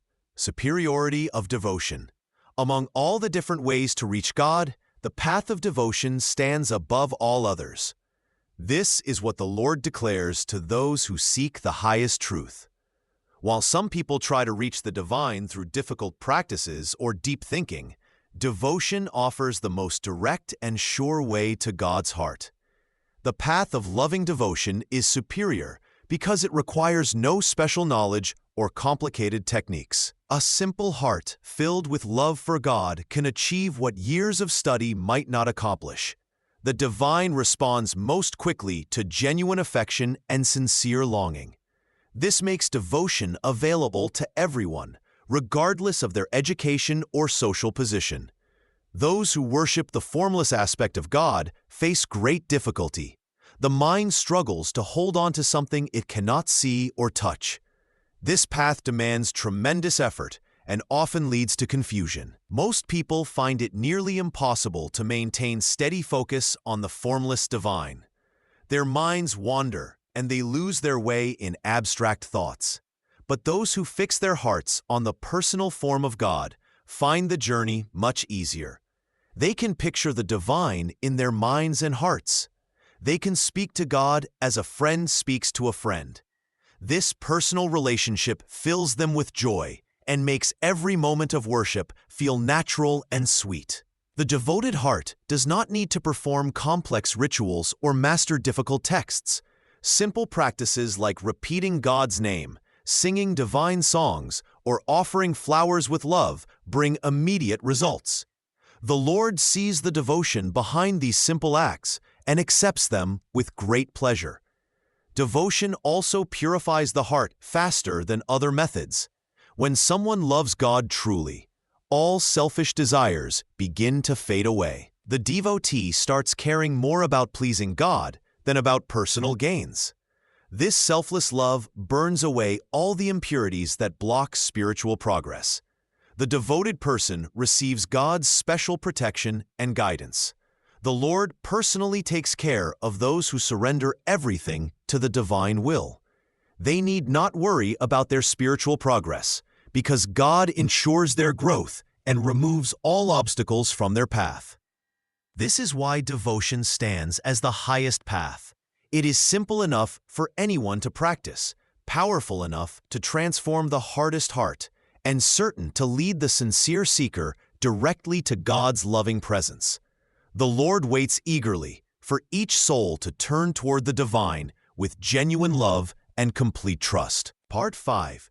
Devotees' Relationship with God.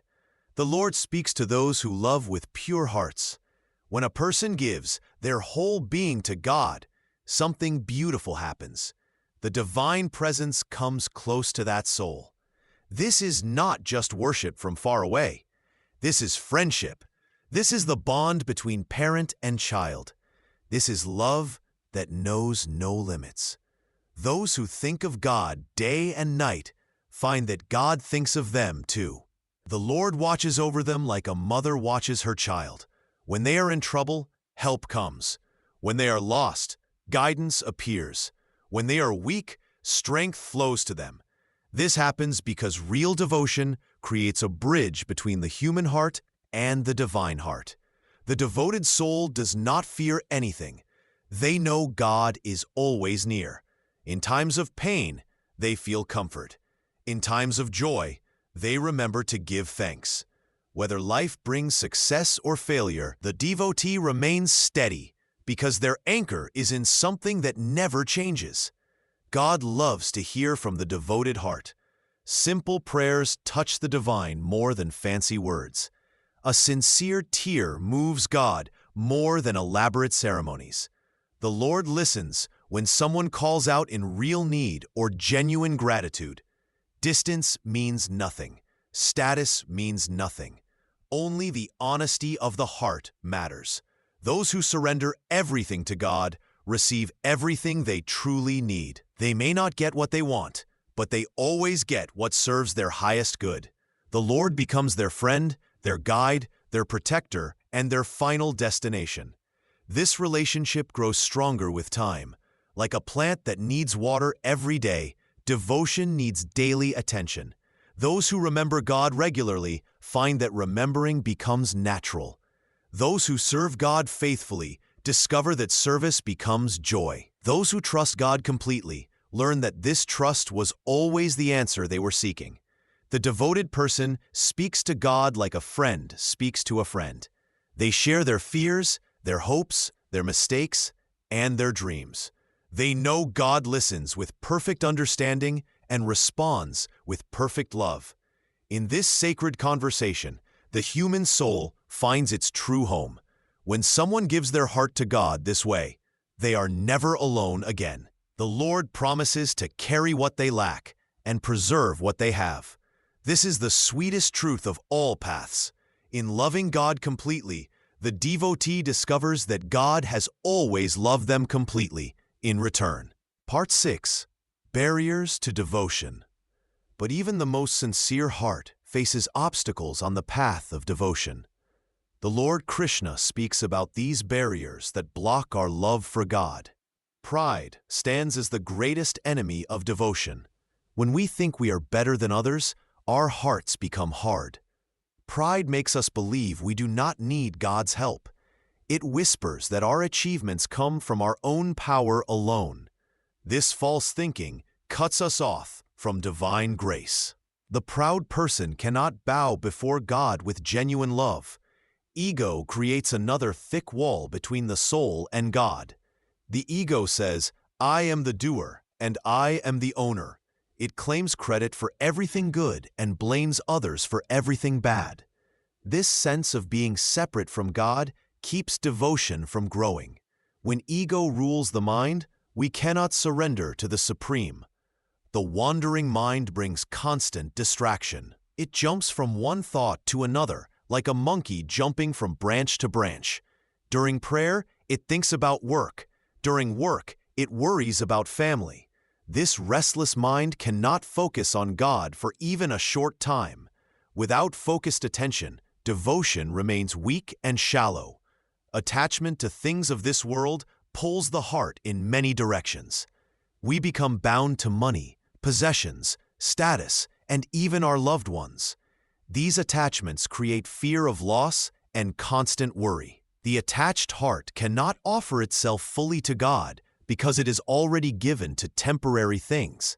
How does one overcome these barriers? Krishna teaches the medicine for each disease. For pride, practice humility daily. Remember that all talents, all opportunities, all breath itself comes as God's gift. Nothing we have truly belongs to us. When this truth enters the heart, pride melts away naturally. For ego, remember God constantly. When you wake up, remember God. When you eat, remember God. When you work, offer all actions to God. This constant remembrance slowly dissolves the false sense of being the doer. For the wandering mind, engage in devotional service. Sing God's names, read sacred texts, serve other devotees. Keep the hands and mind busy in God's work. A mind occupied with divine thoughts cannot wander into useless areas. For attachment, practice gradual detachment. Enjoy what comes as God's gift, but do not cling to anything. Hold everything lightly in open palms. Love people without possessing them. Use things without being used by them.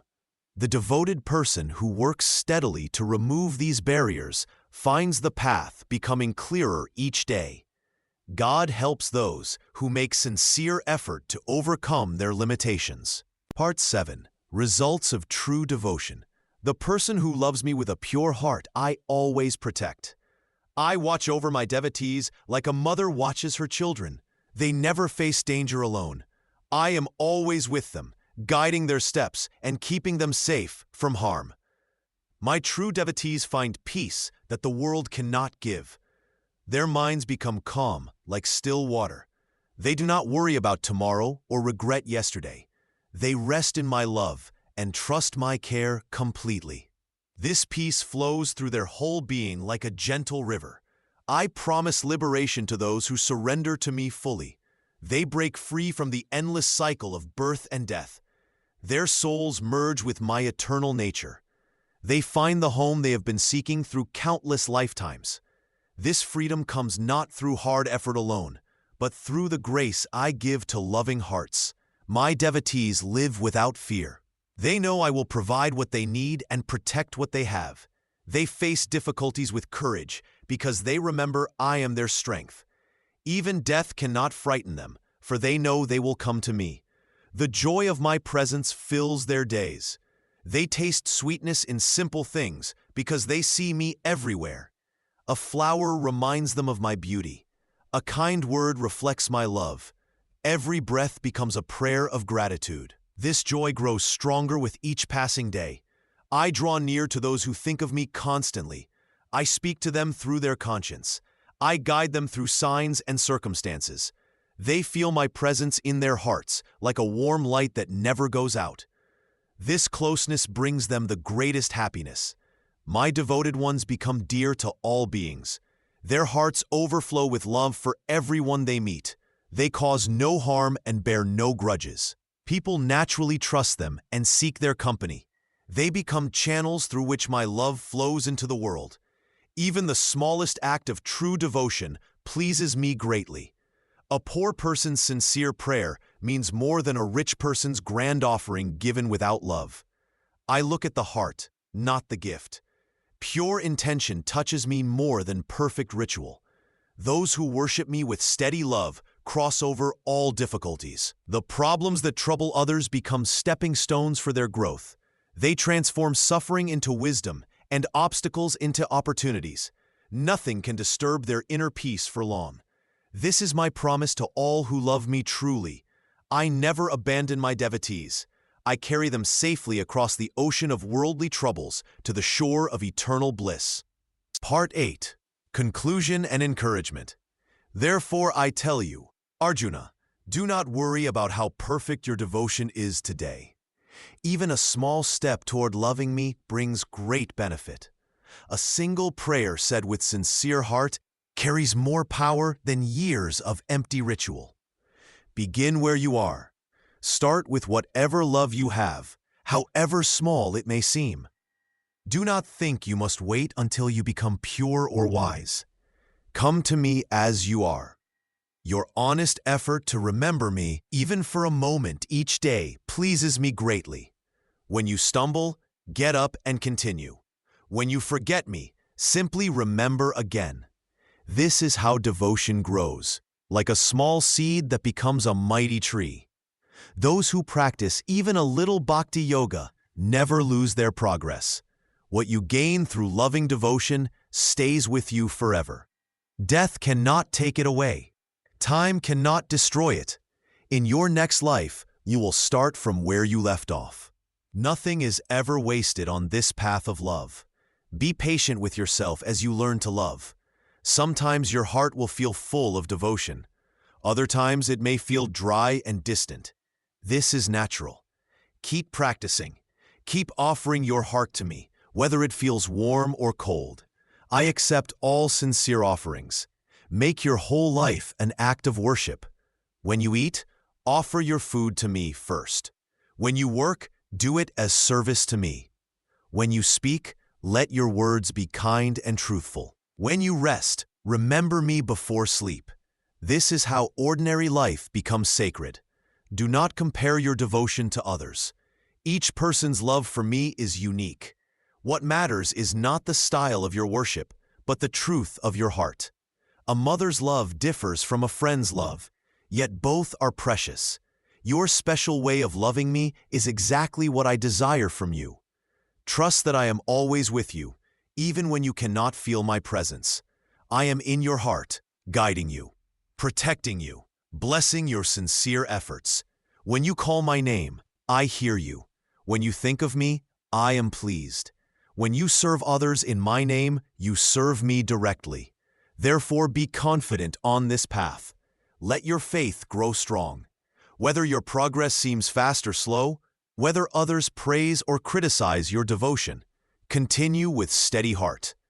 I promise you this: anyone who loves me truly will reach me certainly. This is my sacred word to you, my dear friend. Hold it close to your heart and never doubt. Chapter 13. Chapter 13.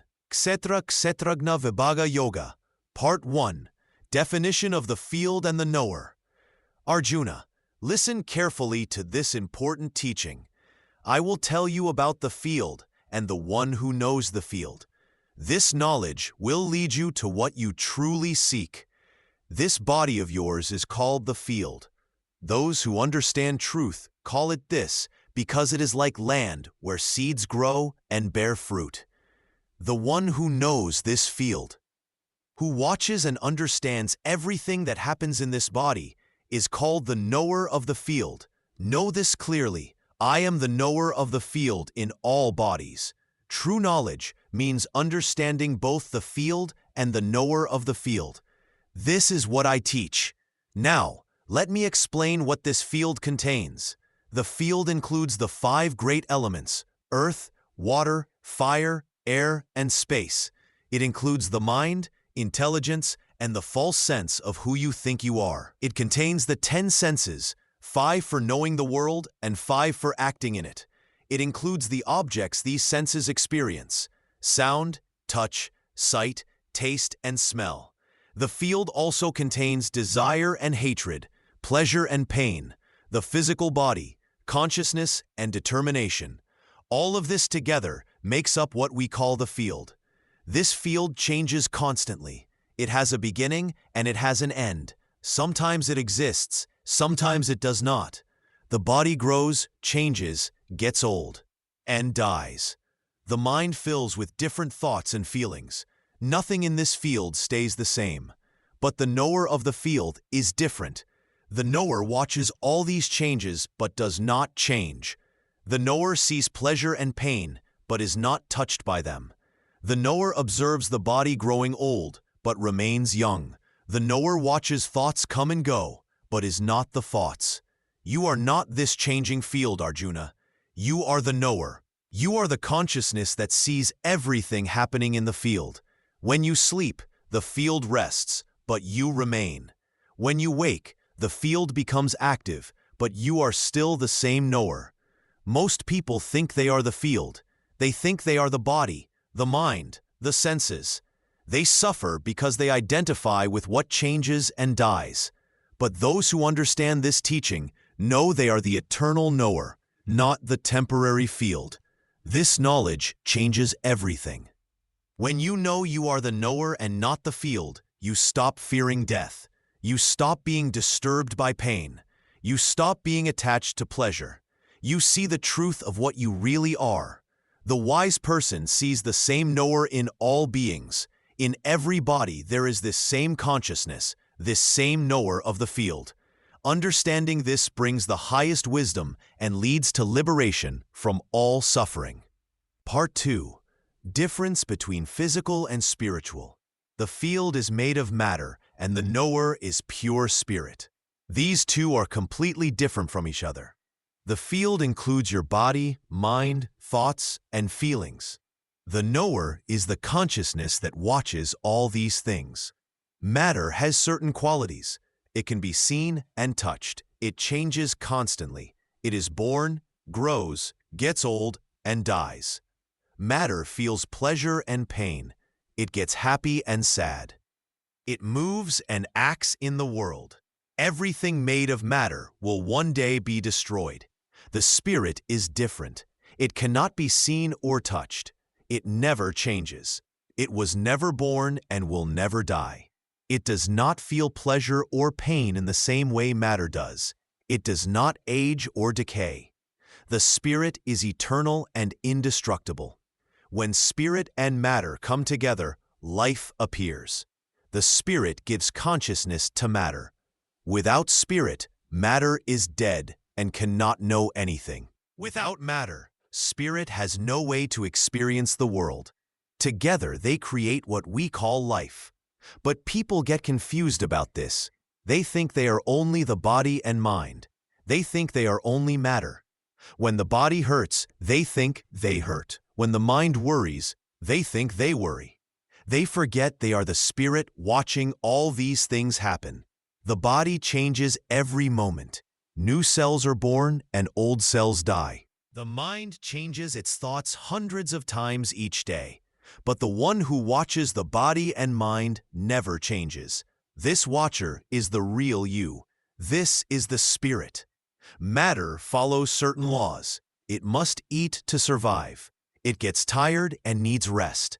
It grows old and weak. It fears death. But the spirit follows no such laws. It needs nothing from the outside world. It never gets tired. It never grows old. It has no fear because it cannot die. When you understand this difference clearly, you stop identifying only with matter. You realize you're the eternal spirit, using a temporary body. The body may get sick, but you remain healthy. The mind may get disturbed, but you remain peaceful. This understanding brings great freedom. The wise person sees matter and spirit working together, but knows they are separate. They take care of the body without thinking they are the body. They use the mind without thinking they are the mind. They live in the world while knowing they are beyond the world. This knowledge changes how you see everything. You stop being afraid of death because you know you cannot die. You stop chasing after temporary pleasures because you know your real nature is permanent joy. You help others because you see the same eternal spirit in all beings. Part 3. Importance of self-knowledge. The person who knows their true self becomes wise beyond all worldly knowledge. This self-knowledge is the highest learning. All other knowledge only teaches you about temporary things that come and go. But knowing your real nature teaches you about what never changes. The wise person understands that the body is like a house they live in, not who they truly are. The mind is like a tool they use, not their real identity. The soul is the one who lives in the house and uses the tool. This soul is your true self. It never grows old, never gets sick, and never dies. Most people spend their whole lives learning about the world outside. They study many subjects and gain much information. But they never ask the most important question: who am I? They know everything about their job, their family, their hobbies, but they do not know their own real nature. This is like someone who knows every room in their city, but has never looked inside their own home. External knowledge can help you in daily life, but it cannot give you lasting peace or true happiness. Only self-knowledge can do this. When you know your true self, you see that you are not your thoughts. Thoughts come and go, but you remain. You are not your emotions. Feelings rise and fall, but you stay the same. You are not your body. The body changes every day, but your real self never changes. This knowledge makes you free from fear. You stop worrying about losing things because you know your true nature cannot be lost. You stop being jealous of others because you see the same eternal soul in everyone. You stop running after pleasure and avoiding pain because you find complete joy in your own true nature. The person with self-knowledge lives differently from others. They work without attachment to results. They help others without expecting anything back. They face both success and failure with equal peace. They see God in all beings and all beings in God. This wisdom is not learned from books alone. It comes through meditation, through watching your own mind, through asking deeper questions about who you really are. The teacher can point the way, but you must walk the path yourself. Those who gain this self-knowledge reach the highest goal of human life. They become free from the cycle of birth and death. They find the eternal peace that everyone is searching for. This is why self-knowledge is called the supreme knowledge, higher than all other learning. Part 4. Gunatraya Contribution. The field of the body and mind is made of 3 basic qualities called gunas. These 3 qualities are present in all of nature and in every living being. They work together to create everything you see and experience in this world. The first quality is called sattva. This brings goodness, purity, and knowledge. When sattva is strong in you, you feel peaceful and clear. You want to learn and do good things. You feel happy without needing anything from outside. Your mind becomes calm and you can think clearly. But even this good quality can bind you. When you become attached to feeling pure or being good, you get stuck. You think you are better than others. This attachment keeps you in the cycle of birth and death. The second quality is called rajas. This brings activity, passion, and desire. When rajas is strong, you always want to do something. You have many wishes and dreams. You work hard to get what you want. You feel restless when you are not busy. This quality makes you love some things and hate others. It makes you happy when you get what you want and sad when you do not. Rajas binds you through attachment to action and its results. You become a slave to your desires and cannot find peace. The third quality is called tamas. This brings darkness, ignorance, and laziness. When tamas is strong, you feel confused and dull. You do not want to learn or grow. You sleep too much or do not care about anything. You make wrong choices because you cannot see clearly. You blame others for your problems. Tamas binds you through carelessness and wrong understanding. These 3 qualities are always changing and mixing in different amounts. Sometimes one is stronger, sometimes another. They create all the different types of people and situations in the world. A person with more sattva becomes a teacher or priest. A person with more rajas becomes a king or merchant. A person with more tamas becomes a servant or does simple work. The wise person learns to watch these qualities working in their own field. They see how sattva makes them feel proud of being good. They see how rajas makes them chase after things. They see how tamas makes them lazy and confused. By watching without getting caught up, they slowly become free from all 3 qualities. When you go beyond these 3 qualities, you become like the knower of the field. You are not touched by happiness or sadness. You do not age or die. You find the peace that never changes. This is the goal of all spiritual practice, to rise above the 3 qualities that make up the field of experience. Part 5. Path to Liberation. When you rise above the 3 qualities of nature, you break free from the endless cycle of birth and death. This freedom comes when you stop being attached to what the 3 qualities create. You watch them work, but do not get caught in their pull.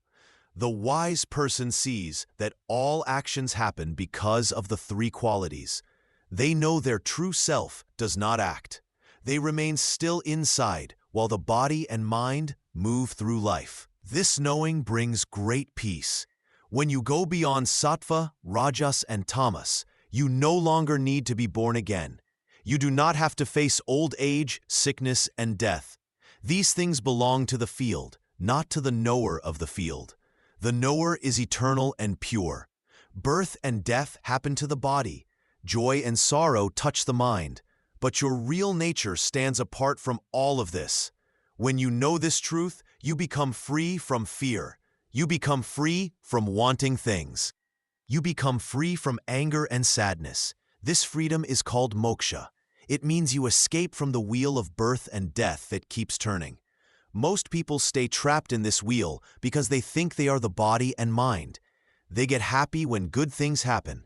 They get sad when bad things happen. They keep wanting more and more. But the liberated soul knows better. They see that happiness and sadness are just waves on the ocean. The ocean itself does not change. They are like the ocean. deep, calm, and unchanging. They watch the waves of life without being disturbed. To reach this state, you must practice seeing yourself as separate from the three qualities. When sattva makes you feel good about yourselves, remember you are not sattva. When rajas makes you want things badly, remember you are not rajas. When tamas makes you dull and sleepy, remember you are not tamas.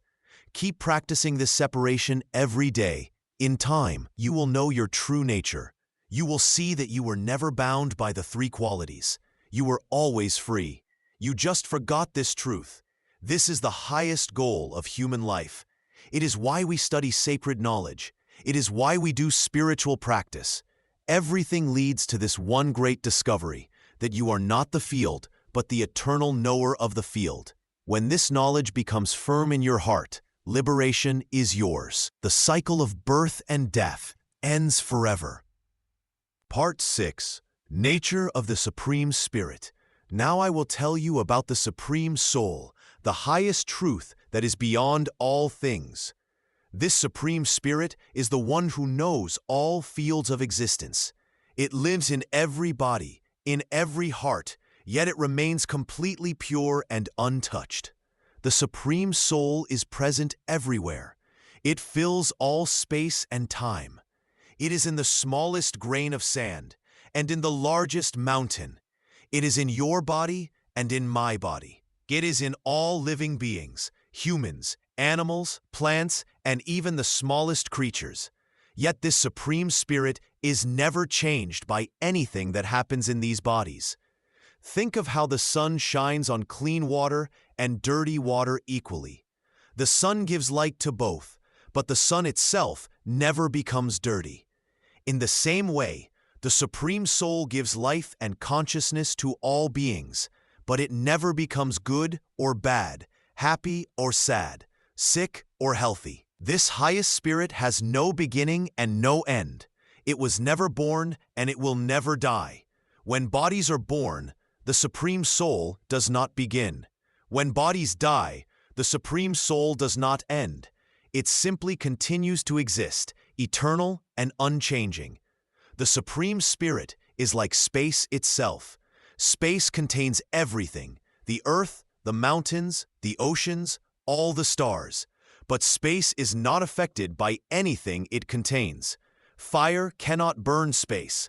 Water cannot wet space. Wind cannot move space. Similarly, the Supreme Soul contains all existence but remains completely unaffected.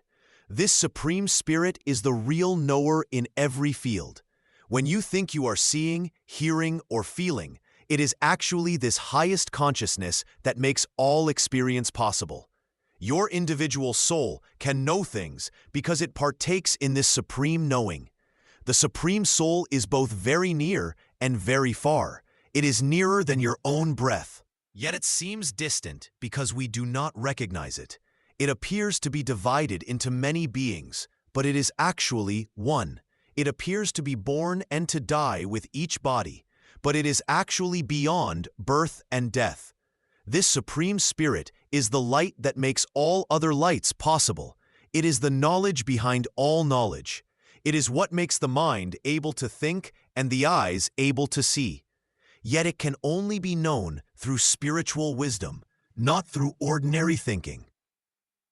The Supreme Soul creates all beings, maintains them, and receives them back when they dissolve. It is both the cause and the effect of everything. Yet it remains forever unchanged, like gold that can be made into many ornaments but remains gold. When you truly understand this Supreme Spirit, you understand everything. This is the highest knowledge. This is what ends all suffering and brings eternal peace. Part 7. Characteristics of the Wise. When you truly know the difference between the field and the knower, you become wise. The wise person sees all beings equally. They do not see difference between a learned priest and a dog, between an elephant and a cow. They see the same spirit in all. The wise do not rejoice when good things happen to them. They do not become sad when bad things happen. They remain steady in both pleasure and pain. They know that all experiences come and go like waves in the ocean.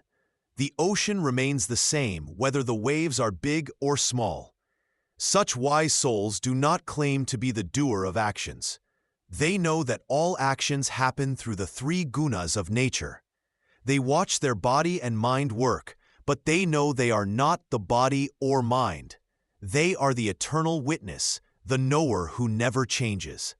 The wise person does not hate anyone. They do not become angry even when others hurt them. They understand that others act according to their nature and circumstances.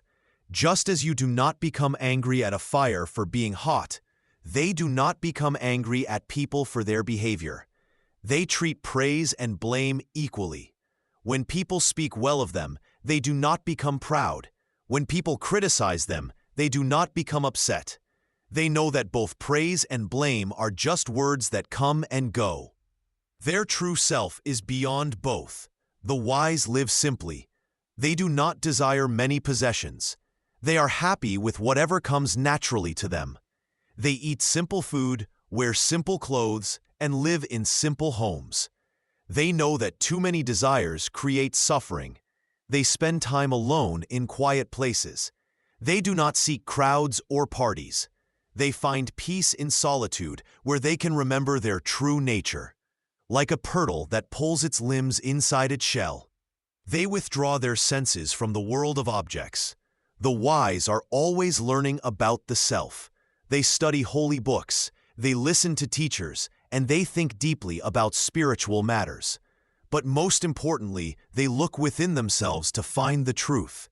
They are humble. They do not think they are better than others. They bow down to God, to teachers, and to all beings. They know that pride is the enemy of wisdom. Such a person becomes free from birth and death. They realize they are not the body that dies, but the eternal soul that never dies. This is the highest wisdom. This is what Krishna teaches to help all souls find their true home in the Supreme Spirit. Part 8. Summary and Integration. Arjuna, now you have heard the complete teaching about the field and the knower of the field. You have learned what true knowledge is and what ignorance means. You have understood how the soul is different from the body and the mind. The body is like a field where experiences grow. The soul is the one who knows and watches everything that happens in this field. The body changes, grows old, and dies. But the soul never changes. It is eternal and pure. When you truly understand this difference between matter and spirit, you will be free from all suffering. Matter includes your body, your thoughts, your feelings, and everything you can see and touch in this world. All these things come and go. They are not permanent. But the spirit within you is your true self. It is the same spirit that lives in all beings. This spirit never dies. It never gets sick. It never feels pain or sorrow. When you realize that you are this spirit and not the body, you will find perfect peace. Many people think they are the body. They worry when the body gets old. They feel sad when things in the world do not go their way. But the wise person knows better. The wise person sees the soul in all beings. They treat everyone with love and respect because they see the same divine spirit everywhere. To gain this wisdom, you must practice what I have taught you. Be humble. Do not be proud. Be truthful always. Do not hurt any living being. Control your anger and desires. Study the holy books. Serve your teachers with respect. Meditate on the Supreme Spirit every day. When you do these things with a pure heart, you will gradually see the difference between what is real and what is not real. You will understand that happiness and sadness come from attachment to temporary things, but your true nature is beyond all these changes. The Supreme Spirit is present everywhere, but it is not affected by anything. Just like the sun lights up the whole world, but is not touched by darkness, the Supreme Spirit gives life to all beings, but remains pure and perfect. Therefore, Arjuna, use your intelligence to distinguish between the field and the knower of the field. See clearly what is matter and what is spirit. When you gain this knowledge through practice and grace, you will reach the highest goal. You will be free from birth and death forever. You will become one with the Supreme Spirit, which is your true home. This is the most important teaching. Remember it always and act according to this wisdom. Chapter 14. Chapter 14. Gunatraya Vibhaga Yoga, Part 1. Introduction to the Three Gunas. The Supreme Lord spoke, "I shall now teach you the highest knowledge." When the wise sages learn this wisdom, they reach the greatest perfection. All creation comes from my divine nature. I place the seed of life in the great Mother Nature, and from this union, all living beings are born. Know that nature has three basic qualities that bind all souls. These three qualities are sattva, rajas, and tamas. Every soul in this world is bound by these three forces. Sattva is the quality of goodness and purity. It brings light, peace, and harmony.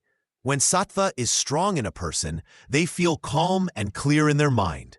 This quality leads to knowledge and true happiness. Those ruled by sattva are drawn to learning, wisdom, and doing good deeds. They live in peace and seek truth. Rajas is the quality of passion and activity. It comes from desire and attachment. When rajas controls a person, they become restless and always want more. They work hard to get things they want. This quality creates endless desires that can never be fully satisfied. People under rajas are always busy, always planning, always chasing after something. This brings worry and suffering. Tamas is the quality of darkness and ignorance. It brings confusion, laziness, and wrong understanding. When tamas is strong, a person becomes dull and sleepy. They avoid work and learning. This quality covers wisdom like darkness covers light.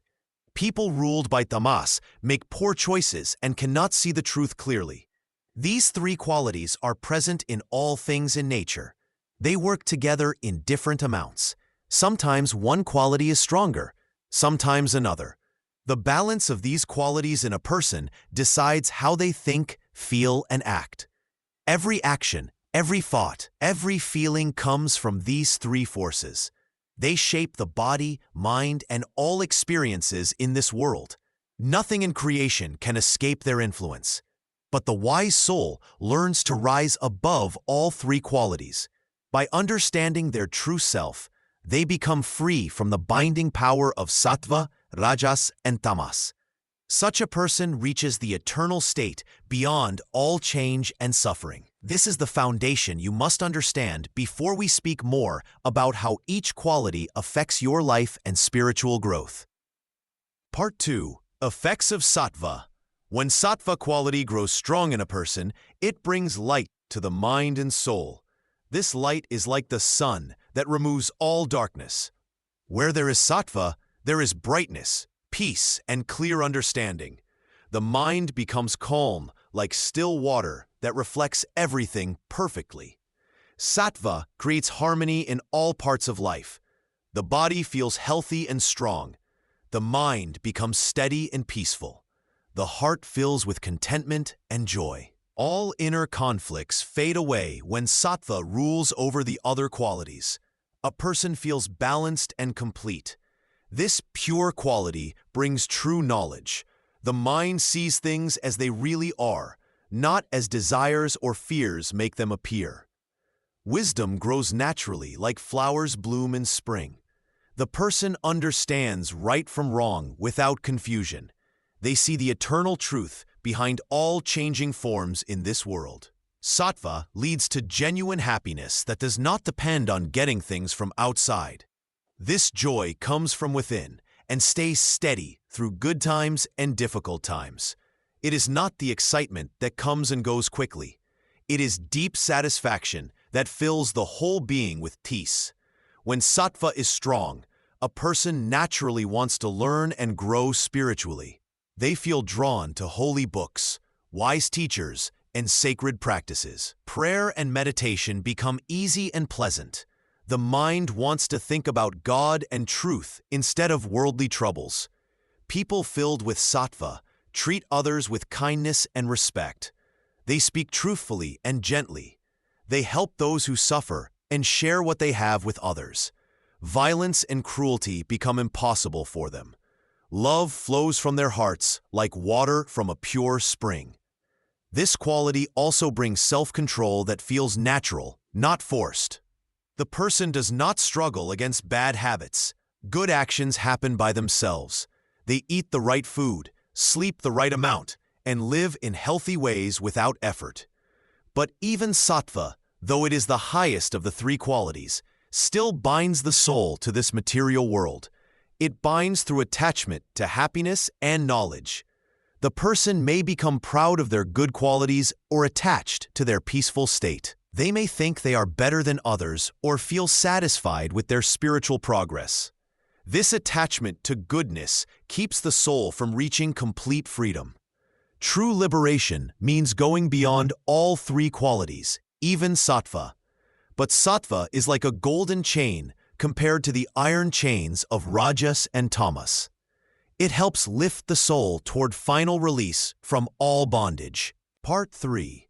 Effects of rajas. When rajas takes control of a person, their mind becomes filled with passion and strong desires. They cannot sit still or find peace. Their thoughts jump from one thing to another without rest. They always want more than what they have. This quality makes people chase after money, power, and pleasure. They work very hard to get what they want.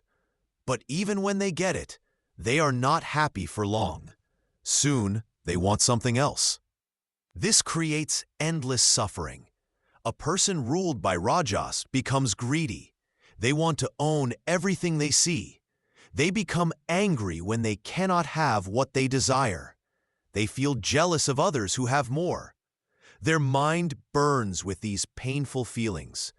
Rajas also makes people very active, but not in a good way. They rush around doing many things at once. They cannot focus on one task properly. Their energy scatters in all directions, like water spilling from a broken pot. This quality binds the soul through attachment to action and its results. The person thinks they are the doer of everything. They take credit when things go well and blame others when things go wrong. They cannot see that all actions happen through the power of nature. Such people are always planning and scheming. They make big plans for the future, but rarely find satisfaction in the present moment. They live in hope and fear. Hope for what they might get and fear of losing what they have. Rajas creates competition and conflict. People fight with each other to get what they want. Families break apart. Friends become enemies. Nations go to war. All this happens because of the fire of desire that Rajas lights in the heart. The passionate person cannot sleep well. Their mind races even at night. They worry about their problems and dream about their desires. They wake up tired and stressed. This quality also makes people proud and arrogant when they succeed. They think they are better than others. They show off their wealth and achievements. But when they fail, they fall into deep sadness and despair. Those dominated by Rajas are born again and again in the middle worlds. They come back as humans who must work hard and struggle.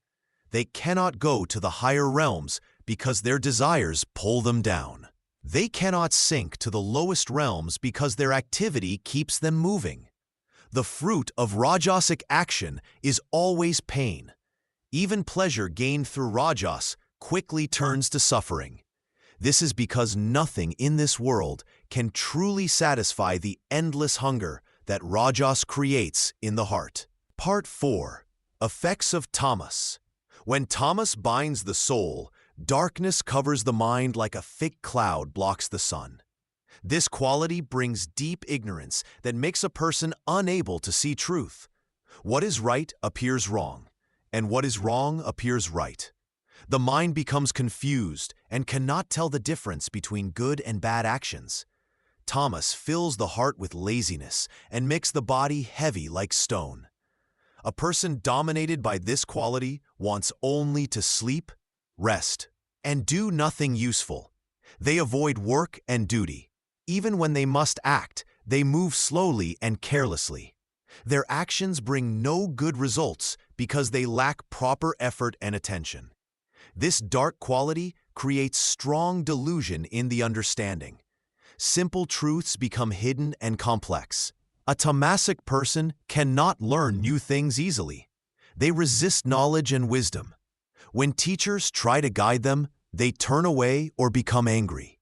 Their minds remain closed to higher understanding. Tamas brings sadness, fear, and depression. Those under its power see only problems and difficulties everywhere. They complain about their life, but do nothing to improve it. Hope dies in their hearts. They believe that nothing good can happen to them. People filled with tamas often harm themselves and others through careless actions. They may become addicted to sleep, food, or other pleasures that dull the mind. They waste their precious human life in meaningless activities. When death comes to those dominated by tamas, they fall into lower births. They may be born as animals or in other dark places where consciousness remains covered. They cannot reach higher worlds because their minds lack the light needed for spiritual progress. The fruit of tamasic action is always ignorance. Each wrong choice made in darkness leads to more darkness, like a person walking deeper into a cave. They move further away from the light of truth. Their bondage becomes stronger with each life. Those bound by tamas cannot easily break free on their own. The very quality that binds them also prevents them from seeing their condition clearly. They need help from wise teachers and holy books to begin their journey toward light. But even tamas serves a purpose in God's creation. It teaches souls the pain of ignorance so they will eventually seek knowledge. Through many lifetimes of suffering in darkness, the soul finally becomes tired of its low condition and begins to search for something higher. This is why the wise warn against tamasic activities like excessive sleep, laziness, and harmful pleasures.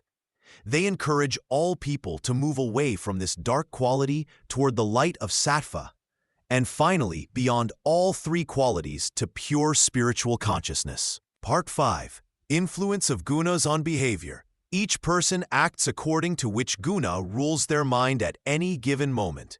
When sattva is strongest, people naturally choose good actions. They speak truthfully, help others, study sacred texts, and live in harmony with all beings. Their thoughts remain clear and peaceful. They feel drawn to pure foods, clean places, and the company of wise people. When rajas takes control, the same person becomes restless and driven by desires. They work day and night to gain wealth, power, or pleasure. They speak harshly when angry and make decisions based on personal wants rather than what is right. Their minds stay busy with plans and worries. They prefer spicy foods, exciting entertainment, and the company of ambitious people. When tamas dominates, even good people fall into laziness and confusion. They sleep too much, avoid their duties, and make poor choices. They speak lies without thinking, hurt others through carelessness, and ignore their spiritual practices. Their thoughts become dull and clouded. They eat stale food, stay in dirty places, and keep company with those who encourage bad habits. These three qualities constantly fight within every person's heart. Sometimes sattva wins and brings peace. Other times rajas takes charge and creates activity. Often tamas covers the mind with darkness and ignorance. This battle never stops in the material world. A person's destiny depends on which guna is strongest at the time of death. Those who die while sattva rules go to higher planets where wise beings live. Those who die under rajas return to earth among people driven by desires and work. Those who die in tamas sink to lower worlds filled with ignorance and suffering. But even during life, these qualities shape everything. The foods people crave, the friends they choose, the work they enjoy, and the thoughts that fill their minds all depend on which guna has power at that moment. Understanding this helps explain why the same person can act like a saint one day and a fool the next. The wise learn to watch these changes within themselves. They try to increase sattva through good actions, pure food, and spiritual study. But they also know that even sattva binds the soul to material existence. The ultimate goal is to rise above all three qualities and reach pure spiritual consciousness, where the soul rests in its eternal nature beyond all material influence. Part 6. Transcendence of the Gunas. The wise person who wants to reach the highest truth must learn to go beyond all three gunas. This is not easy, but it can be done through proper understanding and devotion. First, one must recognize that all three qualities come from nature itself, not from the eternal soul. The soul is pure and separate from sattva, rajas, and tamas. When a person truly knows this difference, they begin to see themselves as the witness of these qualities, rather than being controlled by them. Such a person watches their mind and body go through different states without being disturbed. When sattva brings peace and knowledge, they do not become proud. When rajas creates restlessness and desire, they do not get carried away. When tamas brings laziness and confusion, they do not fall into despair. The one who has risen above the gunas treats praise and blame the same way. They remain calm whether people honor them or insult them. Gold and stone have equal value to them. They are the same toward friends and enemies. They give up the idea that they are the doer of actions. This person serves the Supreme Lord with complete devotion. They offer all their actions to God without wanting any results for themselves. Through this steady devotion, they gradually rise above the pull of all three gunas. Those who reach this state no longer take birth and death in this material world. They do not feel joy when good things happen or sadness when bad things come. They are not disturbed by heat or cold, pleasure or pain, honor or dishonor. Such souls rest in their true nature, which is eternal knowledge and joy. They have found their real home beyond all material qualities. This is the highest goal of human life, to know oneself as pure spirit, separate from the temporary body and mind that are made of the three gunas. The path requires great patience and faith. One must keep practicing spiritual disciplines while remembering that even good qualities like sattva must eventually be left behind. Only through surrendering completely to the Supreme can one cross over this ocean of material nature and reach the shore of eternal freedom. This is the secret of liberation, to work in this world while remaining unattached to its qualities, always remembering one's true spiritual identity. Part 7. Spiritual Practices to Transcend. Krishna teaches that certain spiritual practices help one rise above the three gunas. The first practice is discrimination. One must learn to see the difference between the true self and the qualities that bind it. When anger comes, one should think, this anger belongs to rajas, not to me. When laziness appears, one should recognize, this dullness is tamas acting, not my real nature. Even when peace and happiness arise, one should remember, this good feeling is sattva, but I am beyond even this. The second practice is detachment. This means doing one's duties without being pulled by the results. When working, one should not think, I must succeed or I must fail. Instead, one should offer all actions to God and remain calm whether results are pleasant or painful. The wise person works like an actor playing a role, knowing the play is not real, but still performing the part well. Devotion is the third and most powerful practice. One should surrender the mind and heart completely to the Supreme. Through constant remembrance of God, prayer, and worship, the influence of all three gunas becomes weak. The devoted soul thinks, I am not the doer. God works through me. I belong to God alone. This devotion burns away the bonds created by sattva, rajas, and tamas. Regular meditation helps quiet the mind so one can see beyond the gunas. In meditation, one sits still and watches thoughts come and go without following them. The meditator learns to rest in pure awareness, which is the soul's natural state. This practice shows clearly how the gunas create all mental activity, while the true self remains peaceful and unchanged. Study of sacred texts gives knowledge about the soul's real nature. Reading and hearing spiritual wisdom reminds one constantly that happiness comes from within, not from external things controlled by the gunas. Knowledge acts like light that removes the darkness of ignorance. Association with wise teachers and holy people provides great help. Their company strengthens one's spiritual resolve and gives practical guidance for daily life. They show by example how to live in the world while remaining free from its binding qualities. Through these practices done with faith and patience, one gradually rises above all three gunas. The liberated soul acts in the world but remains untouched by pleasure and pain, success and failure. Such a person has reached the goal of human life and lives in permanent peace and joy. Part 8. Conclusion and Spiritual Advice. Therefore, O Arjuna, develop sattva guna first in your daily life. This pure quality will lift you from the darkness of tamas and calm the restless energy of rajas. Sattva brings wisdom, peace, and clear understanding. It is like a bridge that helps you cross over ignorance and desire.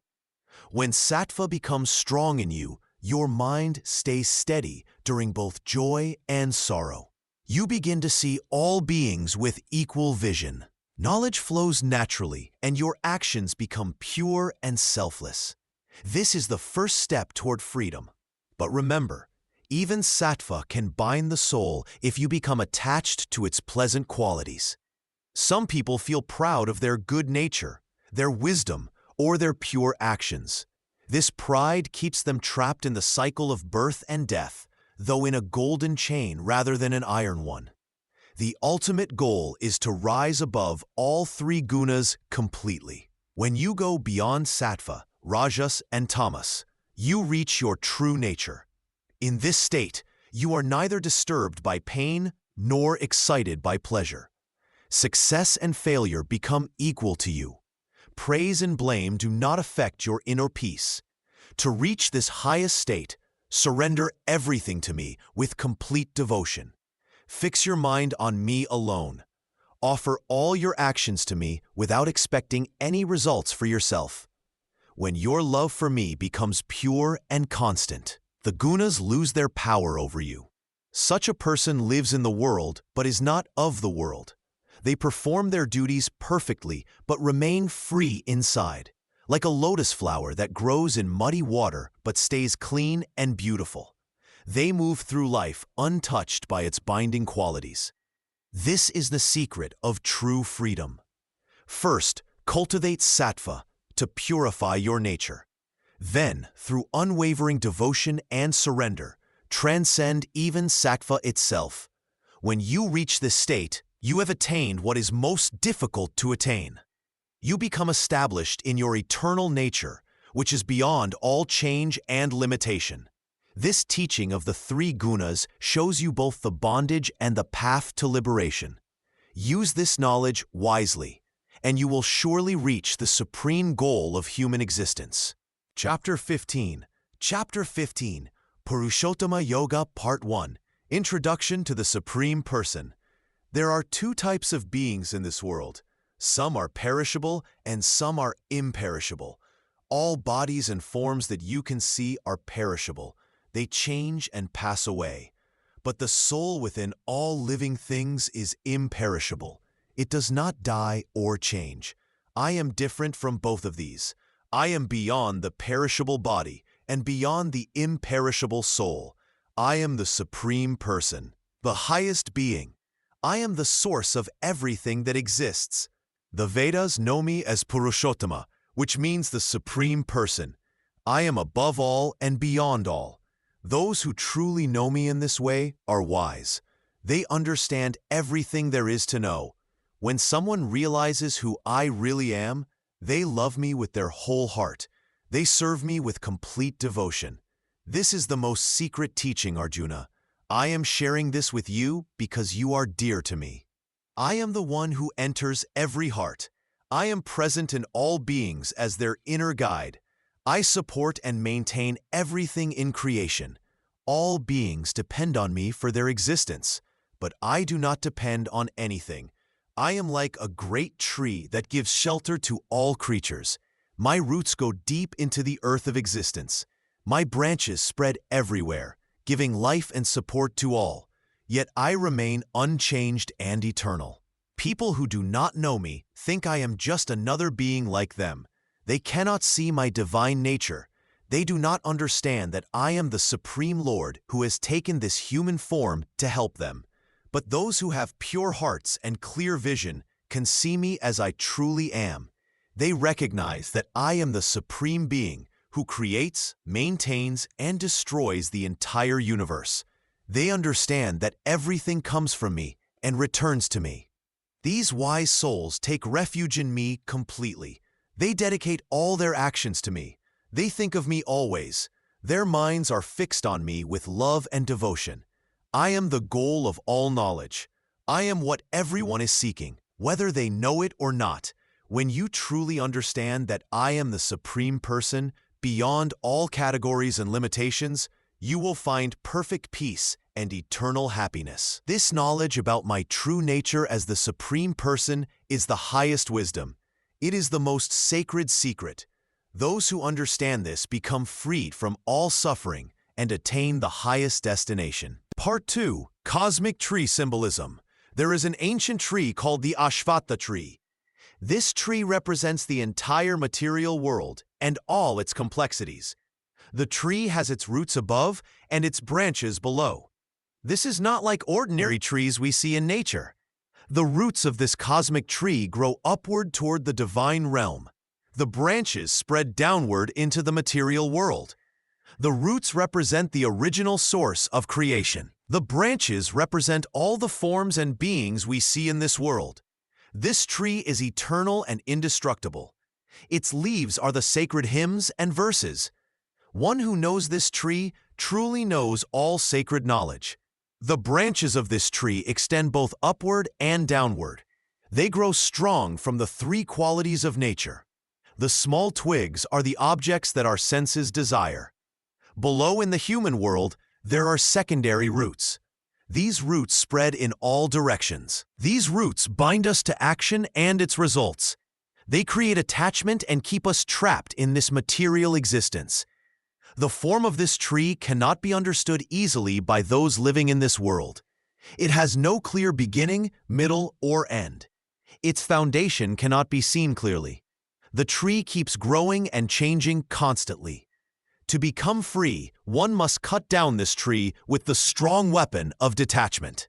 One must use the axe of non-attachment to sever the roots of desire. Then one must seek that supreme destination from which people never return. Those who find that place surrender completely to the original person. He is the source from whom this ancient cosmic activity began. He is the root cause of this entire tree-like creation. People who are free from pride and delusion can understand this truth. They overcome the fault of attachment completely. They fix their consciousness on the eternal divine reality. All their desires fade away naturally. They become free from the pairs of opposites like happiness and sadness. Such realized souls reach that supreme destination. That place needs no sun, moon, or fire to illuminate it. Once someone reaches there, they never come back to this material world of birth and death. The Supreme Person maintains this entire cosmic tree. He is both within it and beyond it. Though the tree appears complex and confusing, its source is simple and pure. Understanding this cosmic tree and its divine source leads to complete freedom from material bondage. Part 3. Detachment and Renunciation. The wise person who wants to cut down this cosmic tree must use the strong weapon of complete detachment. This tree has grown so large and its roots have spread so deep that ordinary tools cannot destroy it. Only those who no longer desire the fruits of this tree can cut it down completely. A person must give up all attachment to the results of their actions. They should not care whether their work brings success or failure, praise or blame. When someone works without wanting anything in return, they begin to weaken the tree's hold on them. The branches of this tree are our endless desires. The leaves are our attachments to people, things, and experiences. The roots that grow downward are our actions that create more desires and keep us bound to this world. To become free, we must stop feeding these roots with our cravings. Those who are truly wise understand that everything in this material world will pass away. They know that seeking happiness in temporary things only creates more suffering. They see that holding on to wealth, relationships, and achievements is like trying to grasp water with their hands. Real freedom comes when a person stops identifying themselves with their body, mind, and the roles they play in life. They realize that they are not the doer of actions, but the eternal soul that witnesses everything. This understanding cuts through the confusion that keeps people trapped. Such liberated souls give up pride, violence, anger, and the feeling that they own anything. They remain peaceful in all situations. Whether they live in comfort or face hardship, they stay balanced and content. They have no enemies because they see the same divine presence in everyone. When attachment completely disappears, the person naturally develops love for the Supreme Being. They no longer work for personal gain, but offer all their actions as service to the divine. This offering purifies their heart and removes all remaining traces of selfish desire. The path of renunciation does not mean running away from duties and responsibilities. It means performing all necessary actions while giving up the ego that claims to be the doer. It means working without being touched by the results. Like a lotus leaf that stays dry even while floating on water. This complete detachment leads to the highest wisdom. When all desires end and all attachments dissolve, the soul realizes its true nature and returns to its eternal home with the Supreme Person. Part 4. Path of Self-Realization. The person who wants to know their true self must take certain steps on this sacred path. First, they must develop dispassion toward all worldly pleasures and pains. This does not mean becoming cold or uncaring. It means understanding that all material things come and go, while the soul remains eternal. The wise person learns to remain steady in both happiness and sorrow.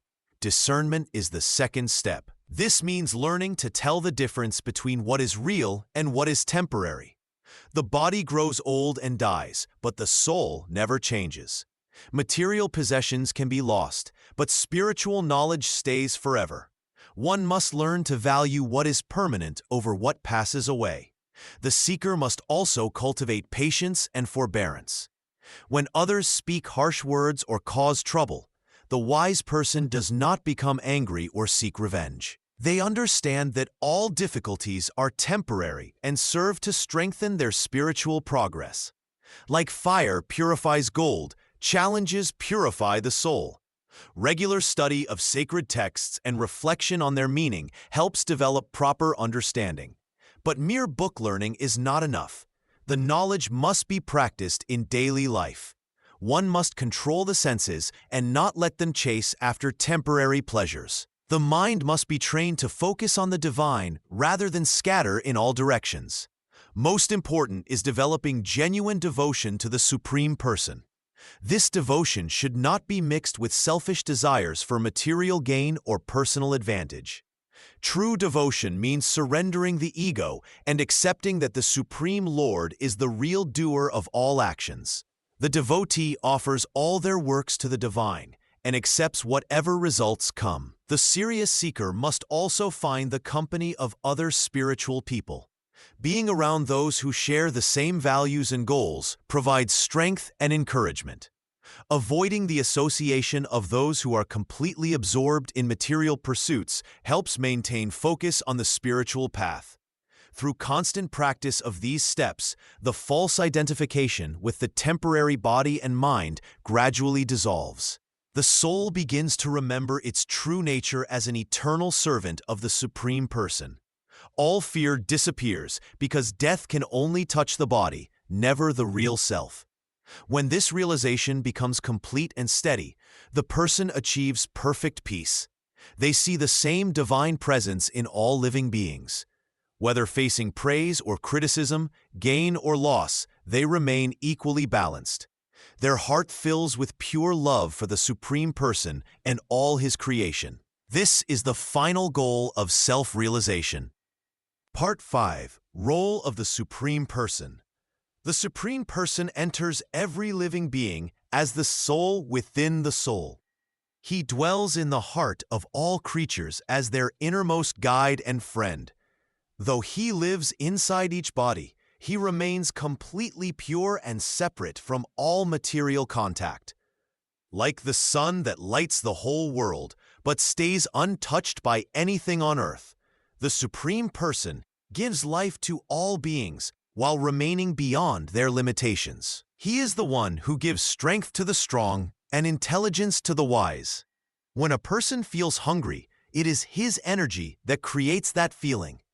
When someone digests food, He provides the fire of digestion in the stomach. He controls the breathing that keeps every body alive.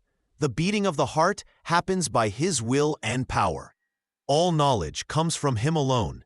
He is present in every holy book and every true teaching. He is what all the scriptures want people to understand. Those who study sacred texts are actually trying to know Him.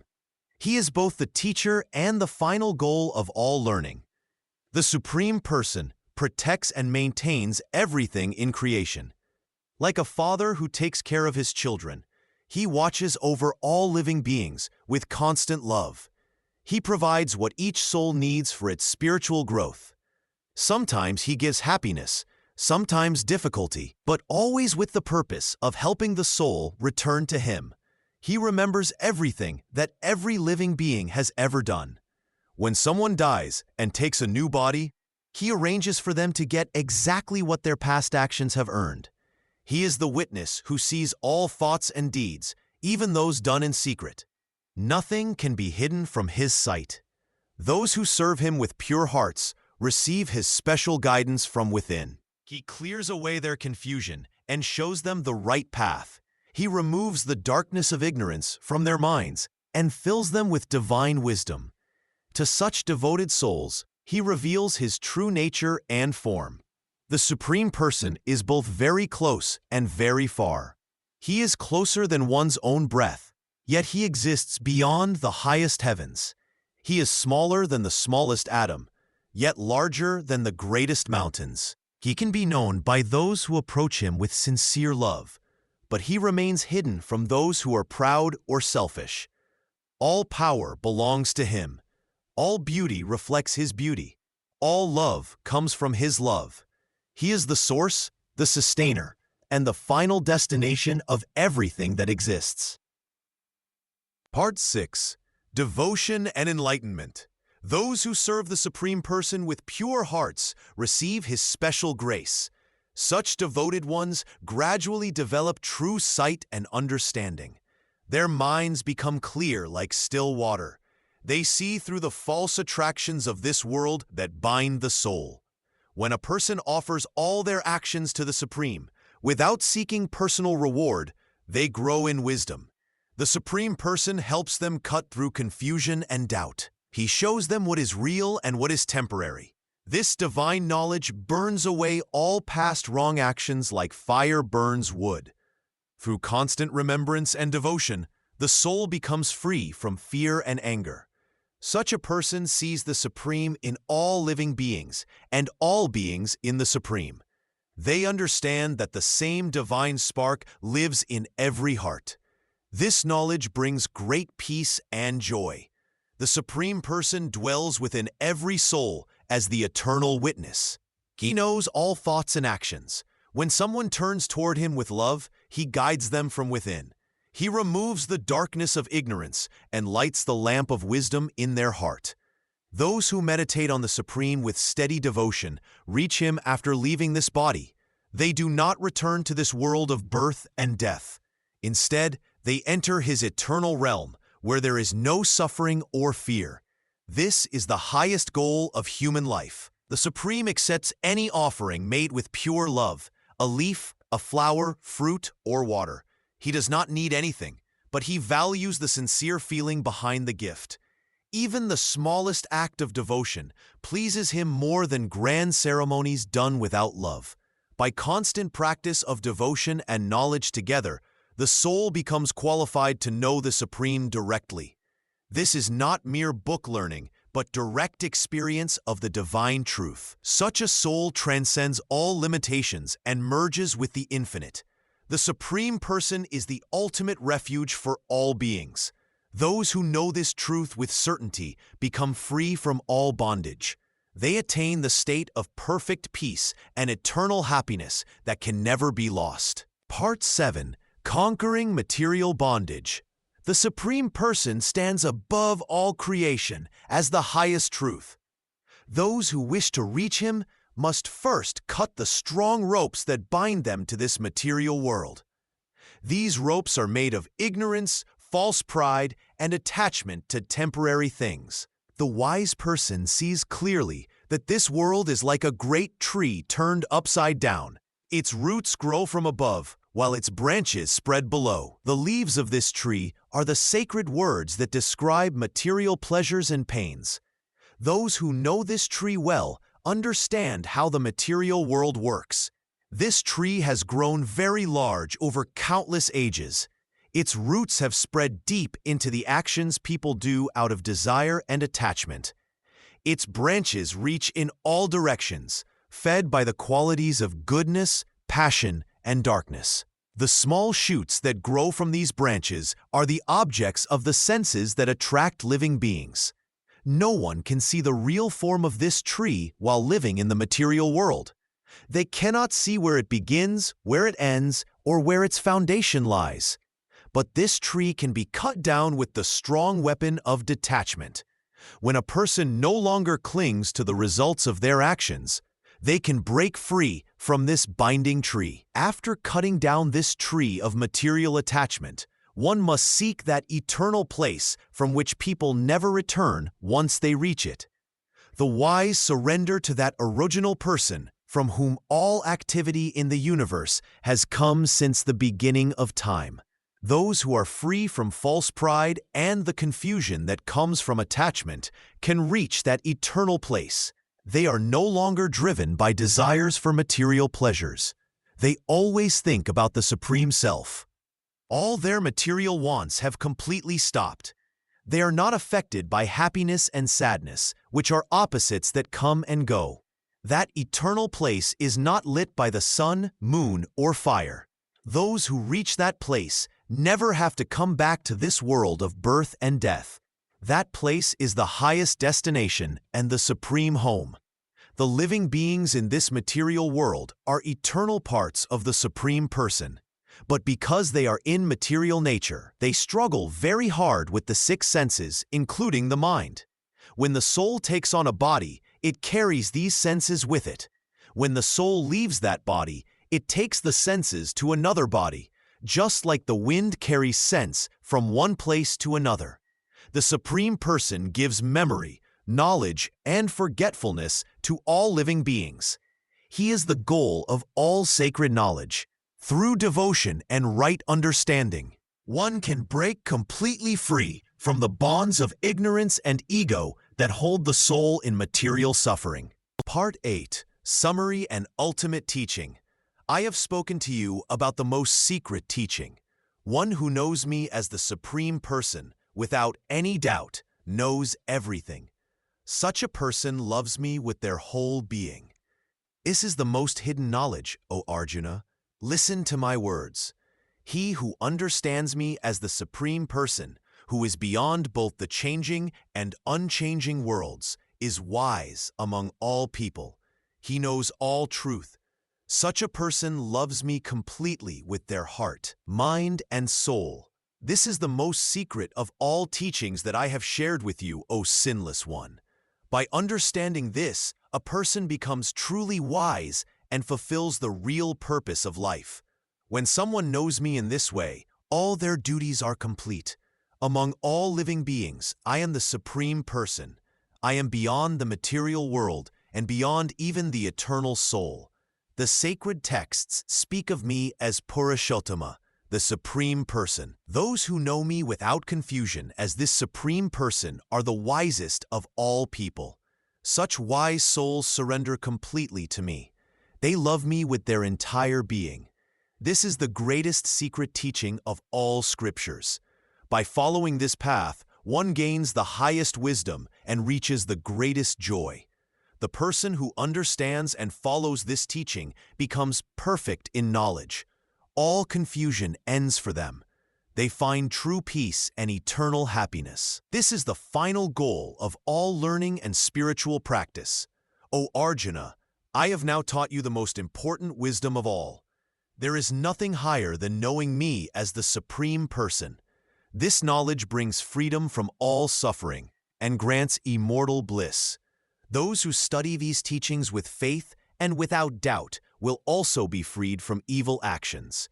Even those who simply listen to these words with trust will go to the happy worlds earned by good deeds. This teaching about the Supreme Person is the crown of all knowledge. It is the secret that leads to liberation. By knowing this truth, one transcends death and attains eternal life with me. Chapter 16. Chapter 16. Daivasura Sampad Vibhaga Yoga, Part 1, Introduction to Divine and Demoniac Qualities. The Lord said, "In this world, O Arjuna, I have created beings with two different natures. One is the divine nature, and the other is the demoniac nature. Every person who walks this earth carries within them both these qualities.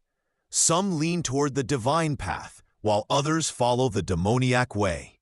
Understanding these two natures is important for anyone seeking truth and peace. The divine nature leads a person toward freedom and light. Those who develop divine qualities move closer to me and find lasting happiness. They act with wisdom and kindness. Their hearts remain pure and their minds stay calm. The demoniac nature binds a person to darkness and suffering. Those who follow this path become trapped in their own desires and fears. They cause pain to themselves and others. Their actions create more problems and keep them away from true peace. Both these natures exist in all human beings. No person is completely divine or completely demoniac. Each person has the power to choose which qualities they will develop and follow. The divine qualities include being fearless, keeping the mind clean, giving to others without expecting anything back, being truthful, staying calm when others are angry, not hurting any living being, being gentle with all creatures, feeling shame when doing wrong things, and not becoming proud even when praised. The demoniac qualities include being full of pride, pretending to be good while doing bad things, thinking oneself is better than others, speaking harsh words that hurt people, getting angry quickly, being cruel to others, and refusing to learn what is right and wrong. When a person develops divine qualities, they become happy from within. They find peace even during difficult times. Their actions help others and make the world a better place. They move step by step toward knowing their true self and connecting with me. When a person follows demoniac qualities, they create suffering for themselves. They never feel satisfied no matter what they get. Their anger and greed grow stronger. They hurt others and damage their own soul. They move further away from truth and happiness. The choice between these two paths is always before every human being. Through right thinking and good actions, anyone can develop divine qualities. Through wrong thinking and selfish actions, anyone can fall into demoniac ways. This teaching helps you understand what leads to freedom and what leads to bondage. Choose the divine path, O Arjuna, for it leads to your highest good. Part 2. Characteristics of the Divine. The Blessed Lord said, fearlessness, purity of mind, steadiness in gaining knowledge and practicing yoga, giving to others, controlling the senses, performing sacred duties, studying holy books, living simply, and speaking truth. These are the divine qualities born in those who have godly nature, not hurting others, speaking truthfully, freedom from anger, giving up what belongs to others, peace of mind, not finding fault in others. kindness to all living beings, freedom from greed, gentleness, modesty, and not being restless. These also belong to those with divine nature. Brightness like the sun, forgiveness, strength of mind, cleanliness, freedom from hatred, and not thinking too highly of oneself. These qualities are found in those born with godly traits, O descendant of Bharata. Those who have these divine qualities move toward freedom from suffering. They find peace in their hearts. Their minds become clear and steady. They can tell right from wrong. They help others and serve without wanting rewards. Their lives become examples for others to follow. They grow closer to the supreme truth each day. Such people do not get upset when things go wrong. They remain calm during good times and bad times. They treat all beings with equal love. Rich or poor, friend or enemy, they see the same divine presence in everyone. They give help to those who need it. They share their knowledge freely. They never use their power to hurt innocent people. These godly souls control their desires. They eat simple food and live simply. They do not waste time on useless pleasures. Instead, they spend their time in prayer, study, and helping others. They keep their promises. When they speak, others believe them because they always tell the truth. Fear does not touch their hearts because they trust in the divine will. They know that whatever happens is for their good. They face difficulties with courage. They accept both praise and blame with the same peaceful mind. Their faith grows stronger through every experience. They practice charity without expecting anything back. They give money to those who need it. They share food with the hungry. They offer shelter to those without homes. They teach knowledge to those who want to learn. They comfort those who are sad. They forgive those who have wronged them. Through developing these qualities, a person becomes ready to receive divine grace. The path becomes clear. The heart opens to receive wisdom. Life becomes meaningful and full of joy. This is the way of those who choose the divine path, O Arjuna. Part 3. Traits of the demoniac. Those who walk the path of darkness carry very different qualities within their hearts. They are filled with pride about their wealth and power. They believe they are better than everyone else. They look down on others with contempt. Their hearts are hard like stone. They feel no mercy for those who suffer. These people speak harsh words that cut like knives. They enjoy hurting others with their speech. They become angry very quickly. When someone disagrees with them, rage fills their hearts. They want to punish anyone who does not bow down to them. They think only of themselves and their own desires. They pretend to be good when others are watching, but when alone, they do terrible things. They lie without shame. They break their promises whenever it helps them. They steal from others and feel no guilt. They cheat in business and laugh about it later. Their minds are always clouded with ignorance. They cannot tell right from wrong. They think evil actions are good if they bring profit. They worship money and power instead of God. They believe that strength comes from hurting others and taking what they want. These people are cruel to animals and to those who are weak. They enjoy watching others suffer. They create pain wherever they go. They poison relationships with their jealousy and hatred. They spread lies about good people to destroy their reputation. They are never satisfied with what they have. Greed burns in their hearts like fire. They want more money, more power, more pleasure. Nothing is ever enough for them. They step on others to climb higher. They betray their friends for small gains. Such people live in constant fear, though they pretend to be brave. They fear losing their wealth. They fear that others will discover their evil deeds. They fear that someone stronger will defeat them. This fear makes them even more cruel and suspicious. They cannot find peace in their hearts. Sleep does not come easily. When it does, they have bad dreams. They wake up angry and stay angry all day. They blame others for their problems.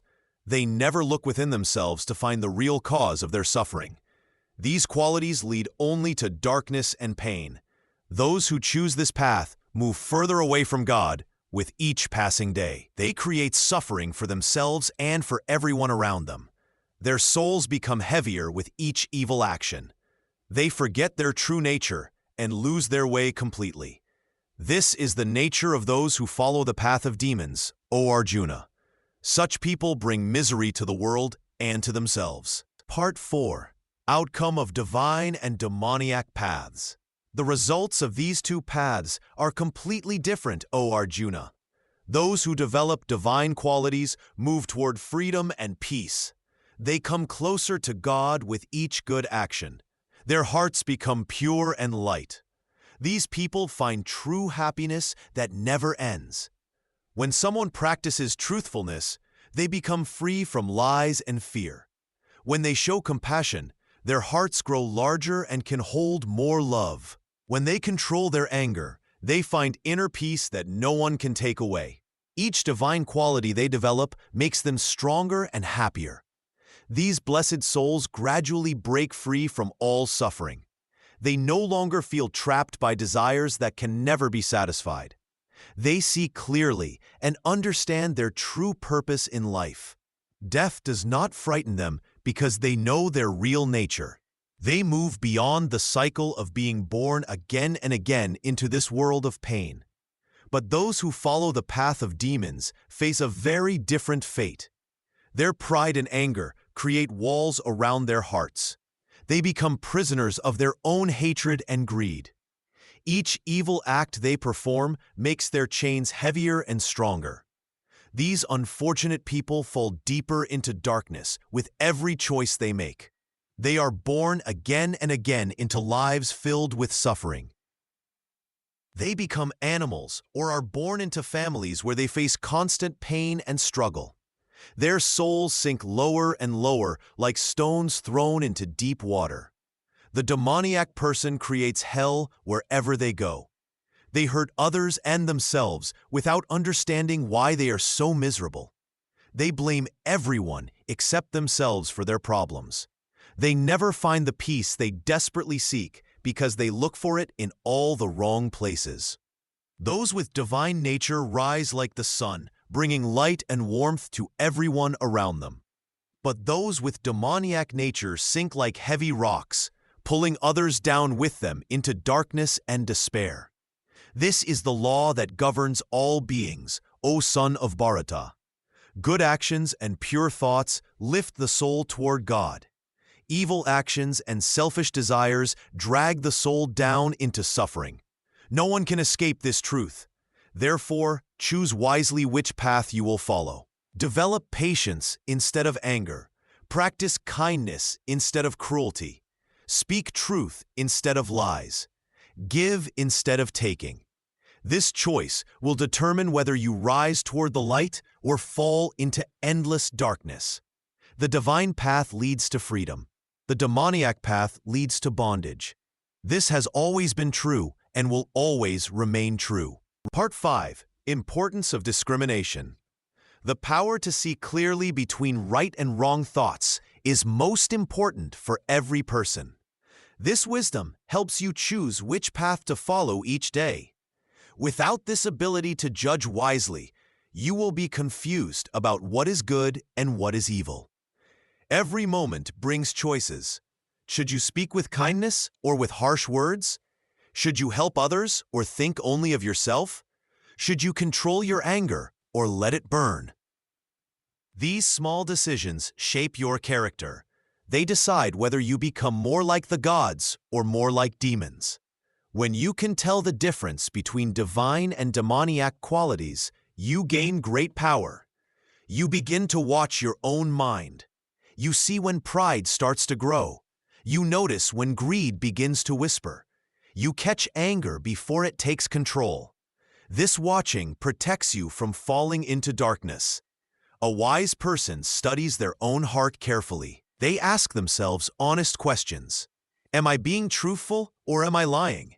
Am I showing compassion or cruelty? Am I humble or filled with pride? This self-examination requires courage. Many people avoid looking at themselves so closely because they fear what they might find. But those who develop this power of discrimination become free. They choose their actions consciously instead of following blind impulses. When someone insults them, they can choose forgiveness over revenge. When they see wealth, they can choose contentment over greed. When they gain power, they can choose service over domination. This discrimination must be practiced constantly. It grows stronger with use, like a muscle that becomes powerful through exercise. In the morning, decide to watch your thoughts and actions. Throughout the day, pause and ask yourself which nature is guiding you. Are you acting from divine qualities or demoniac ones? The person who masters this discrimination lives a life of conscious choice. They are not pushed around by their lower nature. They do not act without thinking. They do not follow every desire that arises. Instead, they choose their path carefully, always moving toward the light. This wisdom transforms ordinary people into great souls. It changes a life of confusion into a life of purpose. It turns weakness into strength and ignorance into knowledge. The ability to discriminate between divine and demoniac tendencies is the foundation of all spiritual progress and the key to lasting happiness. Part 6. Role of Faith in Action. The Lord Krishna spoke thus: "Faith is the root of all actions. The kind of faith a person has shapes their whole life. Those with divine faith trust in truth and righteousness. They believe in doing good even when it is difficult. Their faith guides them toward actions that help others and bring peace to the world. People with divine faith act from their heart. They do not seek only their own benefit.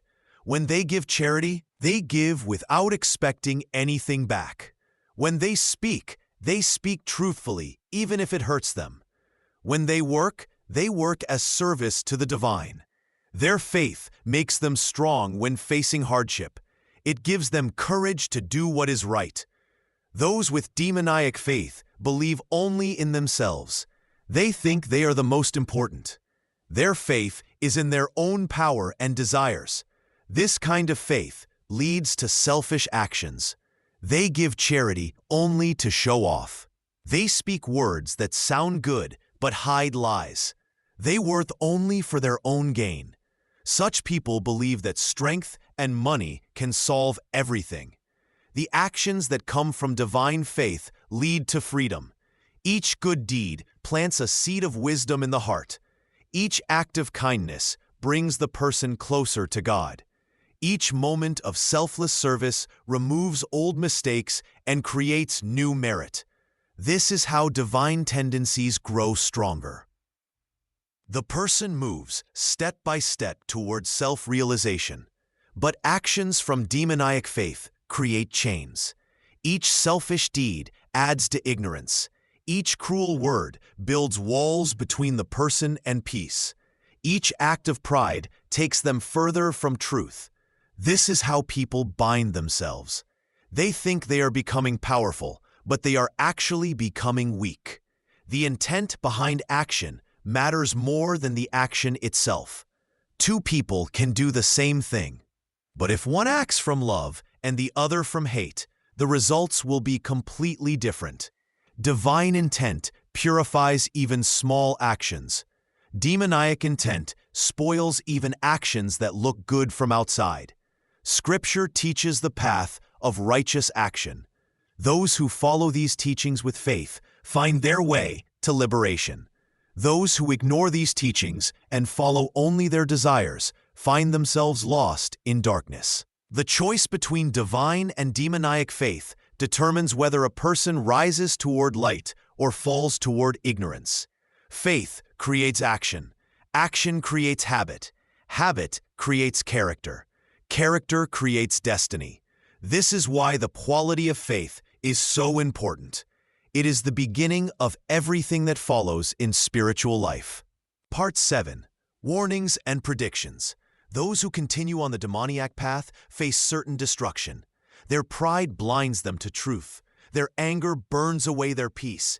Their greed consumes their happiness. Such people create their own suffering through their choices. Krishna speaks clearly about what happens to these souls. They fall deeper into darkness with each wrong action. Their minds become more confused. Their hearts grow harder. They lose the ability to tell right from wrong. What they think will bring them joy only brings more pain. These demoniac people are born again and again into lower forms of life. They do not move toward God. Instead, they move away from divine light. Each birth takes them further from liberation. Each life becomes more difficult than the last. This is not punishment from outside. This is the natural result of their own actions and choices. Their desires never end. They chase pleasure but find only emptiness. They seek power but discover only fear. They want respect but earn only hatred. The very things they pursue escape their grasp. This creates more anger and frustration. The cycle continues and grows stronger. Krishna warns that ignorance leads to more ignorance. Wrong action leads to more wrong action. Evil thoughts create evil results. Those who follow the demoniac path cannot find peace in this life or in future lives. They wander in confusion from birth to birth. These souls refuse to follow the teachings of Scripture. They reject the guidance of wise teachers. They believe only in their own limited understanding. This makes them prisoners of their own making. They build walls around themselves with their pride and anger. The demoniac person creates enemies everywhere. Even family members turn away from such a person. Friends become strangers. Society rejects those who harm others without reason. Loneliness becomes their constant companion. Fear follows them like a shadow. Their wealth cannot save them. Their power cannot protect them. Their intelligence cannot guide them when it serves only selfish purposes. All their achievements turn to dust. Nothing they gain in wrong ways can last. Everything built on lies eventually falls down. This is Krishna's warning to all people. The demoniac path leads only to suffering. There is no happiness at the end of this road. There is no peace for those who create violence. There is no love for those who show hatred. The choice belongs to each person, but the results of that choice are certain and cannot be changed. Those who persist in demoniac behavior will face repeated births in lower and more painful conditions until they learn to choose differently. Part 8. Summary and Guidance. After hearing these teachings, Arjuna must understand what Krishna asks of every human being. The path is clear before each person. There are two roads. One leads up to light and freedom. The other leads down to darkness and pain. Krishna tells Arjuna to choose wisely. Look at your own heart and mind. See which qualities live there. Are you kind or cruel? Are you truthful or false? Are you humble or proud? These questions matter more than anything else in life. Every day brings new chances to grow divine qualities. When anger rises, choose peace instead. When greed calls, choose giving instead. When pride speaks, choose humility instead. When fear comes, choose courage instead. These small daily choices shape your future. Krishna explains that this work never ends. Even great souls must watch their hearts carefully. Bad qualities can grow quickly if left alone. Good qualities need constant care like plants in a garden. Water them with prayer. Give them light through study of holy books. Protect them from the weeds of bad company. The divine person helps others find happiness. The demoniac person cares only for their own pleasure. The divine person speaks truth even when it hurts. The demoniac person lies when it helps them. The divine person gives freely. The demoniac person takes everything they can. Krishna promises that those who work to grow divine qualities will find peace. Their minds become calm like still water. Their hearts fill with love for all beings. Death holds no fear for them. They know their true nature is eternal and pure. But this requires effort and practice. No one becomes divine by accident. It takes daily work to build good habits. It takes constant watching to stop bad ones. It takes faith to keep going when the path seems hard. Krishna tells everyone to start this work today. Do not wait for tomorrow. Each moment wasted in demoniac behavior creates more suffering. Each moment spent growing divine qualities brings more joy and peace. The choice belongs to every person. God does not force anyone to be good or bad, but the results of each choice are fixed laws of nature. Plant seeds of kindness and harvest love. Plant seeds of cruelty and harvest pain. This is Krishna's final message in this teaching. Grow divine qualities with all your strength. Help others do the same. This is the sure path to freedom from all suffering and union with the divine. Chapter 17. Shraddha-traya Vibhaga Yoga, Part 1. Introduction to the Threefold Faith. Arjuna spoke to the blessed Lord Krishna. O Krishna, those who abandon the rules of the holy books but still worship with faith, what is their state? Are they good, active, or dark in their nature? The blessed Lord spoke. The faith of all people comes in three forms. It grows from their inner nature. Faith can be good, active, or dark. Listen as I explain this to you. The faith of every person matches their inner nature, O Arjuna. A person is made of their faith. What they believe in, that is what they become. Those with good nature worship the gods and divine beings. Those with active nature worship spirits and demons who give power. Those with dark nature worship ghosts, dead spirits, and evil forces. Some people follow harsh practices that are not taught in the holy books.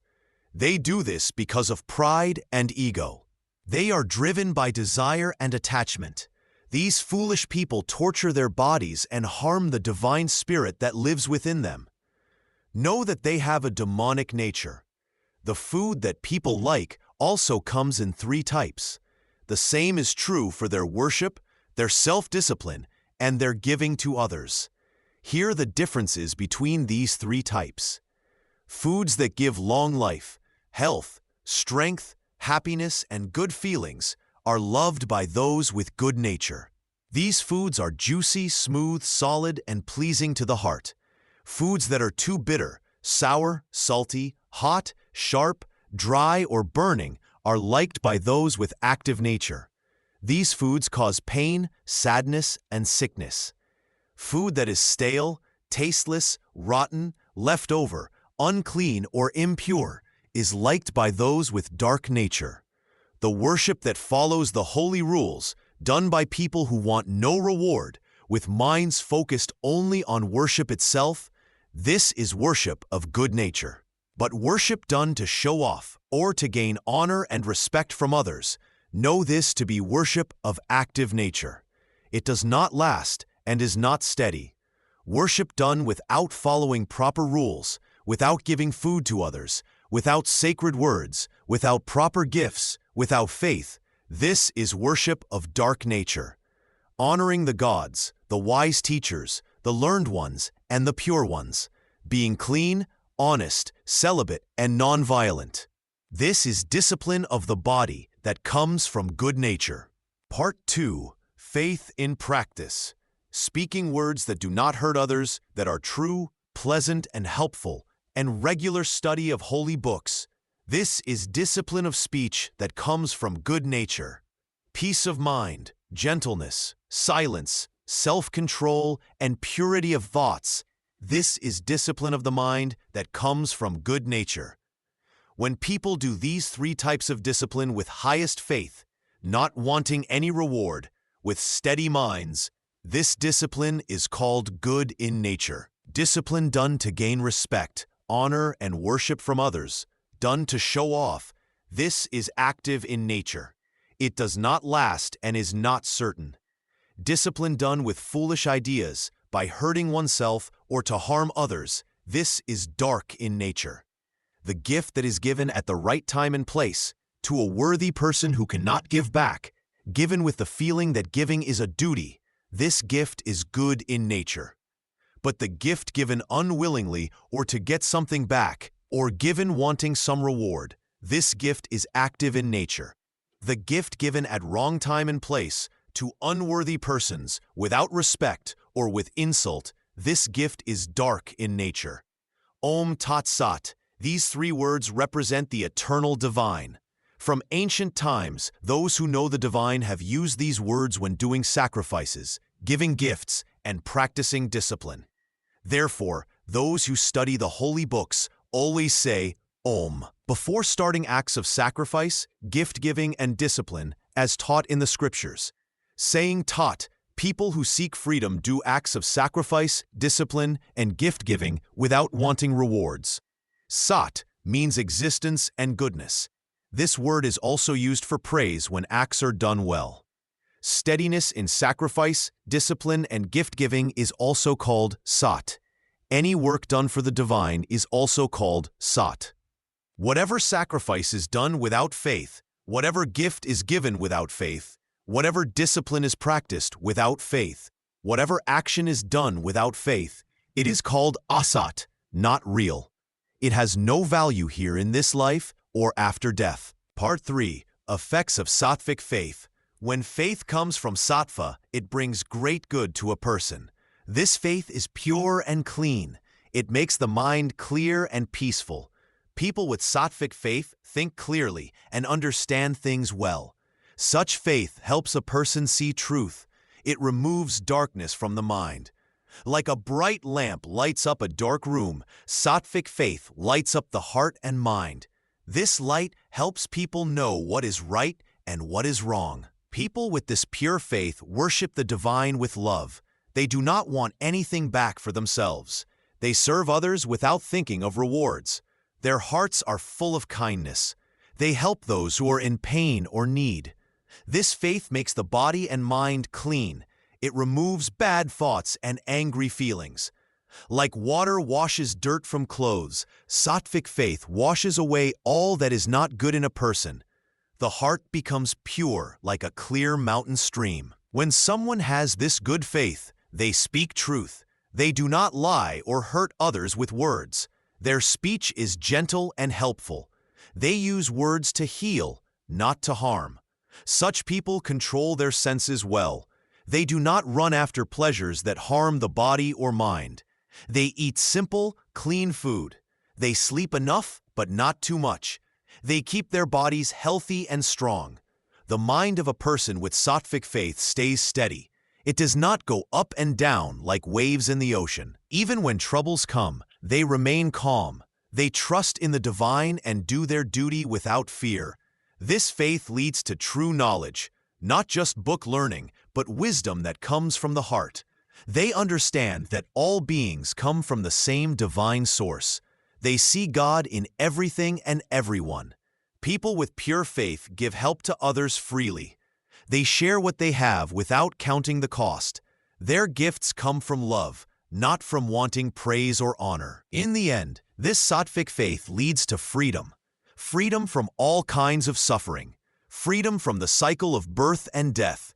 The person becomes one with the divine. They find peace that never ends. This is the great gift of pure faith. It lifts a person from darkness to light, from ignorance to wisdom, from bondage to complete freedom. Such faith is truly precious beyond all measure. Part 4. Effects of Rajasic Faith. Now let me tell you about the second type of faith. This is Rajasic faith. People with this faith act from passion and desire. They want something in return for everything they do. When such people worship, they do not worship with a pure heart. They pray to get wealth, power, or fame. They want their wishes to come true quickly. If their prayers are not answered, they become angry with God. They blame the divine for their troubles. These people give charity, but only when others are watching. They want people to praise them. They want their names written on buildings and temples. They give money to look good in front of others. When no one is watching, they do not help anyone. Their faith is full of ego. They think they are better than others. They look down on people who have less money or power. They compete with everyone around them. They feel jealous when others succeed. They cannot bear to see others happy. Such faith brings many problems. The mind becomes restless and disturbed. There is no peace in the heart. These people are always worried about losing what they have. They are always wanting more and more. Nothing satisfies them for long. When they practice spiritual disciplines, they do so to show off. They fast to impress others with their devotion. They recite prayers loudly, so everyone can hear them. They wear religious marks to appear holy. But inside, their hearts remain impure. This kind of faith creates conflict everywhere. In the family, there are fights about money and property. At work, there is competition and jealousy.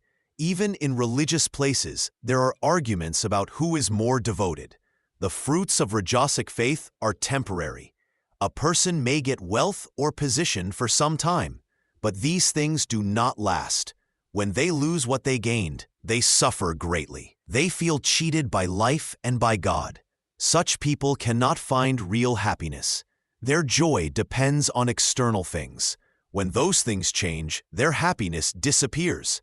They live in constant fear of loss. They cannot trust anyone completely. The worship done with Rajasic faith does not purify the heart. Instead, it increases desires and attachments. The person becomes more bound to the world. They move further away from true knowledge and peace. This faith keeps one trapped in the cycle of action and reaction. Every selfish act creates more problems.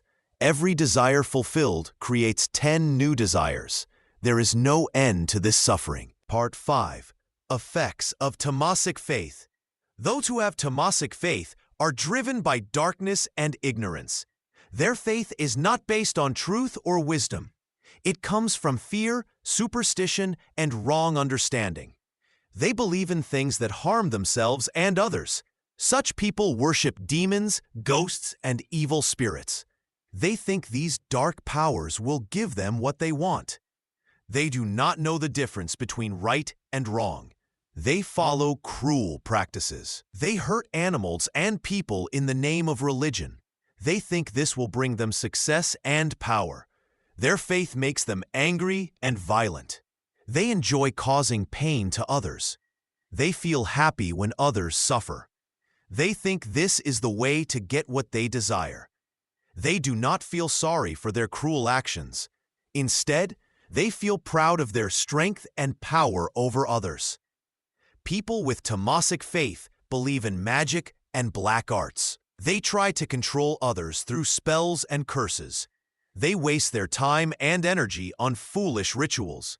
These practices do not bring any real benefit. Instead, they make the person more ignorant and cruel. They worship without proper knowledge. They do not follow the right methods. They make up their own rules based on their desires and fears. They think any action done with strong belief will work, but their belief is based on darkness, not truth. Such faith destroys the mind and heart. It makes a person hard and cold. They lose their natural kindness and love. They become selfish and mean. They only care about their own desires. They do not think about what is good for everyone. Those with Tamasic faith cannot tell truth from lies. They believe in superstitions more than facts. They follow anyone who promises them easy success. They do not want to work hard or learn the right way. They want shortcuts that often lead to more problems. Their actions create bad karma. Every cruel deed brings suffering back to them. But they do not understand this law. They blame others for their troubles. They never learn from their mistakes. They keep doing the same harmful things again and again. This kind of faith leads only to darkness and suffering. It takes the person away from God and truth. It destroys their chances for real happiness and peace. It keeps them trapped in ignorance and pain. They cannot grow spiritually while holding such faith. Those who follow Tamasic faith go down instead of up. They become more like animals than humans. They lose their divine nature.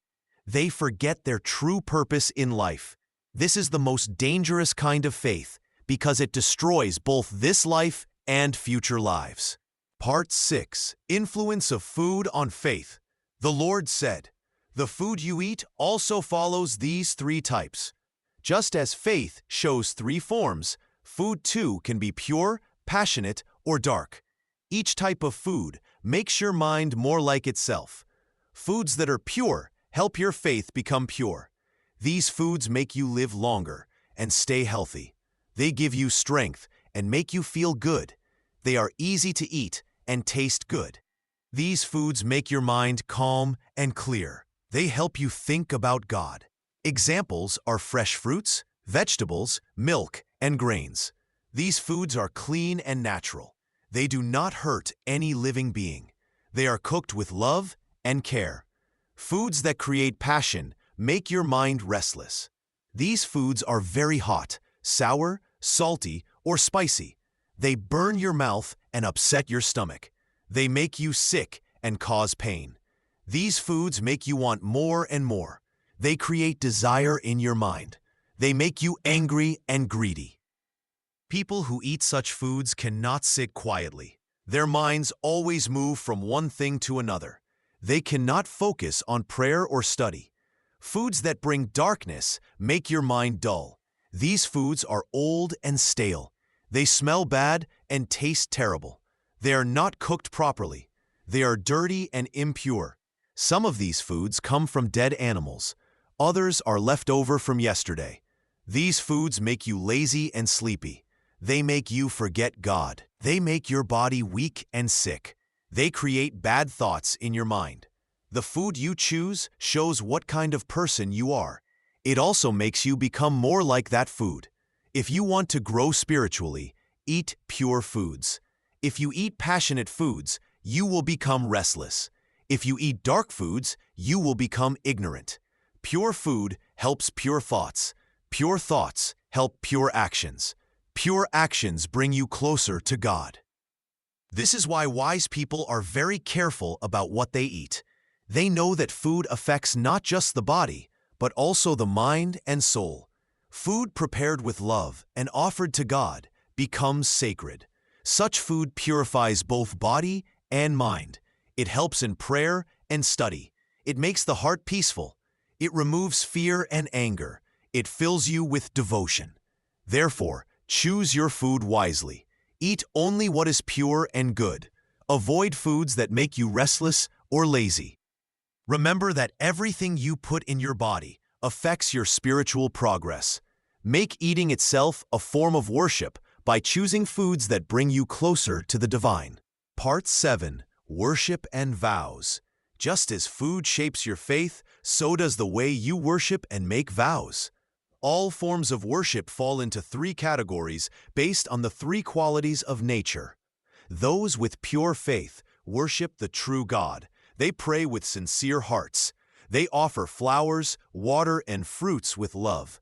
They chant holy names. They bow with respect. They keep their promises to God. They observe fasts and rituals properly. They give charity without expecting anything back. This worship brings peace and joy. It purifies the mind. It leads to wisdom and freedom. Those with passionate faith worship for selfish reasons. They pray for wealth, power, or fame. They want their enemies to suffer. They make grand displays of their devotion. They spend large amounts of money on ceremonies to show off. They make vows they cannot keep. They break their promises when it suits them. They give charity only when others are watching. They want people to praise them. This worship brings temporary pleasure but causes worry and pain later. Those with ignorant faith follow wrong practices. They worship evil spirits and demons. They believe in superstitions. They harm innocent creatures in the name of religion. They practice black magic. They follow cruel rituals. They make foolish vows that hurt themselves and others. They waste money on meaningless ceremonies. They refuse to learn the truth. This worship brings darkness and suffering. It leads the soul away from God. The same pattern applies to religious vows and promises. Pure vows are made with genuine love for God. The person keeps these promises even when it becomes difficult. They fast for spiritual growth, not to show others. They give up bad habits out of sincere desire to improve. They serve others without wanting reward. Passionate vows are made for personal gain. The person wants recognition for their sacrifice. They make dramatic promises to impress people. They break their vows when convenient. They expect God to grant their wishes in return. Ignorant vows harm the person and others. These include extreme fasting that damages health, giving up necessary duties in the name of religion, making promises based on false beliefs, following practices that go against divine law. Remember that the quality of your faith determines the quality of your worship. Pure worship done with love and wisdom brings you closer to God. Selfish worship may give temporary results, but creates more desires. Ignorant worship leads to spiritual darkness. Therefore, examine your motives before you pray or make vows. Ask yourself if your worship comes from love or from want. Check if your practices help or harm your spiritual growth.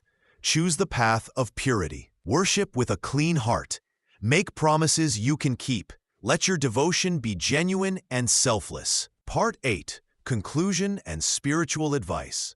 The wise person understands that faith shapes everything we do. When you act with pure faith, your life becomes clean and bright. When you act with selfish faith, you find temporary pleasure but lasting trouble. When you act with ignorant faith, you move toward darkness and suffering. Choose your food with care. Eat simple, fresh foods that give strength without creating heaviness. Such foods keep your mind clear and your body healthy. Avoid foods that make you restless or dull. What you eat affects how you think and pray. Give charity with a pure heart. Help others because it is right, not because you want something back. Give at the right time and place to those who truly need help. Do not give to show off or to get praise. Such giving brings no real benefit to your soul. Practice discipline to grow closer to God, not to impress others. True discipline means controlling your body, speech, and mind. It means being honest, gentle, and peaceful. Do not torture your body or mind, thinking this will make you holy. God wants you to be pure, not to suffer needlessly. When you worship, bring your whole heart to God. Pray with love and respect. Do not ask for worldly things or try to bargain with the divine. True worship means offering yourself completely. It means serving others as you would serve God. Check your motives in everything you do. Ask yourself why you pray, why you fast, why you give. If the answer is love for God and service to all beings, you are on the right path. If the answer is selfish desire or ignorance, change your ways. Remember that God sees your heart, not just your actions.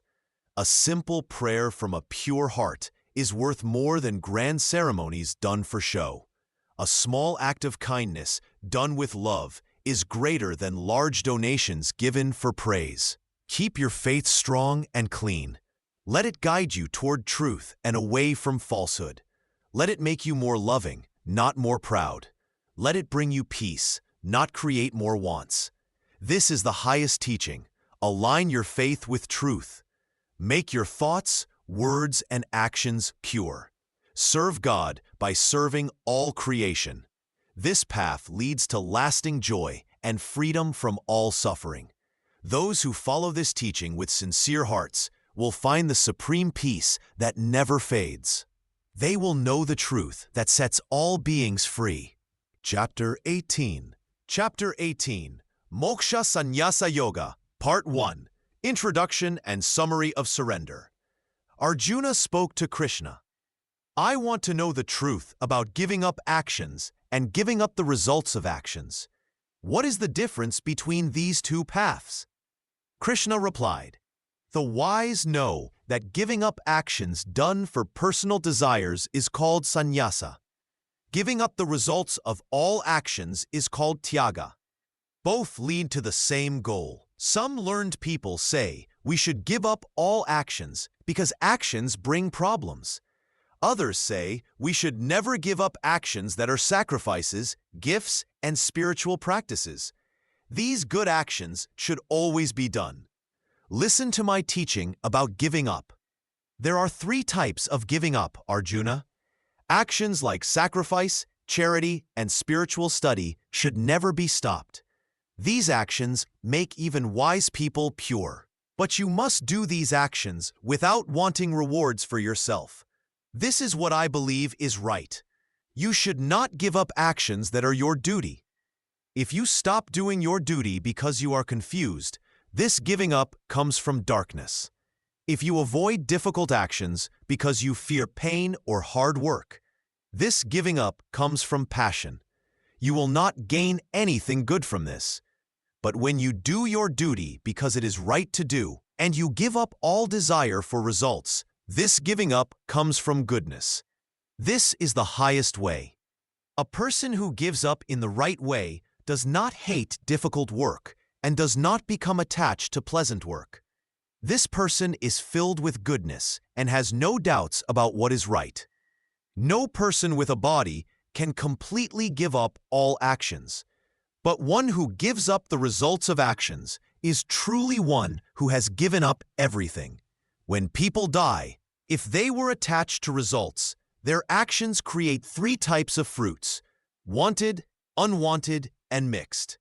These fruits keep them bound to birth and death. But those who gave up attachment to results face no such fruits. They are free. Learn from me the 5 causes that make all actions complete.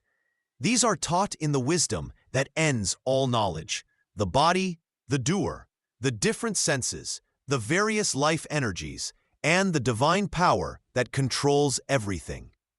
Whatever action a person does with body, speech, or mind, whether right or wrong, these 5 are the causes. Part 2. Types of renunciation. There are 2 paths of giving up that people follow. One is giving up all actions completely. The other is giving up only the results of actions. Listen carefully as I explain which path is better. Some people think the highest spiritual life means stopping all work and sitting quietly. They believe that doing nothing is the way to freedom. They say all actions create problems and keep us tied to the world, so they choose to give up everything and do nothing at all. But this thinking is wrong. A person cannot live without doing some action. Even breathing, eating, and thinking are actions. The body needs to work to stay alive. The mind always moves with thoughts. Complete stopping of all actions is not possible while living in this world. The better path is to keep doing your duties, but give up wanting the results. Do your work because it needs to be done, not because you want something from it. Work without thinking about what you will get. This is true giving up. When you do your duties without attachment to results, the work becomes pure. You are not doing it for yourself anymore. You are doing it as service to the divine. This kind of action does not create problems. It makes you free even while you are working. A person who gives up all actions may seem holy, but inside, they often still want things. They may stop working with their hands, but their mind still runs after desires. This is not real freedom. It is just pretending. But the person who works without wanting results has found true freedom. They may look busy on the outside, but inside they are calm and free. Their actions do not stick to them like mud. They flow through life like water flows through a clean pot. The duties you were born to do are gifts from the divine. Your work in this world is your worship. When you do it without selfishness, it becomes a holy offering. This is much better than running away from your responsibilities. So do not think that giving up all actions makes you spiritual. Real wisdom is doing your duty with a pure heart. Work because it is right to work, not because you want rewards. This is the path that leads to true freedom and peace. Part 3. Varieties of action. Actions come in 3 different types, just like everything else in this world. You can know what kind of action you are doing by looking at why you do it and how you feel when you do it. Good actions come from a pure mind. When you do something because it is the right thing to do, without wanting anything back, this is a good action. You do your work because it needs to be done. You help others because they need help. You speak the truth because truth is right. You do not worry about praise or blame. You do not get angry if things go wrong. You stay calm and steady. Your mind is clear and peaceful. These actions make you feel light and happy inside. Passionate actions come from wanting things for yourself. You work hard because you want money or fame. You help people so they will like you. You do good things so others will think you are special. You get upset when things do not go your way. You feel stressed and tired after working.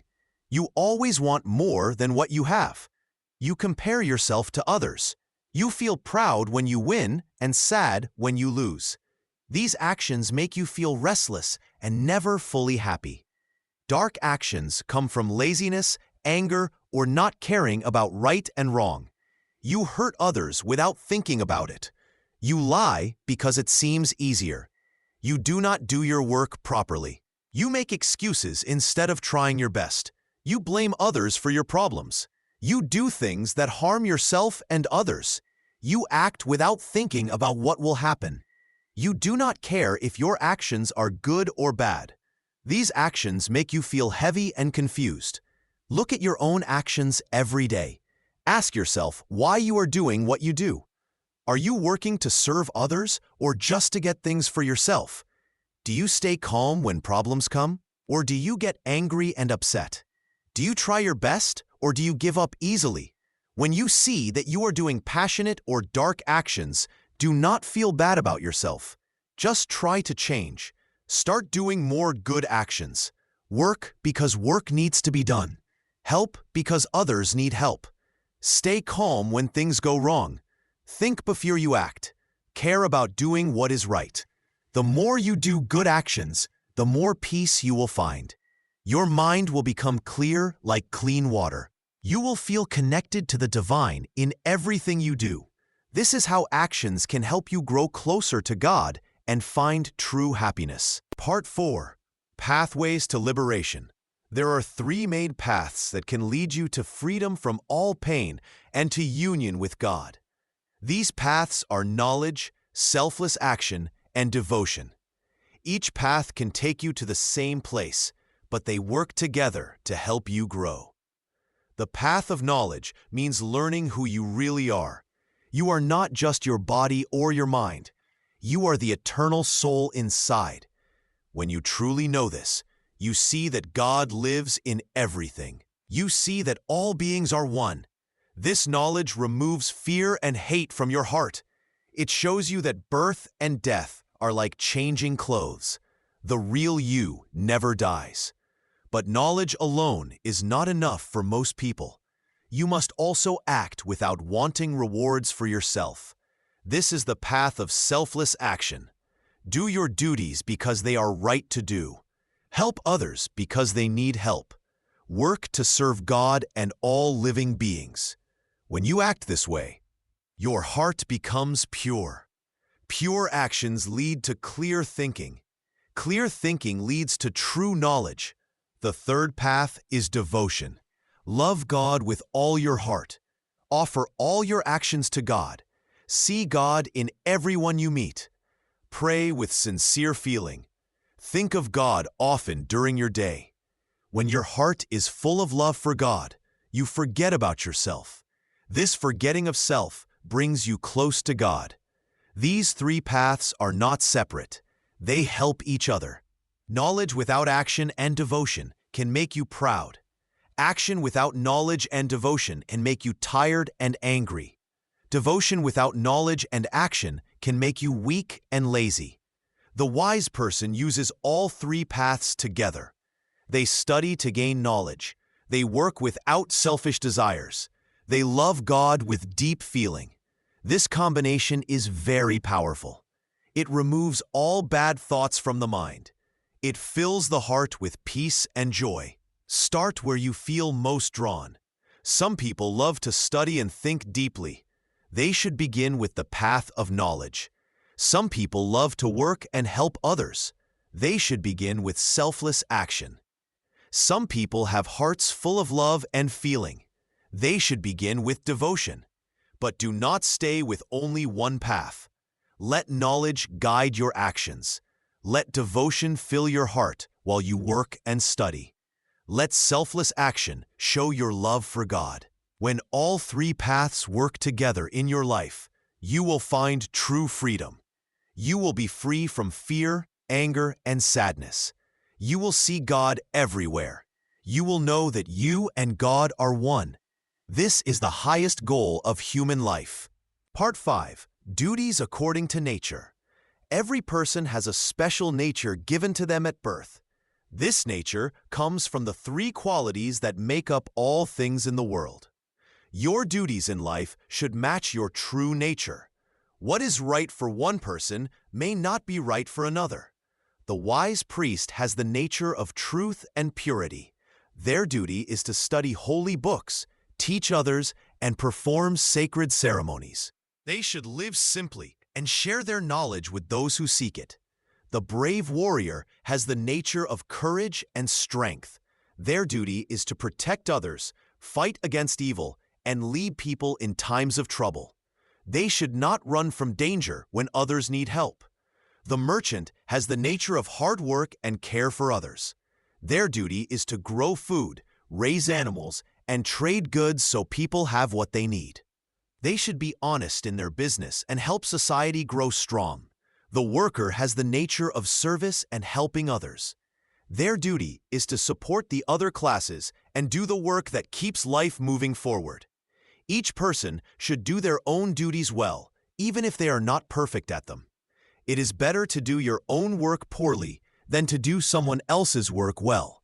When you follow your true nature, you do not create bad results for yourself. Your nature guides you like a river guides water to the sea. Do not try to copy others or wish you had a different nature. God gave you your nature for a reason. When you accept your nature and do your duties with love for God, your work becomes worship.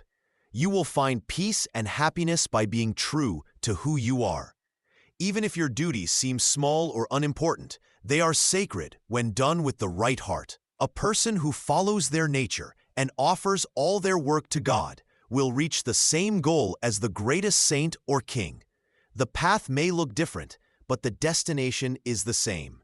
Your nature is not a prison, but a gift. It shows you how to serve God and help the world in your own special way. Do not fight against your nature or feel ashamed of it. Use it as your tool to reach the highest truth. When you work according to your nature with devotion to God, you will find freedom and joy. Part 6. Importance of faith and devotion. Faith is the foundation of all spiritual progress. Without faith, no one can walk the path that leads to God. A person must believe with their whole heart that God exists and that God's way is the best way. This faith cannot be weak or uncertain. It must be strong, like a mountain that never moves. When you have true faith, you naturally want to give your whole life to God. This giving of yourself is called devotion. Devotion means you think of God first in everything you do. You work for God, you speak for God, and you live for God. Your heart becomes full of love for the divine, and this love makes every moment sacred. A person with faith and devotion does not worry about the results of their actions. They know that God will take care of everything. They do their duty with a pure heart and leave everything else to God. This surrender brings great peace to the mind. When you stop trying to control everything, you become free from fear and anxiety. Those who have faith in God and offer all their actions to the divine find happiness that never ends. They do not get upset when things go wrong, and they do not become proud when things go well. They remain steady in all situations because they know God is always with them. Faith also means trusting in the teachings that wise people have given us. When holy books tell us something, we accept it with respect. When teachers show us the right way, we follow their guidance. This humble attitude helps us learn and grow. Devotion grows when we remember God often. You can remember God while working, while eating, while walking, or while resting. The more you think of God, the more your love increases. Soon, remembering God becomes as natural as breathing. A devoted person sees God in everything and everyone. They treat all beings with kindness because they know God lives in every heart. This way of seeing makes them feel connected to the whole world. They never feel alone or separate. When faith and devotion become perfect, all sorrow disappears. The heart becomes like a clear lake that reflects only peace and joy. Such a person has found the greatest treasure in life. They have no fear of death because they know their soul belongs to God forever. The path of faith and devotion is open to everyone, rich or poor, learned or simple, young or old. Anyone can walk this path. God does not look at what you have or what you know. God looks at the love in your heart. Part 7. Krishna as the supreme goal. I am the source of all that exists in this world. I am the beginning, the middle, and the end of all beings. Nothing exists without me. All gods, all humans, all creatures come from me alone. I am their support and their final destination. When people truly know this truth, they give their whole heart to me. Their minds always think of me. Their lives become focused on serving me. They find complete joy in talking about me with others who also love me. This becomes their greatest happiness. To those who worship me with constant love and devotion, I give the understanding they need to reach me. I live in their hearts and remove the darkness of ignorance with the bright light of knowledge. This is my gift to them because of their love. I am the supreme goal that all souls seek. I am the final home where every being finds rest. All the sacred books point toward me. I am the one Lord that all prayers reach. When you surrender everything to me, you find what your soul has always been searching for. Do not look for many different gods or teachers.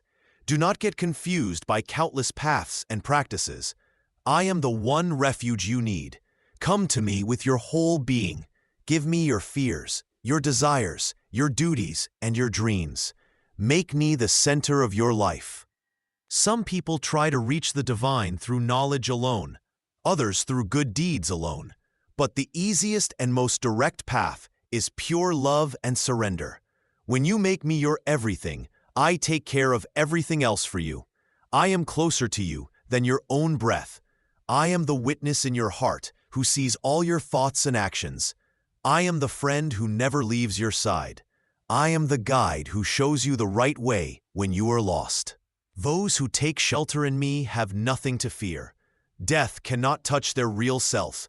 Sorrow cannot disturb their peace. They have found the eternal treasure that never gets lost or stolen. They rest in my love forever. Remember me at all times. Offer all your actions to me. Make your whole life a prayer of love. Then you will surely come to me. This is my promise to every soul who calls my name with sincere devotion. Part 8. Conclusion and Final Blessings. Now I have told you the highest secret of all secrets. Think about these words deeply. Then do what feels right to your heart. You are dear to me beyond measure. This is why I speak these final words of love to you. Give your mind to me completely. Become my devotee. Worship me with all your heart. Bow down to me alone. I promise you will come to me. You are precious to me above all others. This is my sacred promise to you. Leave behind all other duties and rules. Come to me alone for protection. Do not worry or feel sad about anything. I will free you from all wrong actions and their results. This is my word to you. Never tell these sacred teachings to anyone who does not want to hear them. Do not share them with those who will not serve others. Keep them away from people who do not believe or respect these truths. But if someone shares these holy words with my devotees, they show the highest love for me. No one on earth can serve me better than this person. No one will ever be more dear to my heart. Anyone who studies these sacred conversations between us will worship me through the gift of knowledge. Even those who simply listen to these words with faith will be blessed. They will go to the bright worlds where good people live after death. Have you listened carefully to all my words, Arjuna? Has the darkness in your mind been cleared away? Has your confusion been removed by this knowledge? Your teachings have destroyed my doubt and confusion. My memory has returned to me through your grace. All my fears are gone. I am steady now. I will do as you command. I heard this amazing conversation between you and Arjuna. My whole body shakes with joy when I remember your divine form. Again and again I feel wonder and happiness fill my heart. Where Krishna, the Lord of Yoga, lives, and where Arjuna, the great archer, stands, there you will find victory, wealth, happiness, and right action. This is what I truly believe. These final words complete the sacred teaching. The divine song has been sung. The truth has been shared. Now let all beings find peace through devotion and right action.